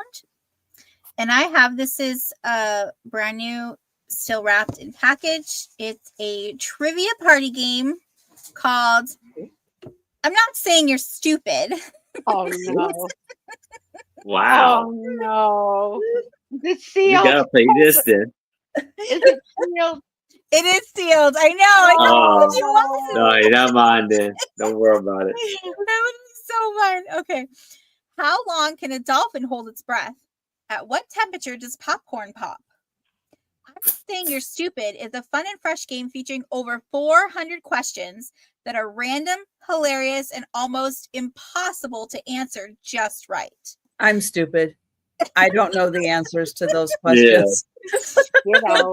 Ditto. answers- It depends. The answers are always numbers in this game, which sounds simple enough, but watch out. If your opponent thinks your answer sounds hopelessly wrong, they can stick you with an I'm Not Saying You're Stupid card. Correctly guess who will be furthest from the right answer and watch the points piled up. So math. Yep. So it has 110 cards with 404 questions. It's ages 14 and up for 4 or more players. So if you have 3 friends that you think are stupid, I got the game for you. Boo boo. Oh my God. That would be the game you would play and no one would get a question answered correctly. No one. And dangerous if you took it with shots. Oh yes, my God. yeah. Every time you're wrong, you got to take a shot. No good. No good. Not our side of the island. Oh my gosh.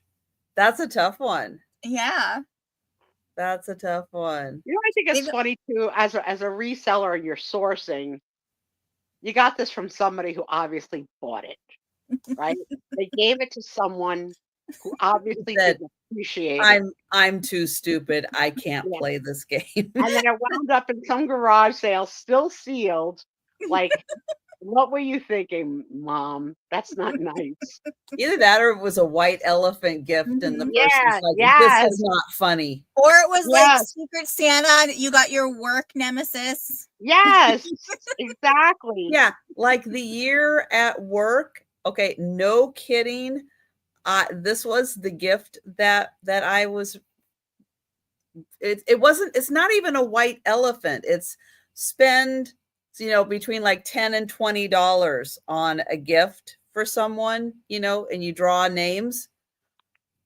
I got beer mustaches. What? I Yeah. wouldn't date you. That's it. You wear the beer mustache, you're not making out. I can't remember if the bottle wore the mustache. I think you put a mustache on a beer bottle or something, and that was it. I mean, we had straws that had little mustaches attached to them, but yeah, it was the just most to be silly ridiculous thing I had ever seen, and it's like, are you kidding me? Maybe they thought it was like a silly. You're supposed to pick a silly gift. No, they knew better. Or now you know who your work nemesis is. I hosted at one of our last ever Christmas party out things. You could only spend $1. You had to go like to the dollar store, and that was really interesting to see what people came up with for $1. Like crazy stuff, baked beans, like just like crazy. Merry Christmas. And people thought that I want to get what Sue Spiezio brings. I just got a Christmas themed paddle ball. It wasn't really anything crazy at all. And they were so disappointed that I didn't have some outrageous gift. Like, really? That's what you got? It's like, yeah, like There was one year, and I gave this as a real gift, and he actually liked it. It's my mom's best friend, but sometimes he's just been in my life since I was a kid. So we're really close. And I did not know at all what to get for him. So I gave him a 6-pack of root beer. And I knew he liked beans, so I gave him a couple different varieties of beans, and I told him to have a root and toot in Christmas. that's cute.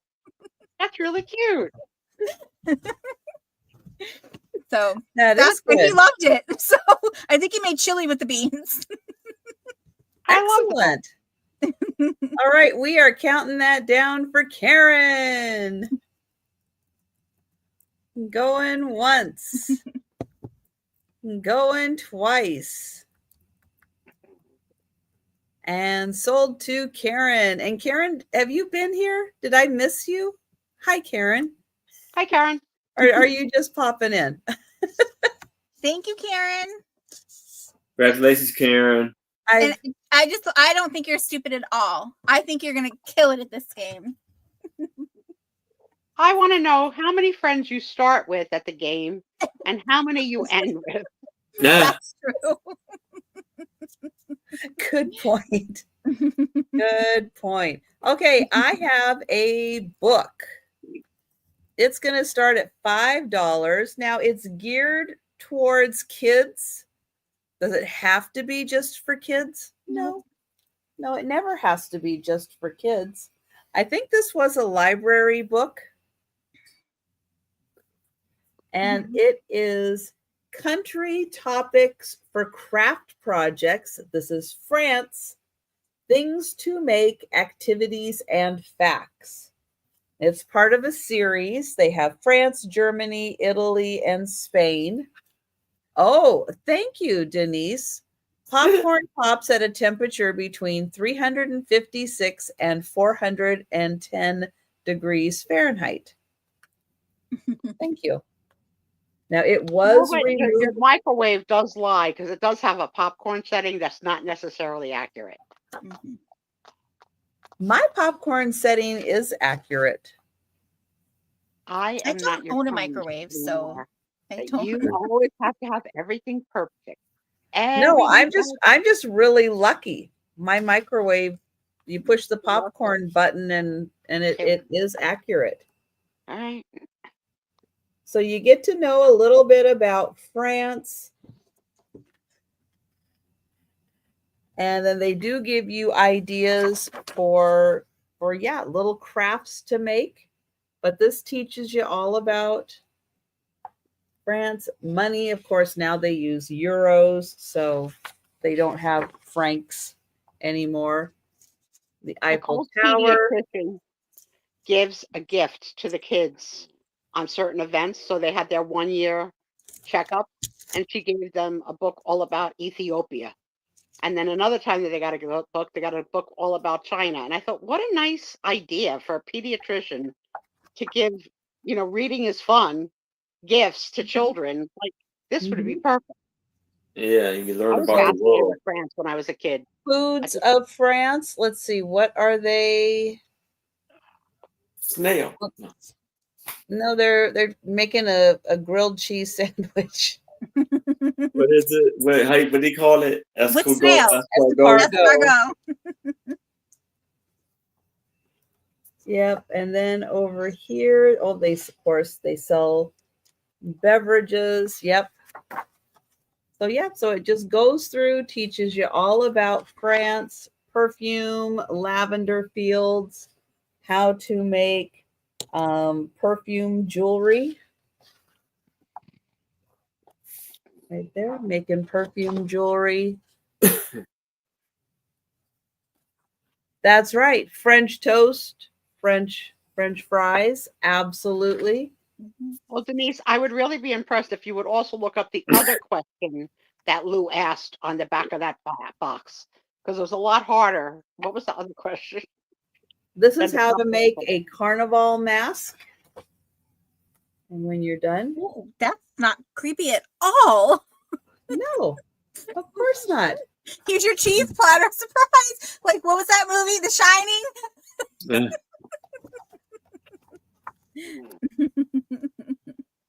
And another crafting project at the end to make pictures. Like a little picture card there. So $5 for the French book. Learn all about France. If you like that one, you can, try to locate the others. I know I forgot what the question was to Denise, or I'd help you out. It was, how long can a dolphin hold its breath? Oh, how long can a dolphin hold its breath? Yeah, Yep, we how gotta long know can a that too. dolphin hold its breath? Gotta know that too. And what languages did you all take when you were in high school? I took French. Spanish. None. German. Oh, we had to take one. Yeah, we had to Spanish. take one too. Yeah. We had to take one. Yep. All right. So now I have a Currier and Ives book, and I want to start this off at $50. And Arisa took Italian, Jan took French. A dolphin And- can hold its breath for 8 to 10 minutes. I was going to Wow. say 8 minutes. Wow. So this book was copywritten in Thanks, Maritza. I'll get you for the dog 1952, and it has nothing but beautiful, amazing artwork in here. The pioneers, home, the Great West. Denise, that's a pig one. That is so cool, Karen, that's an option. That's really nice. The railroad suspension bridge.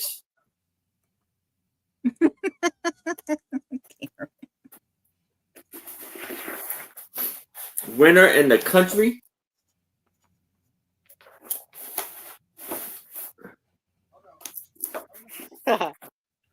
American country life.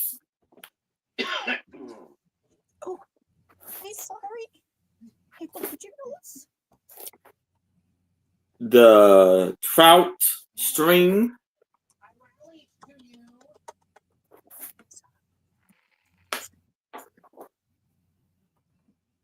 Stella and Alice Gray.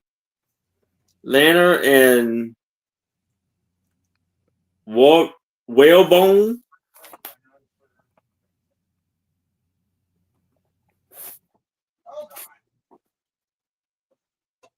Fighting cracks on the snow. Or the tracks? No, it says cracks.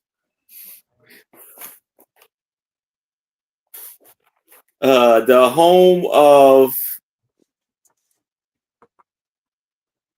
I have no problem saying that. Indelegate. Indigenous? No, they're indigenous. The religious. Show me, honey. No. Know what? Hold on. Let me turn this around.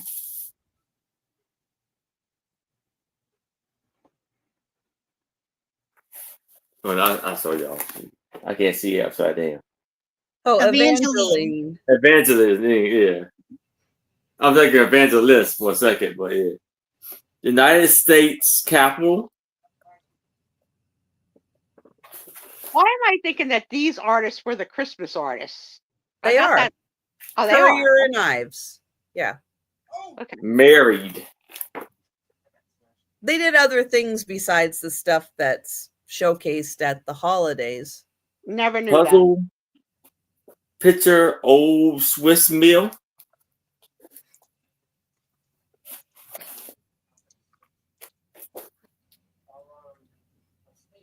Yeah, you just don't get to see, like the whole collection like this book offers. Yeah, no idea. Yeah, very nice. Cattle Garden, New York.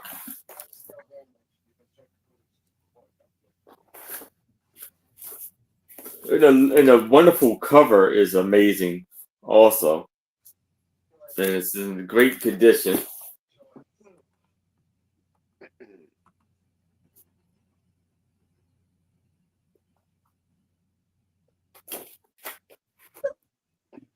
American. Oh.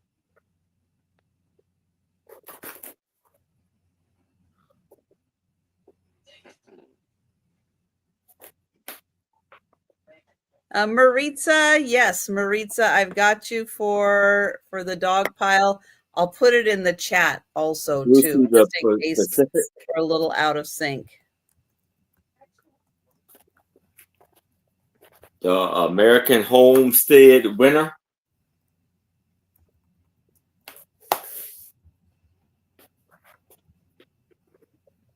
And that's, a home on the Mississippi.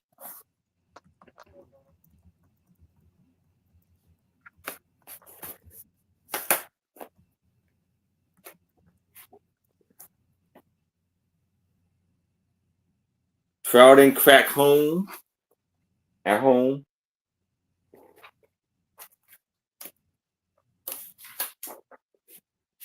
The Four Season of Life. Youth.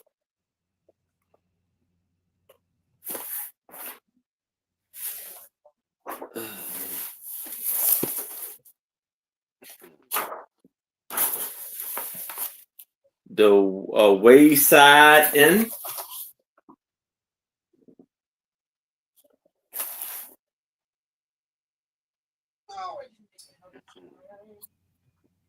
The Home. Oh, I did that one. The Old Oakland Bucket. So that's pretty much what's inside of the book. These lovely, beautiful pictures or artwork. Hey, Uncle Annie. But if there's no interest in this, I can move it to the side. Welcome in, Uncle Andy. Hi, Uncle Andy. Nice to see you. How you doing? That's a gorgeous book. Yeah. But think about that. And that would also make a really nice gift for someone who loves Currier and Ives artwork. Yes. Okay, so this round is a starting bid of 9. And it's for all my nerdy friends. You have a choice of books. The first one is the DC Encyclopedia, DC Comics Encyclopedia. So just note that this one, it is a little rough at the bottom here on the bind, but the graphics inside are really great. So this book basically goes through all the different DC characters. So if you're into the comic books or even the movies, you'll find some characters and hear their origins or read their origins. Unless someone reads it to you, then you'll hear their origins. And and find some that you don't know at all. So this was just a really fun book. I would have kept this for Lou, but he actually has one, and he has one for Marvel because he's spoiled. So, but it's really good. And Ooh, does he have the new timeline one that Marvel came out with? no, Oh, I didn't know about that one. Yeah, there's a new one where they actually put together all the timelines so you can see from the I think it's just the movies and the TV shows and stuff that they've done, but how and where they're all connected to each other, like through the various timelines. It's a really cool book. See, my struggle with getting a book like that, though, is there's going to be more shows and movies coming out. So then the book's going to be obsolete. True. So we just we'll go and we borrow the Roku from the library for if we want to watch something Disney. And they actually have, if you have the Disney streaming, if you don't, then you don't know this, but like for the Marvel movies, it'll list them all, but then it'll say like in chronological order. Yep. So it's so I have watched them in chronological order. Yeah. I am that nerd. Yes. I've done that. I was gonna say it, but I held back. We do that too. So Martian Manhunter. Do you have a specific favorite, Trisha? A favorite character, or one of your favorites is?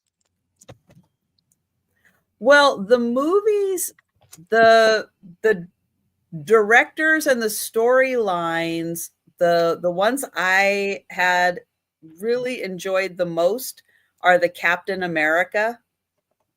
Like I like Captain America and I like the Winter Soldier and leading up to Civil War and stuff.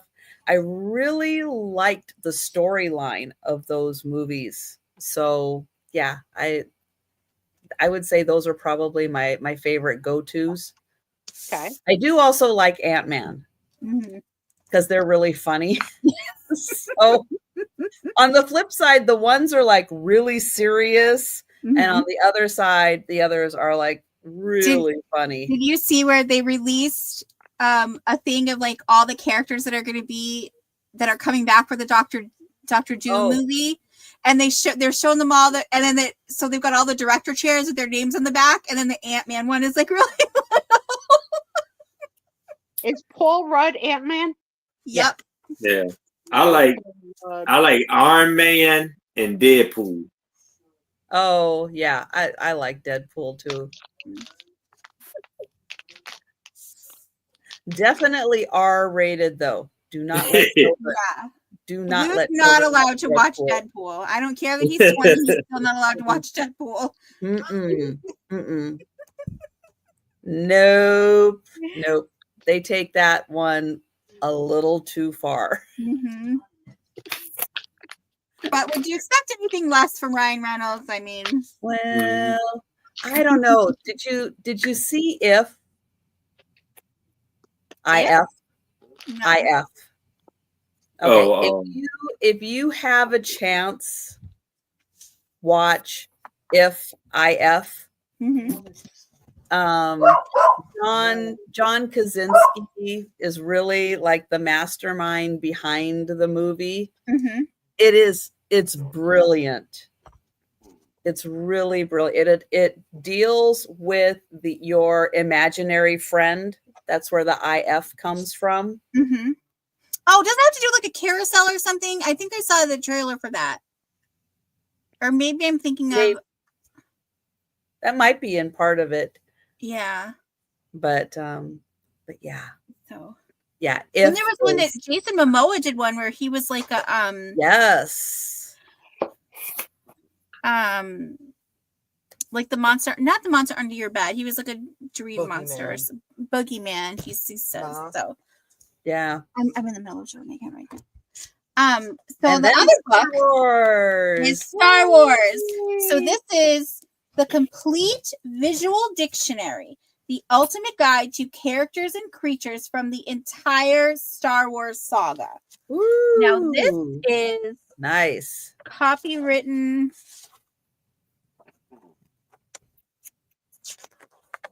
Copyrighted. 2006, I think. That's when there's a letter in the front that says it. It kind of just goes. It's not a page that has it, but look at the inside cover. Oh, nice. Where they're building. Fun fact: I'm wearing a Darth Vader t-shirt underneath this sweater. So, but this is gonna go through. Let's see here. So here's like Sarah Lee. If is really, really touching. Yep. Oh, 2006. Yes. Yes. That's neat that it goes through all 3 trilogies. That's awesome. Oh, of course, everybody's favorite Jar Jar Binks.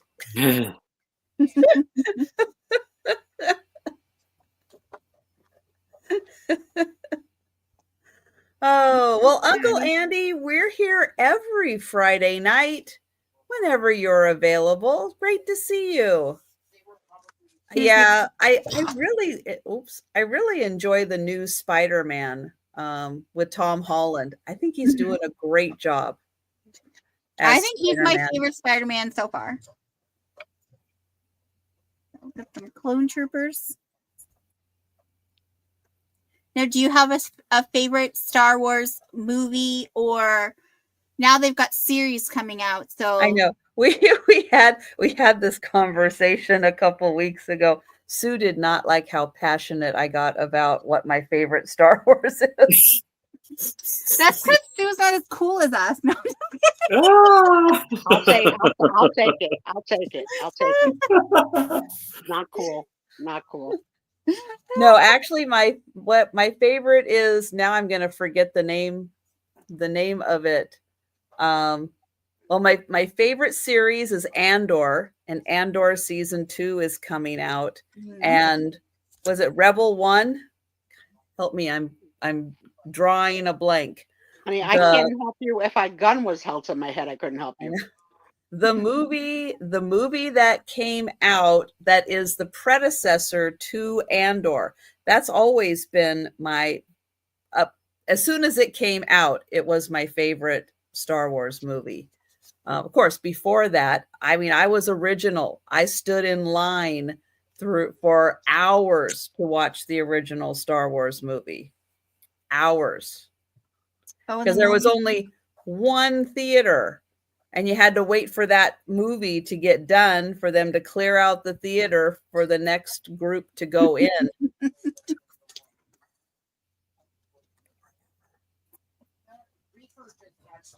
There's the elite clone.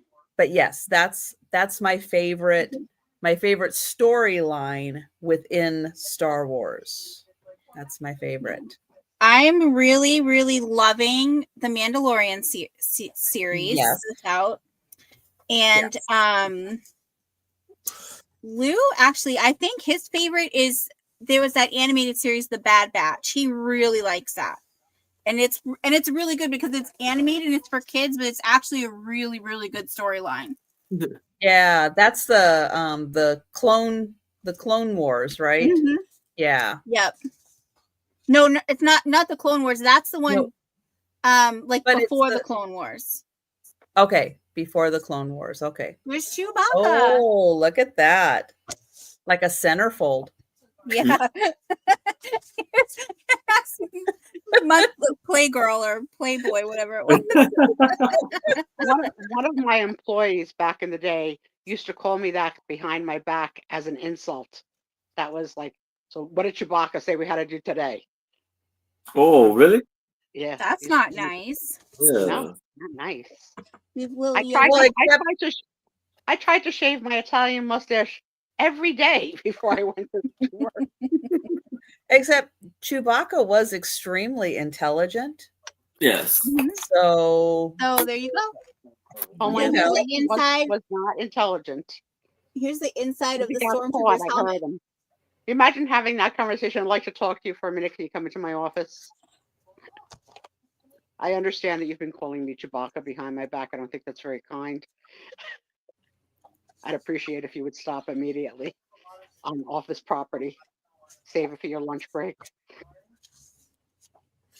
And here's the Boba Fett. That Boba Fett series is really good too.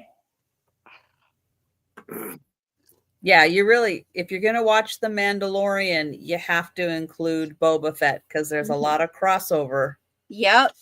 With that one. And this is all the different droid technology, and it's just a really cool book. Both of those books are really great. And yeah, for us nerdy people, there's a lot of information and a lot of fun information that we enjoy about those kinds of books. Yeah.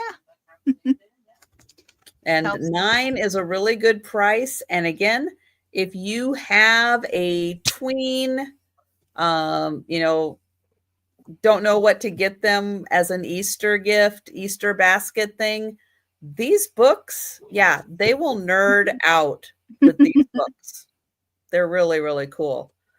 And especially DC. DC is, and if you don't know what I'm talking about, it's okay. DC is going to be exploding soon with James Gunn in charge. And the new Superman movie that's coming out looks absolutely amazing.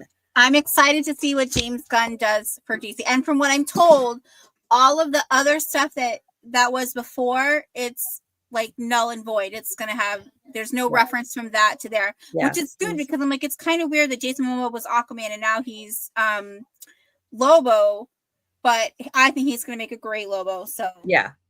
DC, you're going to be seeing a lot of DC movies and stuff coming out.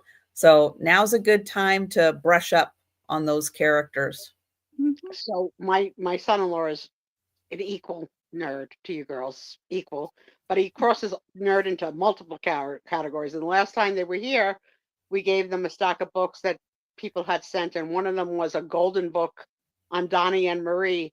And we lost my son-in-law for about 20 minutes. And so funny. I gotta read this like right now. Oh, good night, Angie. Good night, Angie. Sweet dreams. He went yesterday to the movies himself to see a new Looney Tunes movie that's out. Looney Tunes? No idea. I don't know. I knew there was one with John Cena, and it was like the coyote was suing Acme, I think, because he could never catch the Roadrunner, but then I heard it got shelved. So like they recorded everything and then they were like, we're not going to show it. So I hate it when they do that. I know. They did that with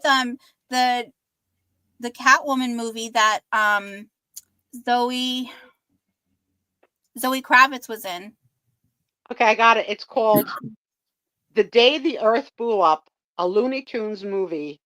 Porky Pig and Daffy Duck become Earth's only hope when their antics at the local bubblegum factory uncover a secret alien mind control pilot. Faced with cosmic odds, they must save their own town and the world while not driving each other totally loony.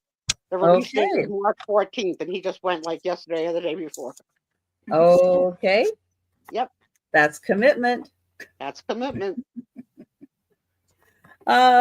These are plans to build a boat.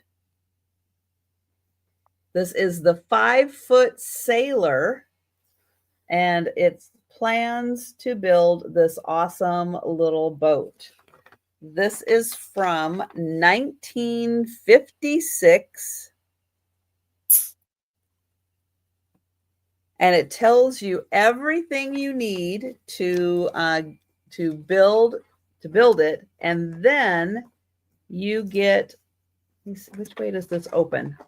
Hang on, it's kind of getting fragile, so I want to be careful. Okay, the back is just plain, but here's all your measurements and everything, and they show you how, get this piece of marine green plywood and line up your pieces like this to cut it out.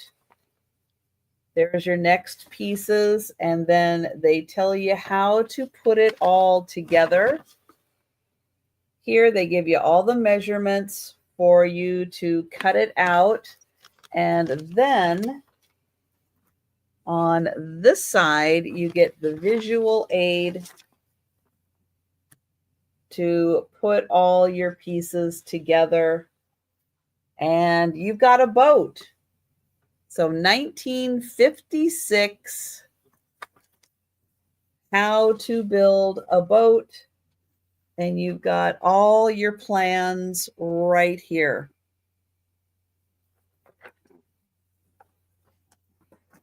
I thought that was really cool.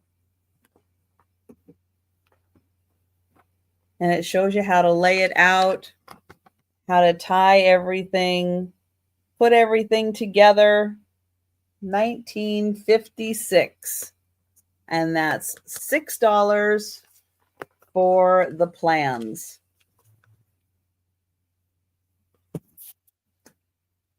All right, but we will pass on that.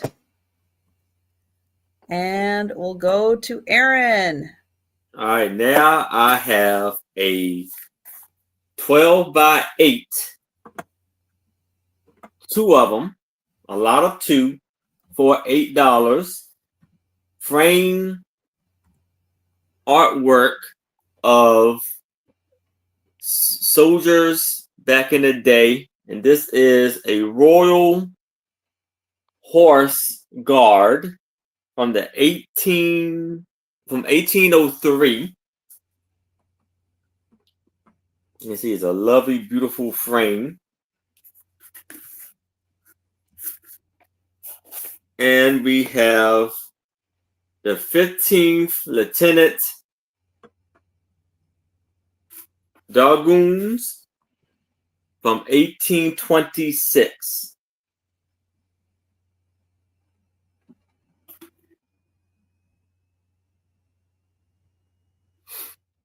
And a little fancy ring thing on his helmet, hat.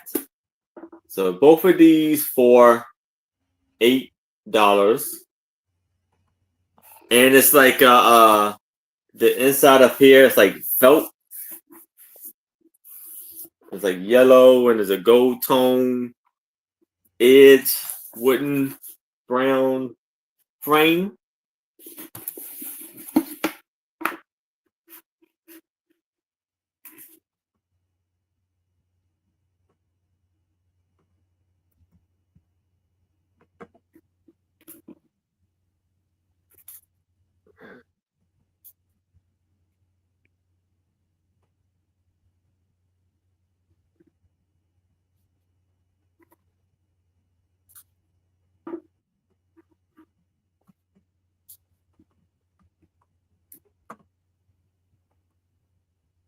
Amazing pieces of work.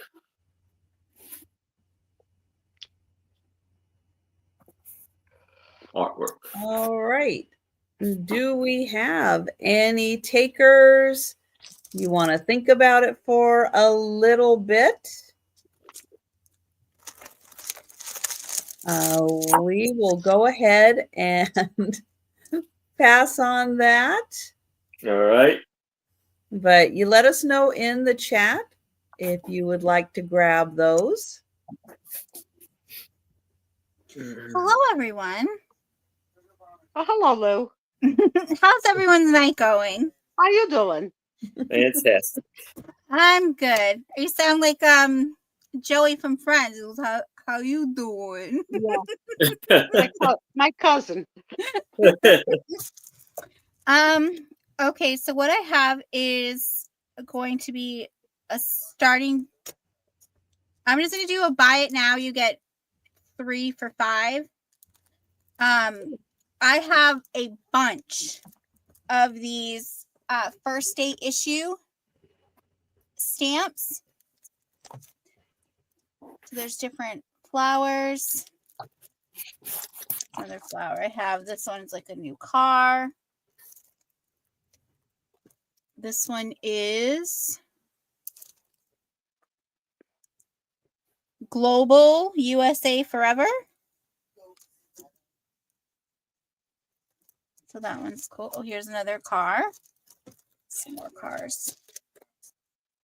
This one is Butterfly.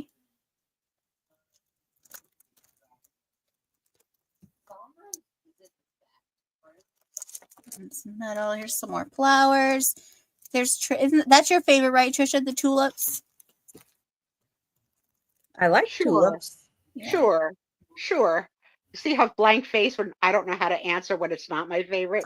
Oh no, it's daffodils. Daffodils is what you like. I always get those mixed up. Read her face when she's caught like a deer in the headlights. That's your favorite, right, Trisha? Yeah. Yeah. So this one is a little Halloween. People like Ooh. that one. She loves Halloween. Here's a Ooh. Kwanzaa. And some of these, here's another one. Like this one actually has more in there. It's more than one. So, but I'm just going to do per thing. I won't, because I'm not going to open and count. Diwali. I probably didn't say that right, but you know what I'm talking about. Here is Lydia Mendoza. And that's the Texas flag, if anyone's wondering. So there's that some. I have Pluto Explored. And these seem to all be from, I almost said these all seem to be from 2006, but no, there's some 2013, 2016. Here we have the lighthouse. Here's some West Virginia. Go home to your mountain mama, if you know that song. Here's the aster.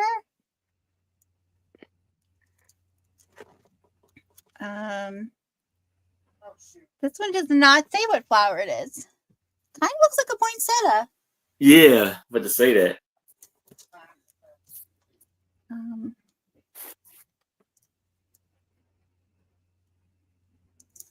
So we have that. Another one of those. Mm. A phlox. Zinnias.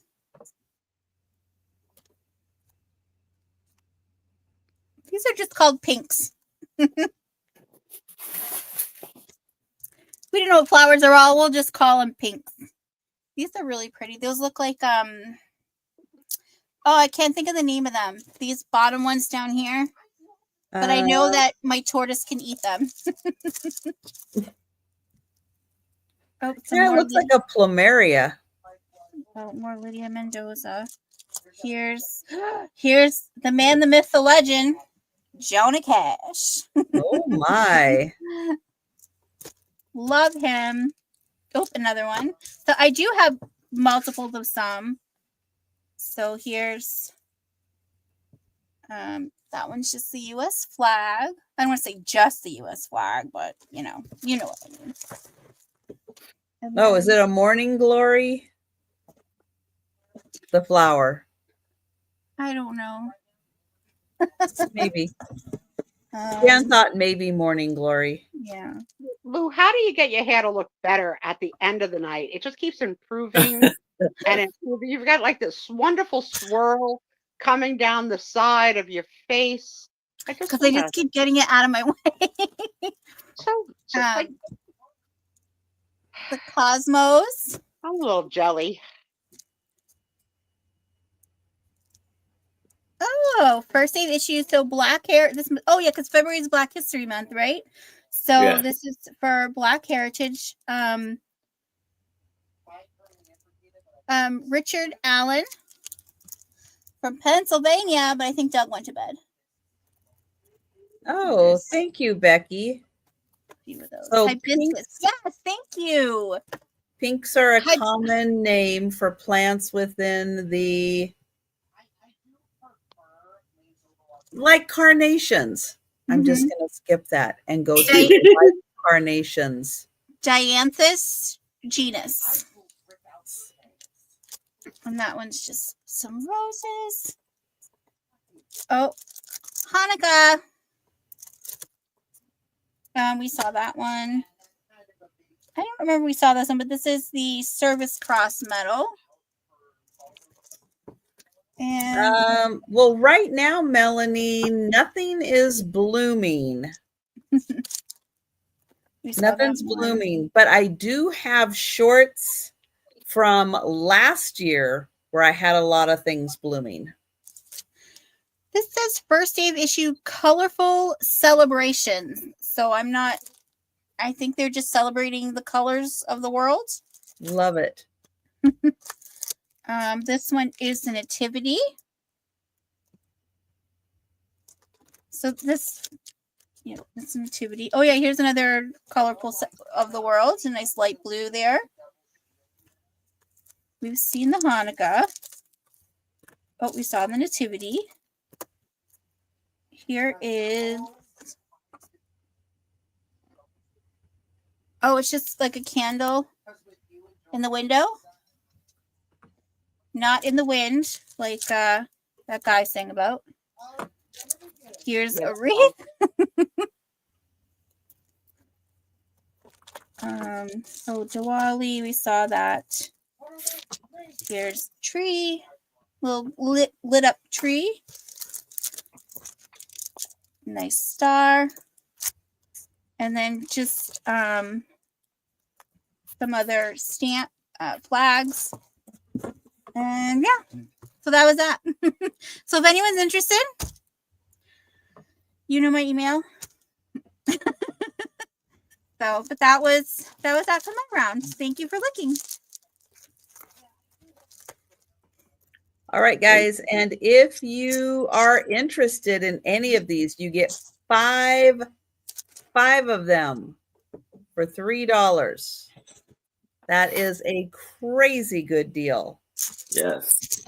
Crazy good. And just for that Halloween one, it is crazy good deal. That's backwards. It was because remember I had the packet ones last time, and it was like 3 of them in a sheet. So I did like 5 a sheet. So I did 3 for $5. Oh, so 3 for $5. 3, it was 3 Sorry. for $5. Yeah, I was trying to keep it the same, so it was that's okay. And they sold numbers really well are so hard. You have no idea how hard numbers are, especially this late at night. So 3 for $5. There you go. Still a good deal. Yeah. Still a very good deal. Okay, I have for $6 a 1934 Jell-O recipe booklet. Jell-O.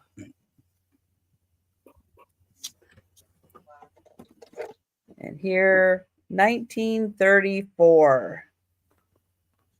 God knows what they were making back then with this Jell-O. Well, desserts. Strawberry garland. Pretty. Yep, lots of recipes. Oh, apple cider tang. Springtime delight with strawberry Jell-O. I want to know what they were putting in their molds that made the Jell-O just pop right out. Yeah, me too, because we have molds and they don't pop out. Raspberry, lemon, midwinter. I'm going to Google that right now. Julep cup. I think the trick is you get a container and put really like hot, warm water in it. And then you put the container in that so it kind of loosens it up around the edges and then you tip it. I think that's how you do it. I'm going to ask Google. Okay. Oh, a Jell-O jack-o'-lantern. Orange Jell-O and peaches. Ooh. So let's see. Dissolve it. Fill wide sherbet glasses about half full and chill. Press currants into rounded side to make the eyes, nose, and mouth. When it's firm, place marshmallows in the center and then cover with a peach half. Oh, I wish there was a picture of that. That sounds like fun. All right. So according to Google, it came up as AI overview, but it looks more like AL. So the AL overview. And it says literally to get Jell-O out of a mold, Gently submerge the bottom of the mold in warm, not hot water for a few seconds. Then invert the mold onto a serving plate and give it a gentle shake to release the Jell-O. This girl knows everything. So I won the quiz for tonight. You won the quiz. And AI looks like Al on Google. They did have those teeny tiny Jell-O molds back Yeah, then. Tom just bought them. Just bought them. I don't know from what reseller. 1934. Oh, look at, you can make homemade ice cream with unflavored Jell-O, Jell-O ice cream powder. Don't remind me about the cow hooves. I was just starting to forget. And there are your flavors of Jell-O for 1934. There you go, $6. Booklet is in beautiful condition for being 90 years old. Crazy. I think I'm gonna get it. So think about that. And we'll go to Aaron. Okay. Oh, there's Thomas. Thomas. He just freaking woke up. Okay? I just like 30 seconds more, Trisha. You had to keep on yelling out the word Jell-O, Jell-O, Jell-O. Jell-O. All right, I will count that down for Thomas. Thank you.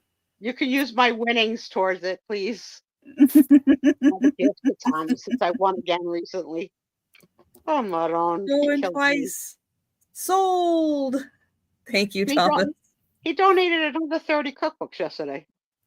All right. So here I have a 26 by 16 school photograph from the school, from junior high school,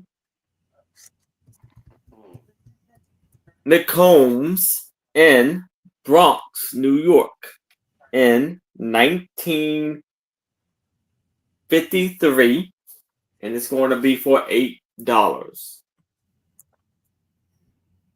think you could go either way with second credits to default. I think you want to what is that? It's about 40 kids in the class, give and take.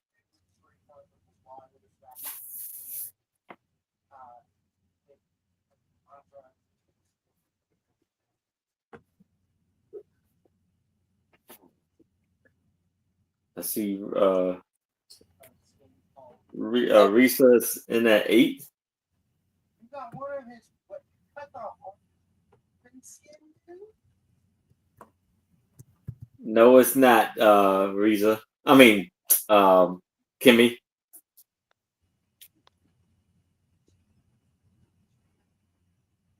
Let me see.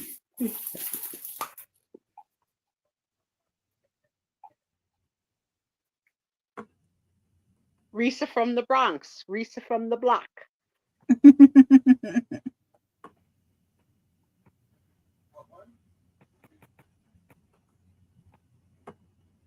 Okay, it seems almost like Aaron has been stalking Risa a little bit and content specific to her. He went on her Facebook and was like scrolling through and be like, all right, let me learn about Risa. Bronx, colleges, got it. He swiped right. Oh my goodness. Well, we will count that down for Risa. For the love of God, please stop talking about where Jell-O comes from, because I love Jell-O so much and I went and without it. When comes Trisha from sent it to me, I didn't eat it for a year and I forgot. Going twice. Sue, where do you think salami comes from? Salami comes from and you're worried about Jell-O? Mhm. Please. Sold to Risa. I can't. I mean, come on. Too traumatizing. It's not, someone said horse hooves, but it's not horse hooves. I think that's what they were asking. Oh no, it's from when you boil like beef bones. Like if you try to make a broth, okay, a good broth to make homemade is bone broth. You put all the bones from, say you had a chicken, put all the bones in there and just boil it or you can do it in the instant pot for less time, but just boil it, and then at the end you take the bones out, you strain out anything, and then put it in the fridge, and the thicker it gets, it's going to get like a Jell-O. That's the healthy stuff, and then when you heat it up, it turns back into a liquid. But I make it all the time for Merc because it's really good for him. So, and he's spoiled like my kid. You make him Jell-O? No, bone broth. Oh, okay. Don't eat Jell-O. That'd be funny. But they do put aspic in a lot of cat food, which is another type of similar to like a gelatin. Mm-hmm. It thickens up the broth. Equal host on this show, maybe not the show owner. I demand a change of topic. Well, I'll change to something you like. This is going to be starting at a 10. Okay. And at least I would think you like this. Is it Italian cookbook? Aw, Dahlia. Now, the first thing you do when you're going to cook Italian is you get your wooden spoon and you beat your children out of the kitchen. No, I'm just kidding. Just a heads up, though. Skip the seafood recipes. Okay. I don't mind that because I'm not a big seafood person. Yeah. Shrimp are the cockroach of the sea. So. Okay, here we go. Yeah. Okay. So we're going to look at some lovely Italian dishes. Here's some. Don't you dare clap, Trisha. Don't you dare. Minestrone with pesto. That looks delicious. Oh, and a pumpkin soup. Now, is minestrone a vegetable broth soup? Yes. Okay. Traditionally, it's a vegetable broth soup. I know it can go either way here. Oh, yeah, it's just cups of broth or water, a combination of both. It's just in this one, you're going to put pesto sauce in it too. So you're going to extra Italian it. So let's see. Last time I made pesto, I did it with baby kale. It was delicious. I think it has to have a different name if you make it with kale. I don't know. I just had baby kale in the house for my CSA and I didn't want to waste it. So I was like, I'll make some pesto. Doesn't that look delicious? And the green beans. No, with artichokes. Oh, I can't eat the green beans. I have tomatoes in them. But it's stewed artichokes. And then I like every recipe has a picture with it, which is really nice. Carrots marsala and broccoli with oil and garlic. So let's get to like the real dishes here. I don't want no chickpea salad. Where's the meat? Well, that's not really meat, but a baked vegetable lasagna. Let's see. Pork braised in milk with carrots. That's interesting. I'm going to show you how to do the pork there.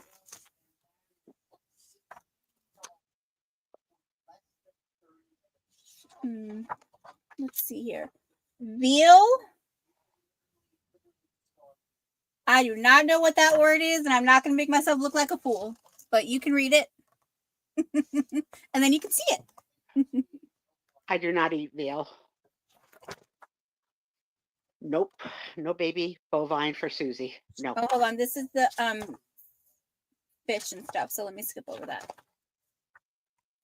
Oh, I saw this when I was flipping through. The focaccia. Ooh. That looks yummy. It looks like the thing that I have to fake squeeze pimples. Ooh, That's right. With onions. That's right. You did show that. Yeah. It looks just like it.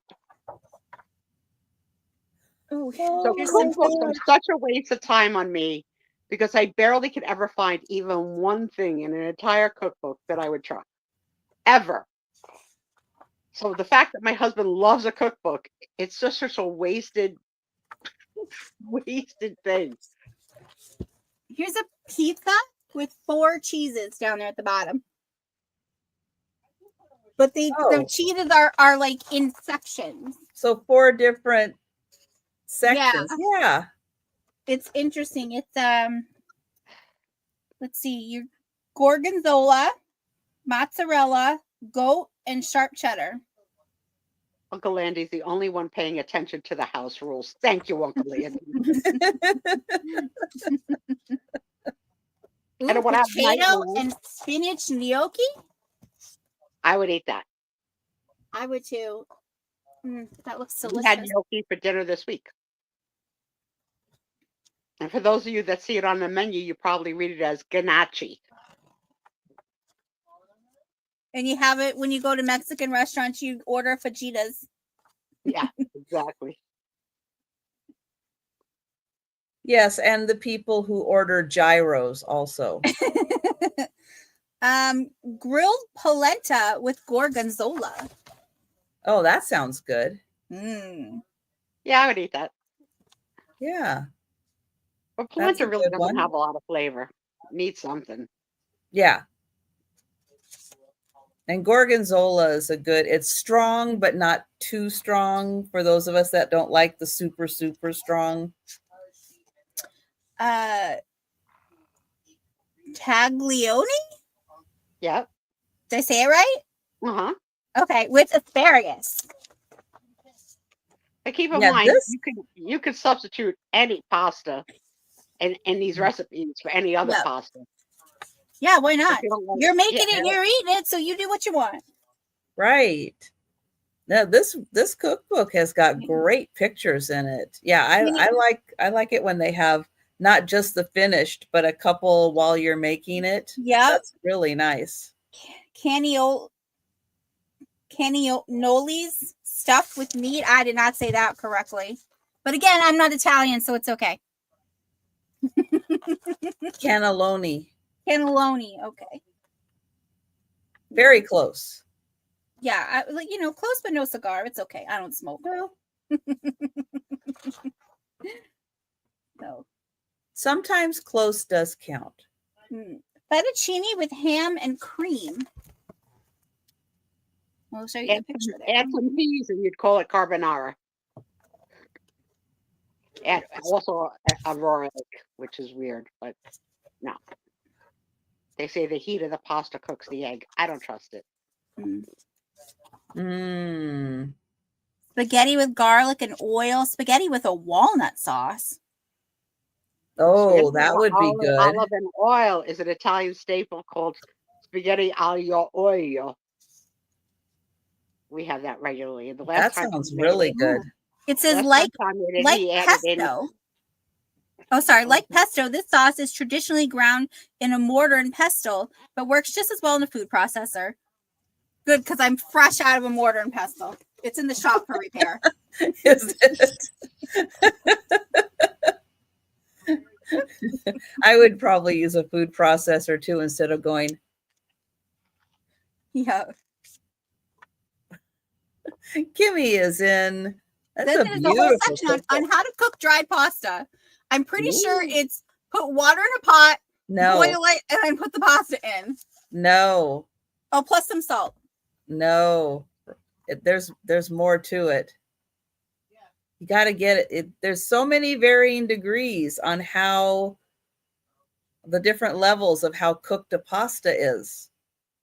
Yeah, I always go by it tells you on the package how many minutes to cook it for.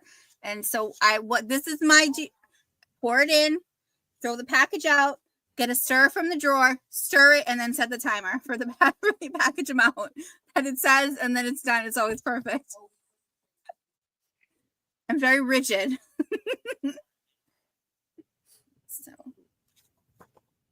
But one thing I don't get is some people save some of the pasta water to mix when they're mixing it. And I'm like, but wouldn't that just make the pasta be mushy? To me, I would think so. So the pasta water gets added to your sauce, just a spoon of it, because the pasta was cooked in the pasta water, it makes the sauce stick to the pasta because you've added that spoonful of pasta water to it like glue. Oh, see, I can't eat tomatoes, so I would never have known that. Because I don't do it sauce unless it works with cheese sauce too. It probably would. It's all about the adhering of the sauce to the pasta. That's the reason for it. Oh, and they give I you did not know that. a basic tomato sauce for those if you want to make a basic one. Tom made a pot on Sunday. It took him 4 or 5 hours before it was done. It was terrific. He learned from There is a breadsticks recipe in here as well, I saw. Nice. All right. Well, we're counting that down for Kimmy. Nice cookbook, Kimmy. Going once. Going twice.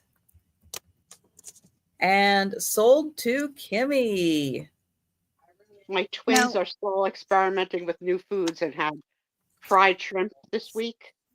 And the cat was on high burst, like, let me jump up on those high chairs right now. He's so rambunctious. Couldn't wait patiently on the floor for the food to fall. Right? Okay. I have a $5 start on, yeah, Kimmy, let me write that. Kimmy info to Al. This is kind of a yearbook. It has been folded right here. It's 1956. The back page has kind of torn off. I'm going to take that off so I don't damage it anymore. Anita Merrill, I think, is the person that did this. So you've got a little bird. 1956. Inside is a picture. Oops. This is Meany Junior High School, June 1956. So you have the class, 1956. And then there's another picture behind it that is different. So it's like another group, maybe the two different classes of junior high. Are there two tracers? Does it say what state it was? I didn't hear that. No. And then it says, "Will remember always."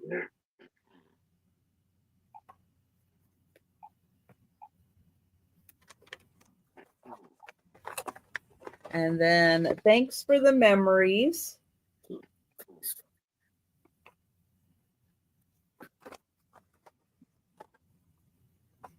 There was a menu. Creamed turkey, whipped potatoes. Potatoes. There's the chefs. I would use that term lightly. Chefs. That sounds like 1956. Oops. Come on, Paige. All right. Then there was a program.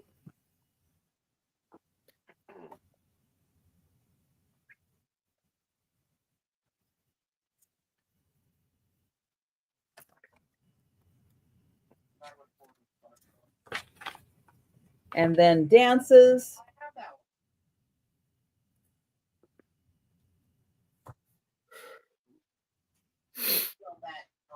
Wow. 1, 2, 3, 4. 4 songs by Elvis. And must have been popular. And then comes the interesting part. Let's see. Paul says, I hereby leave all my algebra books to Steve along with my back desk in Mr. Warner's room.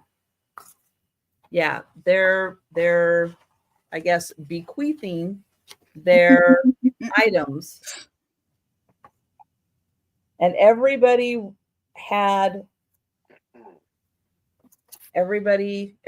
did this. I So just saw somebody say, I, James Buchanan, will try Suzanne.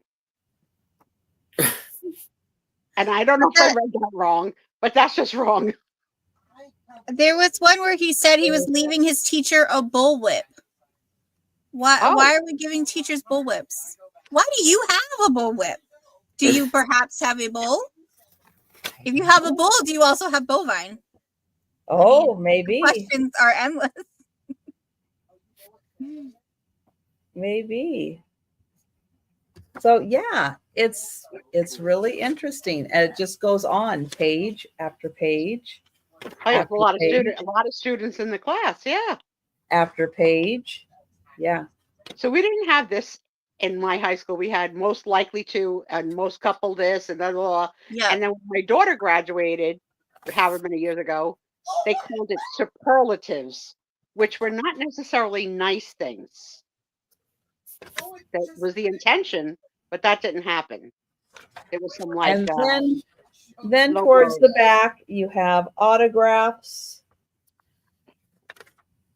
and things people wrote then in the back of the like yearbook. But yeah, this looks like this was the yearbook. That's really neat. 1956. How many of you? I know it looks like a really big school. Why Yes. would they not have a professional yearbook?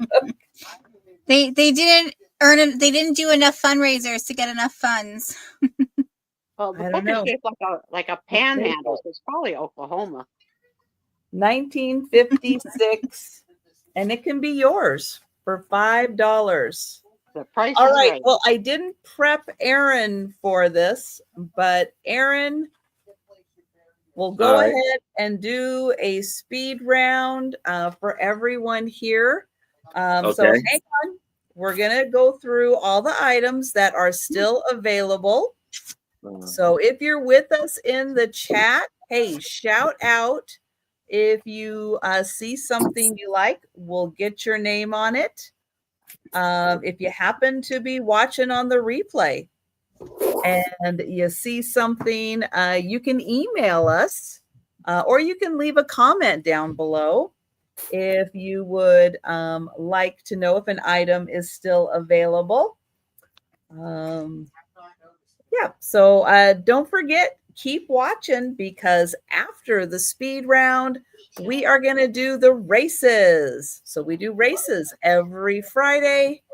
And yeah, those will be coming up. So let me get Aaron up on the big screen. Okay, first off, I have this 28 by I think like 21 poster of prints of this Native American chief for $8. It's still in the plastic, still covered by cardboard. Let's type in chief. Now I have this awesome animal book that was handmade by Arma Rowe for $5. Telling you all about the different animals and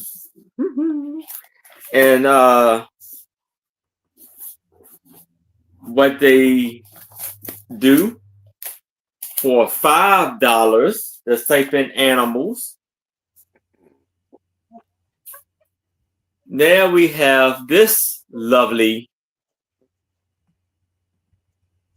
cabinet card of these three girls and two boys, three women and two guys in Atlantic City in the late 1800s. They look like they were at the Jersey Shore. So it'll be for $5. Let's type in Jersey Shore. Jersey. And we have this guy right here. Clean cut. RR driver. This is for $5. Just type in guy. Thank you for the banner. Oh, should we have a stamp? Then we have Jerry at school. This is for $8. This was copywritten in 1950. It does have an A on the back, making it the first edition. Just type in Jerry if you like that one for $8. We have Hop Little Kangaroo, copywritten in 1965. It has an A on the back of this one for $8, making this the first edition. Let's type in Kangaroo if you like that one. Now we have Cinderella Little Golden Book, copywritten in 1950. This is a Mickey Mouse Book Club book. It has an A on the back of this one. And this is for $8. Let's type in Cinderella. Then I have $1 each for each one of these masks. You know, we got, you can put duck if you want that one, chicken, horse, lamb, dog, pig, mouse, rabbit, cow, rooster, and goat. I'm sorry, I have no clue why they don't have a cat for that. That's their bad. I think it's a llama. And here I have the I'm sorry, did you get Vuvu for Cinderella? I'm so Oh sorry. yes, okay, I got you, Vuvu. And now I have the Currier and Ives book for all of their art pieces for $50. Just type in, got you. Just type in Ive. And that is all of my items. And I got you Vuvu and got you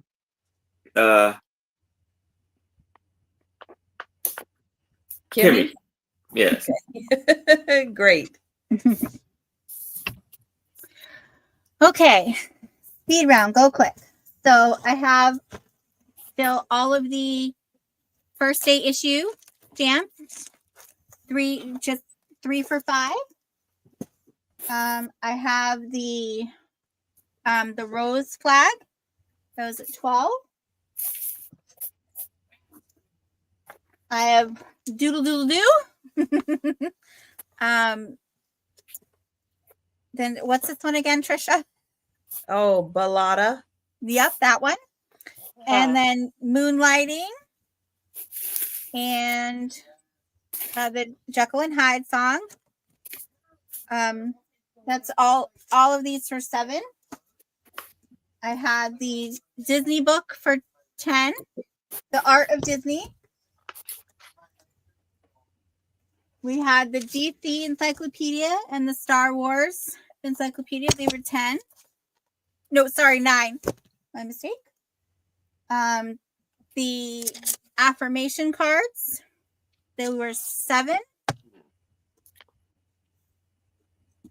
The shadow art book was $8 with all the fun puppets in there. Oh, here we are, the library again. Opens up right to that now. The musical songbook, The Lost Horizon. La Caja Fo. Thank you. Yep, that one. And forgot the name of it. A Star is Born. And Kimmy would like your Disney book. Gotcha, Kimmy. And last but certainly not least, and definitely the happiest, Bob Ross. Yay! The sticker activity book. That one is $9. And actually, last was the Effing Birds.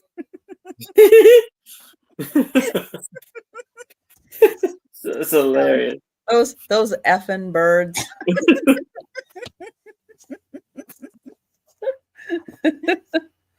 Oh, and you could have the whole calendar of those effing birds for $10. Yeah. Which are just regular birds, but some very funny effing quotes. Yep.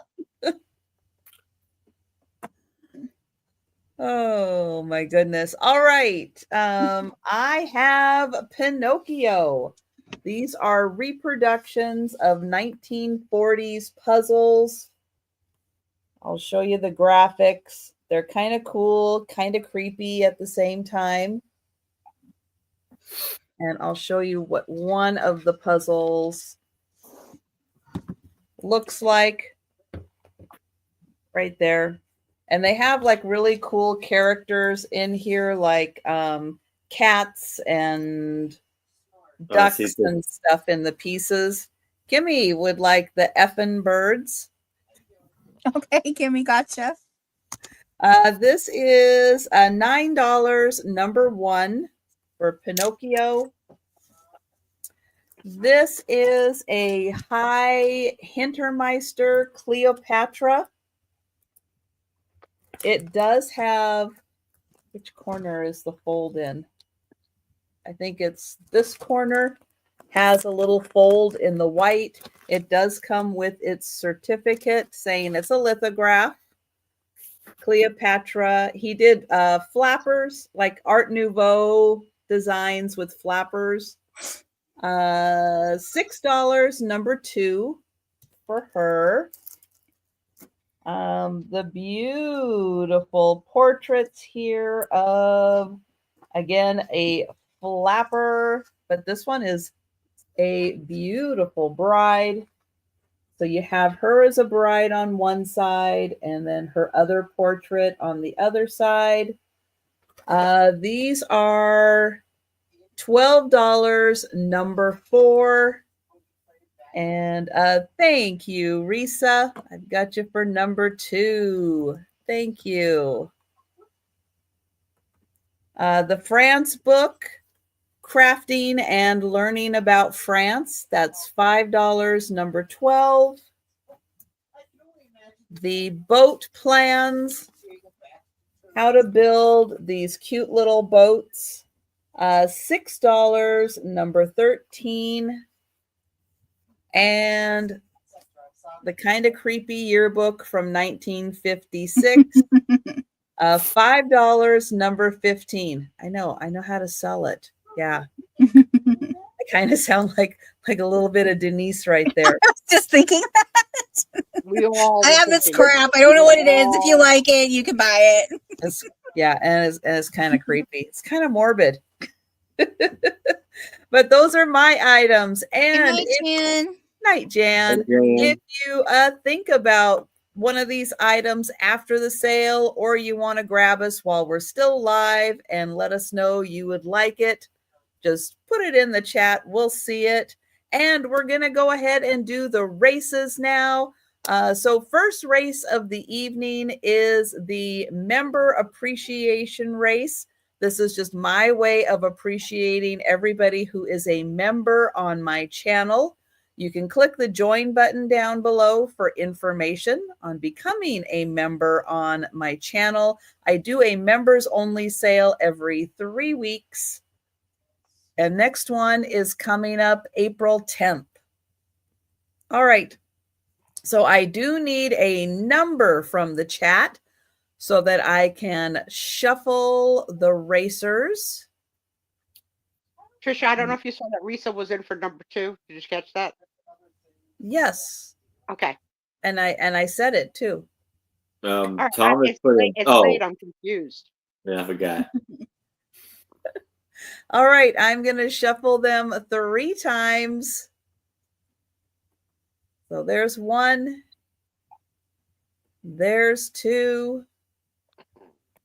And there's 3.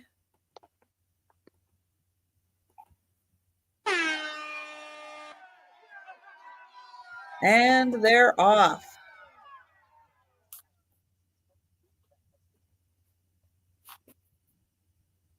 Okay.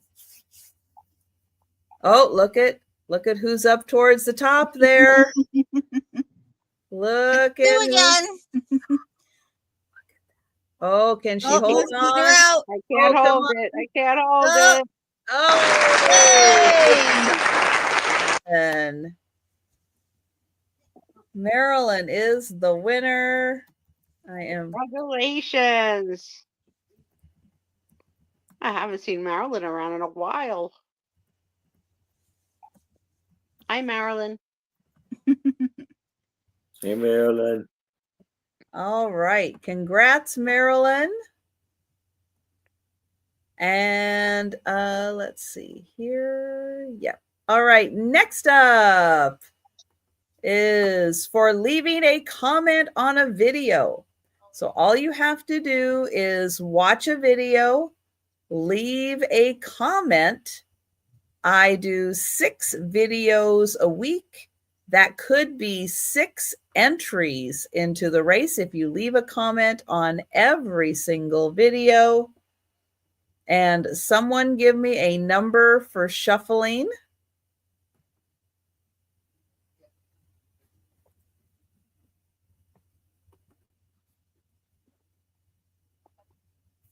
All right. Oh, Thomas is going with 3 again. All right.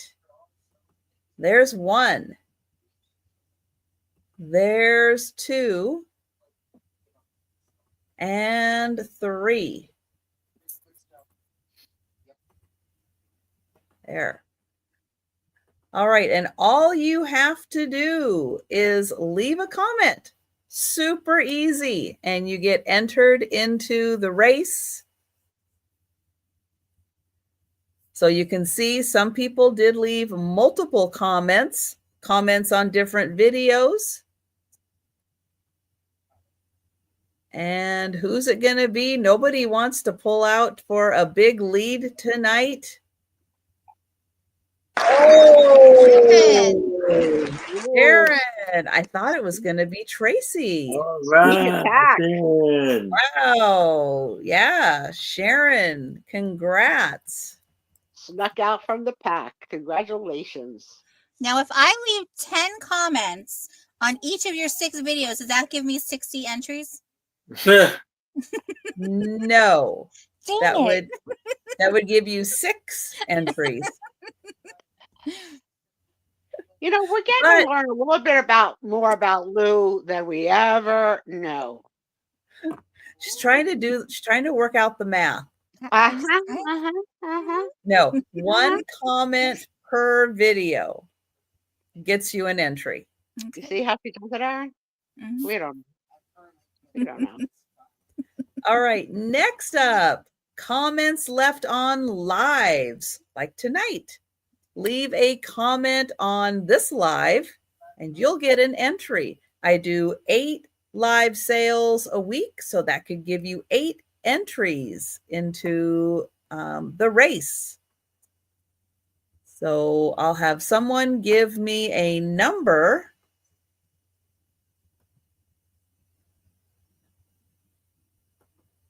Although I could guess what the number is going to be. Oh, Thomas is mixing it up. Yeah, that's how I like it, baby. Mix it up. All right, shuffle in 2 times. 1, 2. And the rowdy leprechauns are off. So yep, watch a live, watch part of a live, leave a comment, and you'll get entered into the race. And they're shuffling, they're trying. They just had that big holiday. They're still a little hungover. Oh my goodness. Oh, the early leaders. Cindy. It's Woohoo. Cindy. Good job. All right. Congrats, Cindy. Okay, next race is my shorts. Yes, I have been putting out a new short every Sunday. I'm trying to get back into doing shorts, trying to stay current on shipping. It's sometimes a challenge. But if you go through my old shorts and leave a comment, and if you go through the fresh shorts and leave a comment, it all counts with shorts. And we have the Santas. And because we have the Santas, we are going to shuffle them 2 times. We Go always Rosemary, shuffle. Go Brooke. Always shuffle them 2 times. Yep, for Rosie and Brooke. And they got a big And day the tomorrow, going Santas on their are first off. carousel ride tomorrow. Ooh. I hope that's next week's picture. Who's going to be Kim? Will Kim be Kim? There are other people besides Kim who left messages. I know it's or Can't left see anyone else's name, so let's see. Oh, I see Susan Boo Boo's name. Yes. Oh, But but it it's is Kim. I mean, the odds were with her. Yeah. Good job, girls. And the last race. Every week on my post tab, not ever going to get used to that. On the post tab, you will see an entry for counting the number of packages that get shipped out each week. Enter the number as a comment on the post, and you will get an entry into the final race. Let me pull that up. And this one we do not shuffle. You just get the luck of your entry. And we had 6 people enter the race, or leave a comment to enter the race. And no shuffling. We are just going to start. And you can start counting. Well, for counting, it's actually this current week. So this week's Monday through Friday, Saturday optional to enter into next week's race. And who's it going to be? It's Tracy Morgan. So regal in that duck suit. She cast a spell on everyone. All right, so those are the races for this week. Thank you all for leaving all your comments. And yeah, we're going to do this again next week. And love it. There we go. Who wants to see this week's picture of the twins? Me. This is this week's picture of the twins sent to Trisha this week. And then I have a little something that you sent me a picture? Yes, today on Messenger. And I sent you one picture on Messenger. Oh, on Messenger. Okay. Yeah, the other picture I sent you on Instagram. I don't know if you want to show that tomorrow. Oh, Messenger. Okay, I don't do Messenger. You don't get messages? I like refuse to do Messenger. So it's you don't not get any texts? All right, I'll show the picture. No. No worries. I can do it. No. I can do it.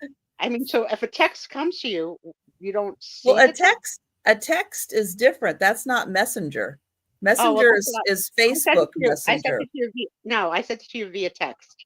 Okay, That's all text right. is I got it. different. I got it. Direct me because I can't see what I'm doing. Well, Closer. Oh yeah, get closer. Where they at? An indoor mosh pit. Yeah. So it was their first time to an indoor playground. And yeah, they licked everything. They both have colds. Oh. Not surprised. Not surprised, right? So No, now that they're getting more no. integrated into the world, yeah, they both got colds this week, but not bad ones, fortunately. But they were so happy. So happy. That was last week. And then tomorrow they have a family day because Mike has off tomorrow. So they're going to go to their first ever carousel ride. And I'm so excited for them. I can't wait to see those pictures. So welcome to Sue Spiezio short show, because it's 12:30. So I want to ask one question, maybe two, but one. 4 of us go out for dinner. Me, Trisha, Aaron, and Lou. Trisha orders a salad and a water. Lou gets an entree and a slice of cake for dessert and a water. Aaron gets an appetizer and a steak, but no dessert and no cocktails. Sue Spiezio gets an appetizer, an entree, lobster tail, an extra side dish, dessert, and 2 cocktails or 2 glasses of wine. If this is you in this environment and the bill comes with 3 of your closest friends, how do you and your closest friends handle the splitting of the bill? You pay for your meal. So you would get the bill and say, I had this, here's my $40. I'm with Aaron. Aaron would do the same. What about you, Lou? I think it depends if you're invited out. I think sometimes, like, if you get invited out, sometimes you don't. I don't know. It depends. Like, I have friends I go out with, and she'll pay one time and I'll pay the next, and we just swap like that. No, that's not where the question's going. I know, but I think it just depends. Usually, no, yes. the question is no. Here's the question. Mm-hmm. Do you divide it 4 ways and everybody pays a fourth, or do you pay for your meal? No, you pay for what you eat. There you go. I know this is where Sue's going. That's where I'm going. So the answer in New Jersey, for New Jersey lifetime friends, is twofold. One is there's a trick to the question. One of us will usually invite a ringer to be the 5th person, usually a man, and usually a man with deep pockets. Okay, you did not have a 5th person at our meal. I'm going to tell you if the ringer's not there. So when the ringer is there, and okay, so when Uncle Andy joins us, Uncle Andy is going to be paying for everybody. Often a gentleman at the table with 4 women will throw down a couple of $100 on the table and say, here, put this towards the bill. You guys figure out the rest.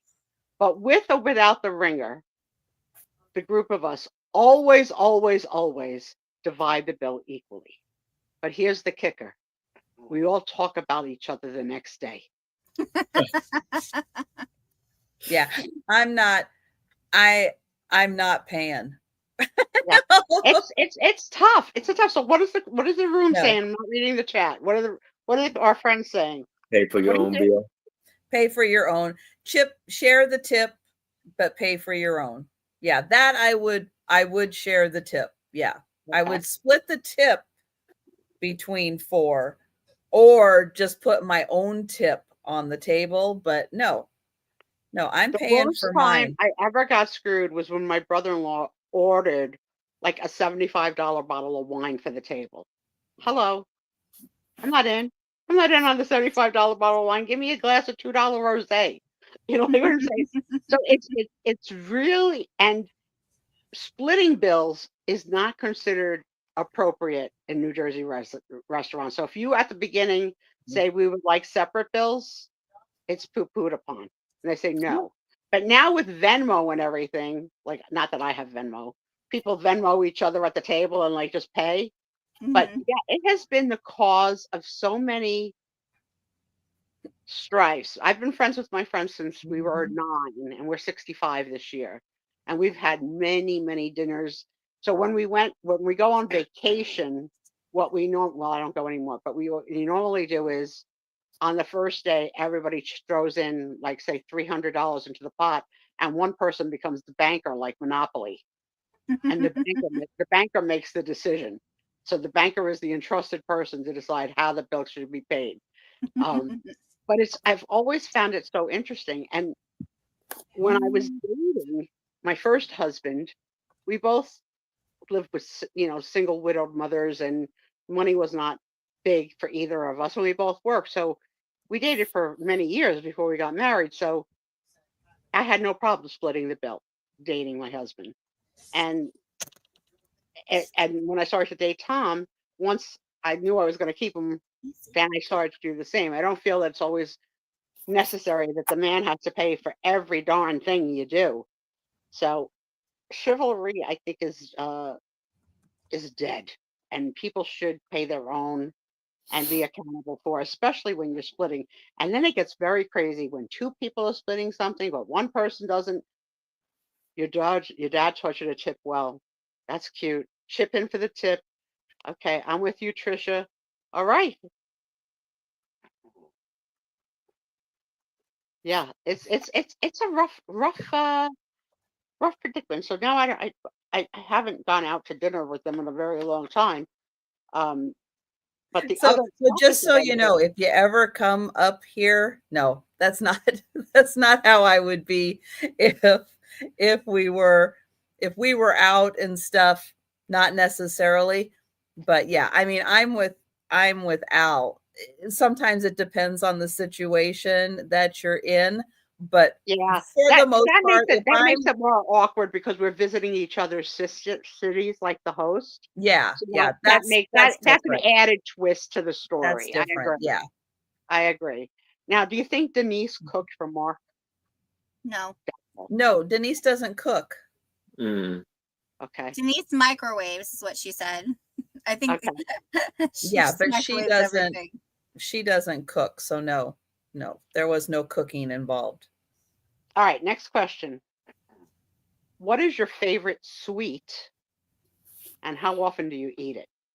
Oh man. Actually, I stopped eating it, but I want to go back to it. The sweetest Swiss chocolate rolls, Little Debbie Swiss chocolate rolls. Oh, I love those. like a ho Really? ho. Like a ho ho? Like a ho Yeah. ho? Uh-oh. Mine is ice cream. It's my favorite sweet, and I probably have it Oh, once to twice a month. I allow myself to have it.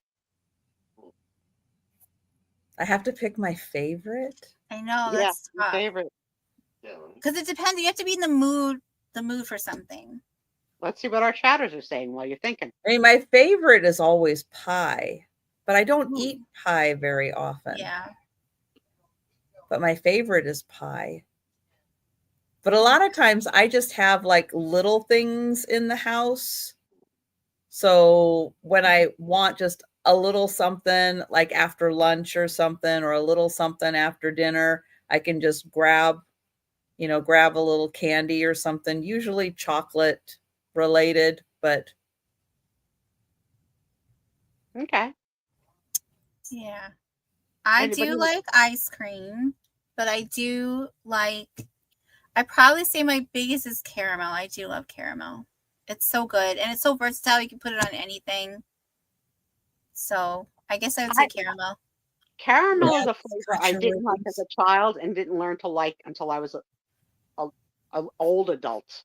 I always Mm. appreciate caramel. Yeah. And Actually, candies Lou with doesn't like caramel either, and I'm like, that's fine, more for me. So this question I like because I myself and watch so many resellers and so many of us that we don't get to see facially because there are our visitors and we don't see them on cam. But where do you stand on makeup? So I wore makeup Really? when Really? I went to work. And when I stopped working and going out in the field, stopped wearing makeup. Like I totally never put on makeup.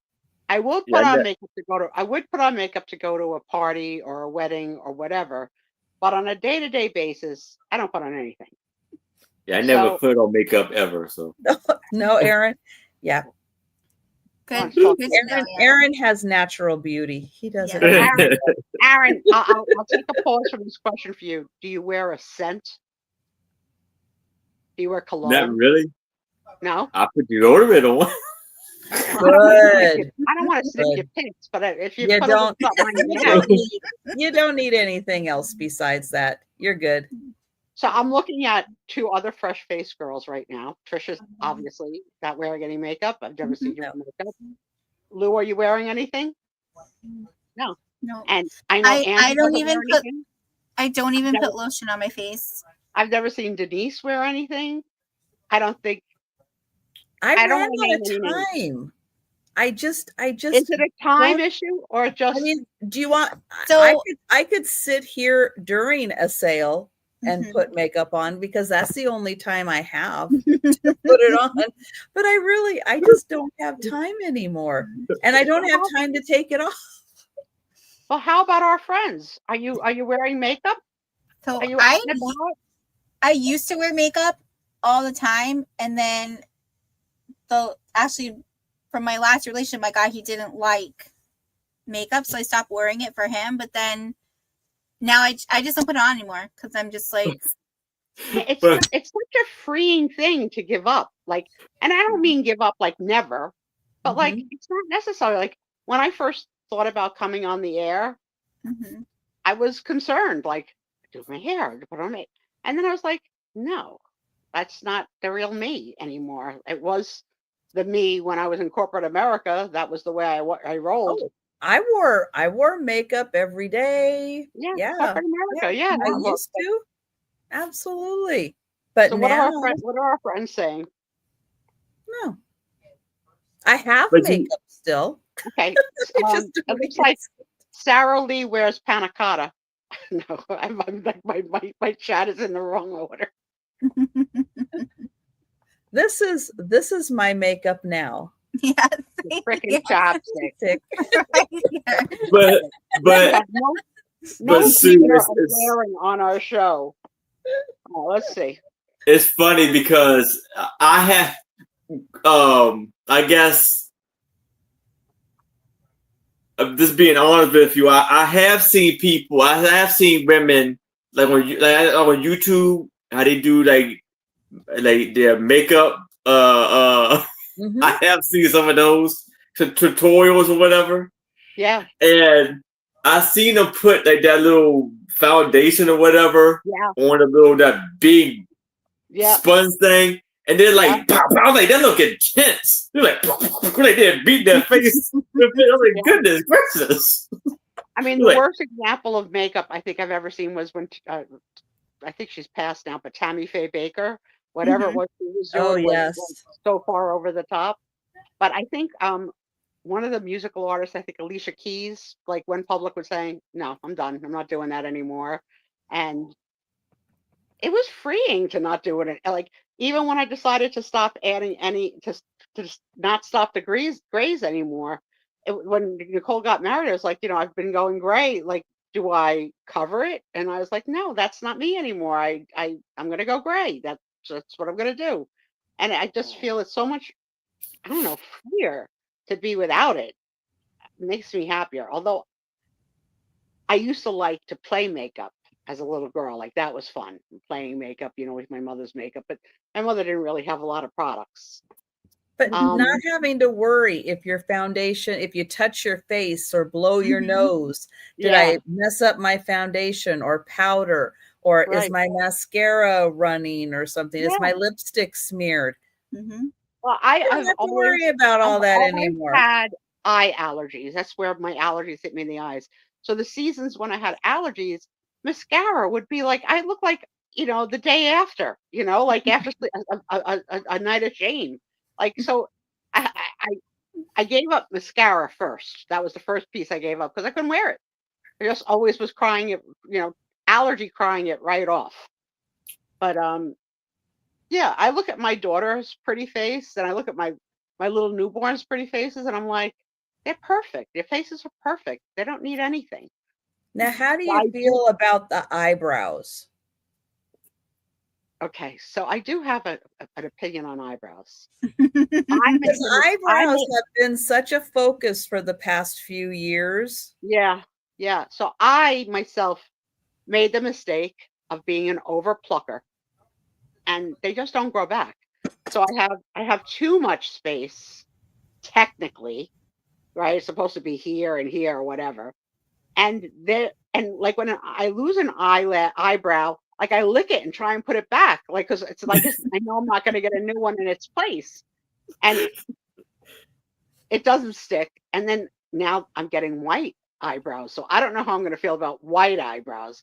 I I might color eyebrows. I don't know, but yeah, there's so many eyebrow places here in Jersey. They do threading, like with their Oh yeah, teeth I and seen someone do that. I was like, that is Yeah, dang, but that was crazy. I'm painful. more into what like Vuvu's comment, the oversized, very dense color, the brushing up to make them even bushier as Mhm. you get towards the center. It just seems like eyebrows are just a little extreme right All right. Yeah. now. So this Just is a my worst bit eyebrow extreme. experience ever, Trisha, ever. When I was out in the field, I had to go to doctors' offices every day and do my, Sue Spiezio show. I walked into an office, and the receptionist had her back to the window. And when she turned around, she had clearly shaved off her own eyebrows and drew on new ones Oh about yeah. We did about the other 2 inches about 2 inches above where eyebrows should be, like here. And I went,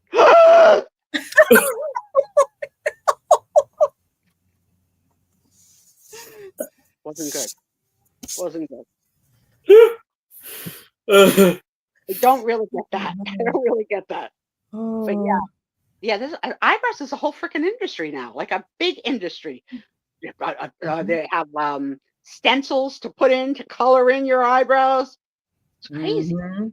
Yeah, but I am lacking in the eyebrow department because as a young girl, I overplucked and plucked and plucked and plucked. Now all I pluck is all my little hair by my chinny chin chin. And every week I catch myself on the show, like two new ones grew in just tonight. One's one right here, and there's one right here, and it's driving me crazy. So that's the first thing I'm going to do when we end the show. All right, should we do one more? Sure. Okay, one more. Okay, would you or do you ever throw out old photographs of yourself that are not flattering? No, cause I like this The the memory? show. That's the have the character of you. That's the The moment, time you capture the can moment, bring it right? out and have a good laugh. I mean, I was really, really fat Susie. Really fat Susie. I would have to destroy my whole life. Like Yeah, my whole I life. don't like a lot of my pictures, but I Me haven't either. thrown them out. No, I wouldn't. So no, but I know girls who like cut out the guy that they were with. And No, Like I look too good. I look too good in this picture to get rid of me, but he can go. No, it's amazing. So I asked, so we're doing, the big Monday sale. Angie and Al and I are going to be, we're starting off with Angie's Monday market sale. We're going straight through to my Monday evening sale. We're doing a big mega sale. And so I asked Angie, because she sets up really nice thumbnails for her market Monday. And I said, Angie, can you set up because I'm not great. I'm not good at thumbnails. I said, can you set up a thumbnail for, us for, this big mega sale? And then she sent it to me so I could use it. She put I don't usually have pictures of me because again, it's me. I don't do the whole picture. Of me too. Thing.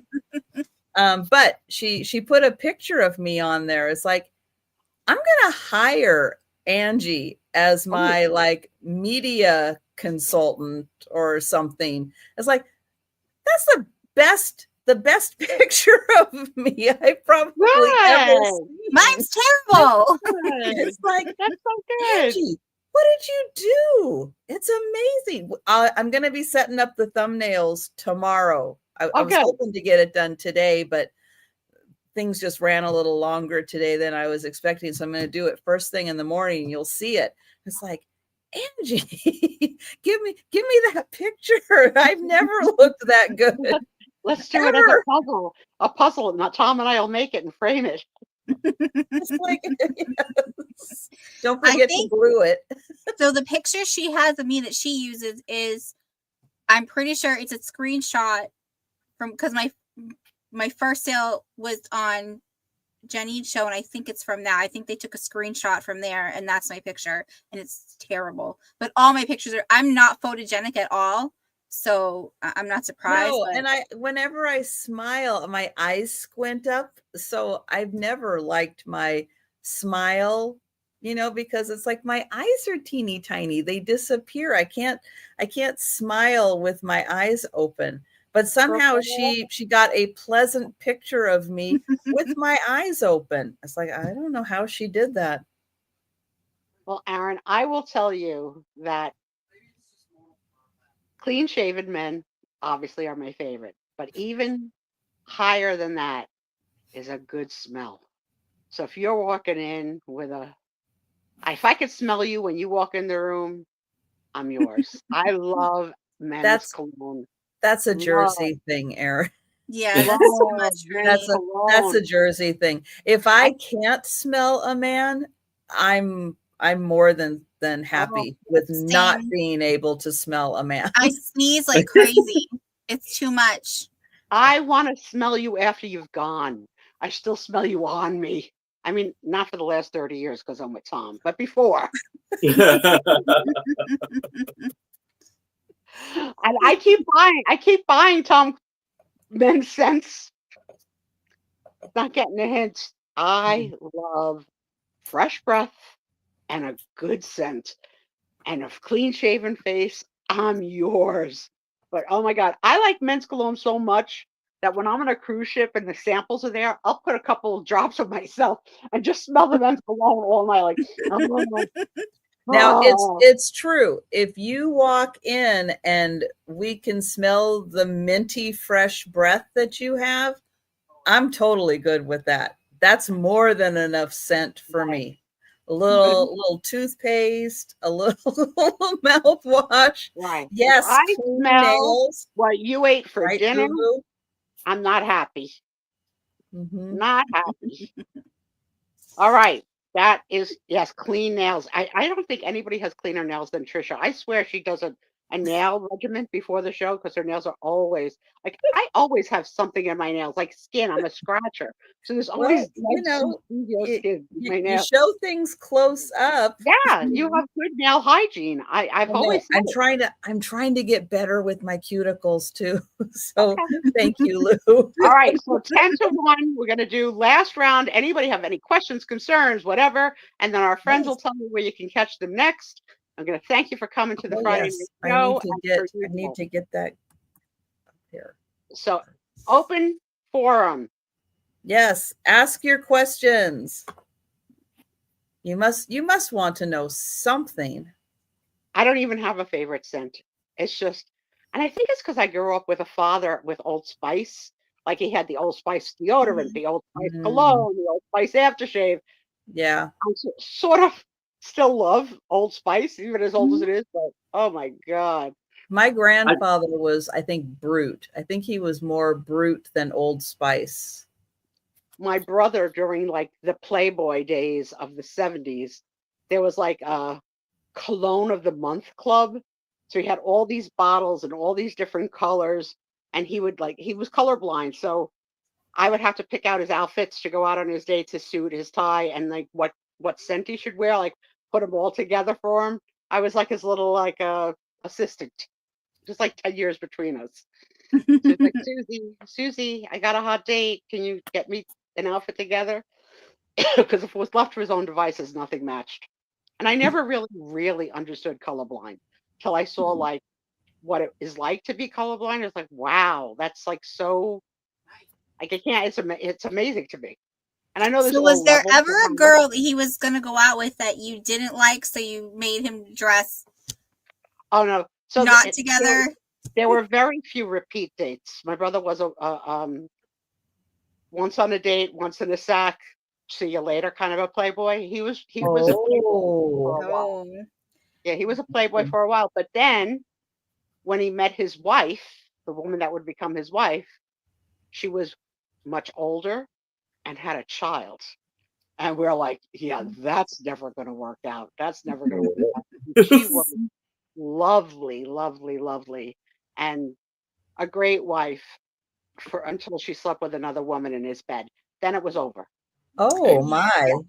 Yeah, he came home. He's like, I thought you were just renting a room, not my spot on the bed.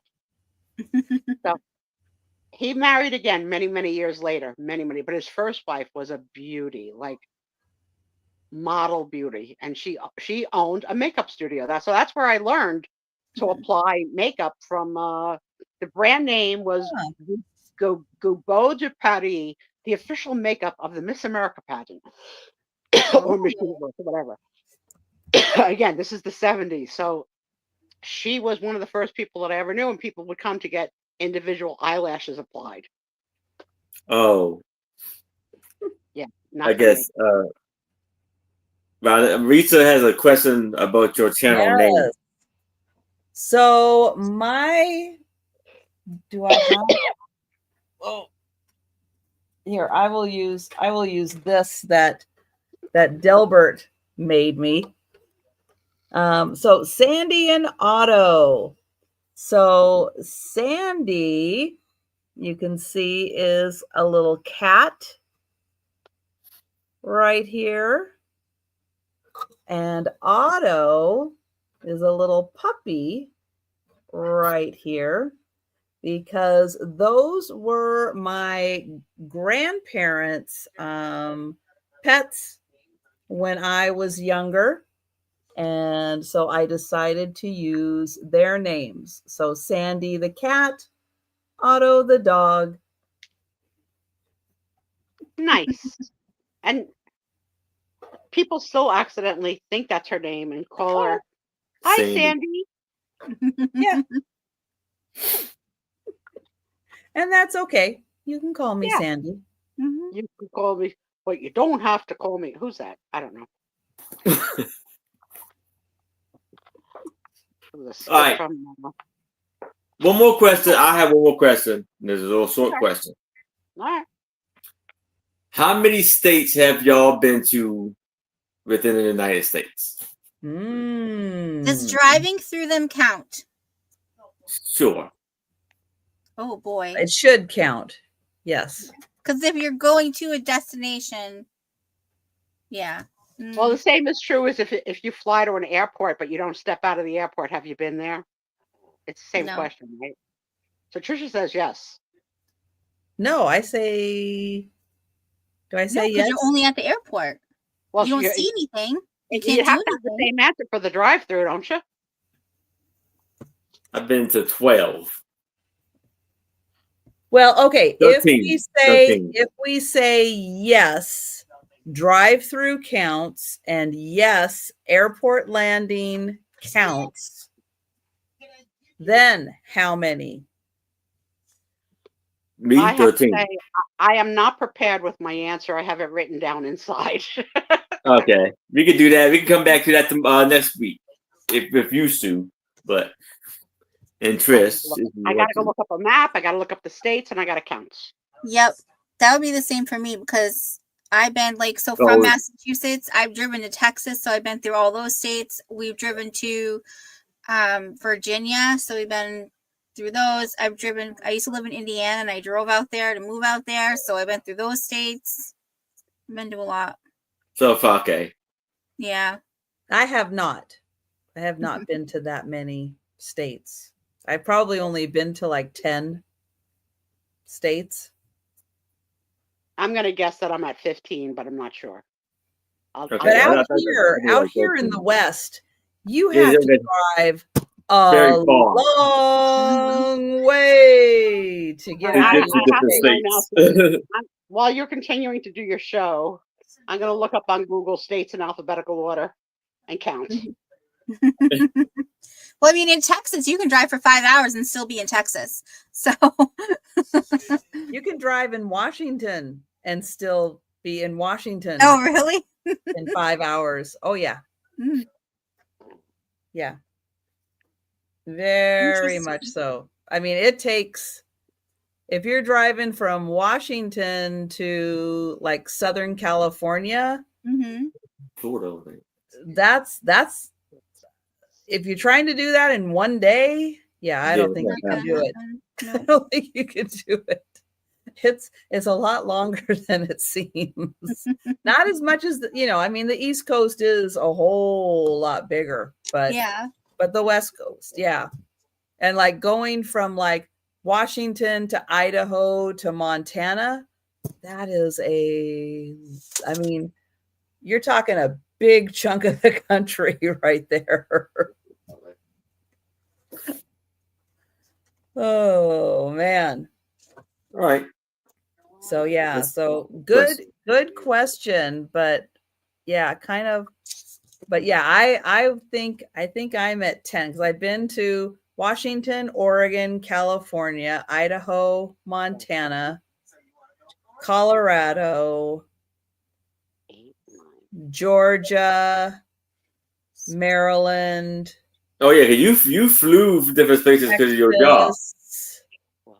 New York and Connecticut. So so I think I might be maybe 11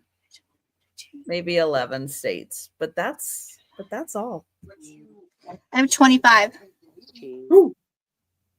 So half of the states. Yep.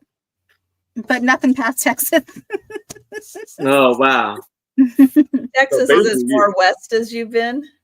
Yeah, I haven't been on that side. Yeah, same and thing nothing north of Texas either. I am 17, Aaron. 17 for me. I did like 13. So I've been basically like the East Coast and then Louisiana and Texas. And Texas was your favorite, right? Sure. I knew it. You know what, Lou? You don't learn. This is just exactly the same thing you did to Trisha. And peonies are your favorite, right? Sure. You don't learn. You don't learn. No, I said tulips. I know there was, but then I remember. I know. I couldn't remember the flower. Don't kill the joke. I was trying to remember which one. All right. As we answered all your concerns for this Friday at 1 a.m. A 6-hour show. So Aaron, let me grab the link to your channel real quick. And then, yes, please mention your sale. All right. So tonight at 6:00 p.m. Eastern, you can catch me with my lovely co-host, Becky, Vintage and More, and my very special guest, John, the reseller, at 6:00 p.m. Eastern. Unfortunately, Anitra won't be able to join us, but hopefully she will be back next week. And I'm sorry. next week, I will be right back here Friday,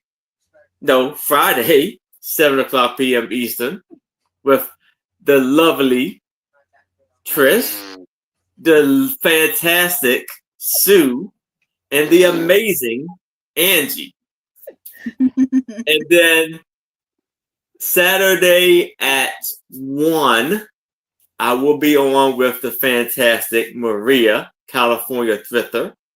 And then she will be on my channel with my two lovely co-hosts, Anitra by Queen and Becky Vintage and More. Yes. All right. And everybody take a sec. Make sure you are subscribed to Erin's channel.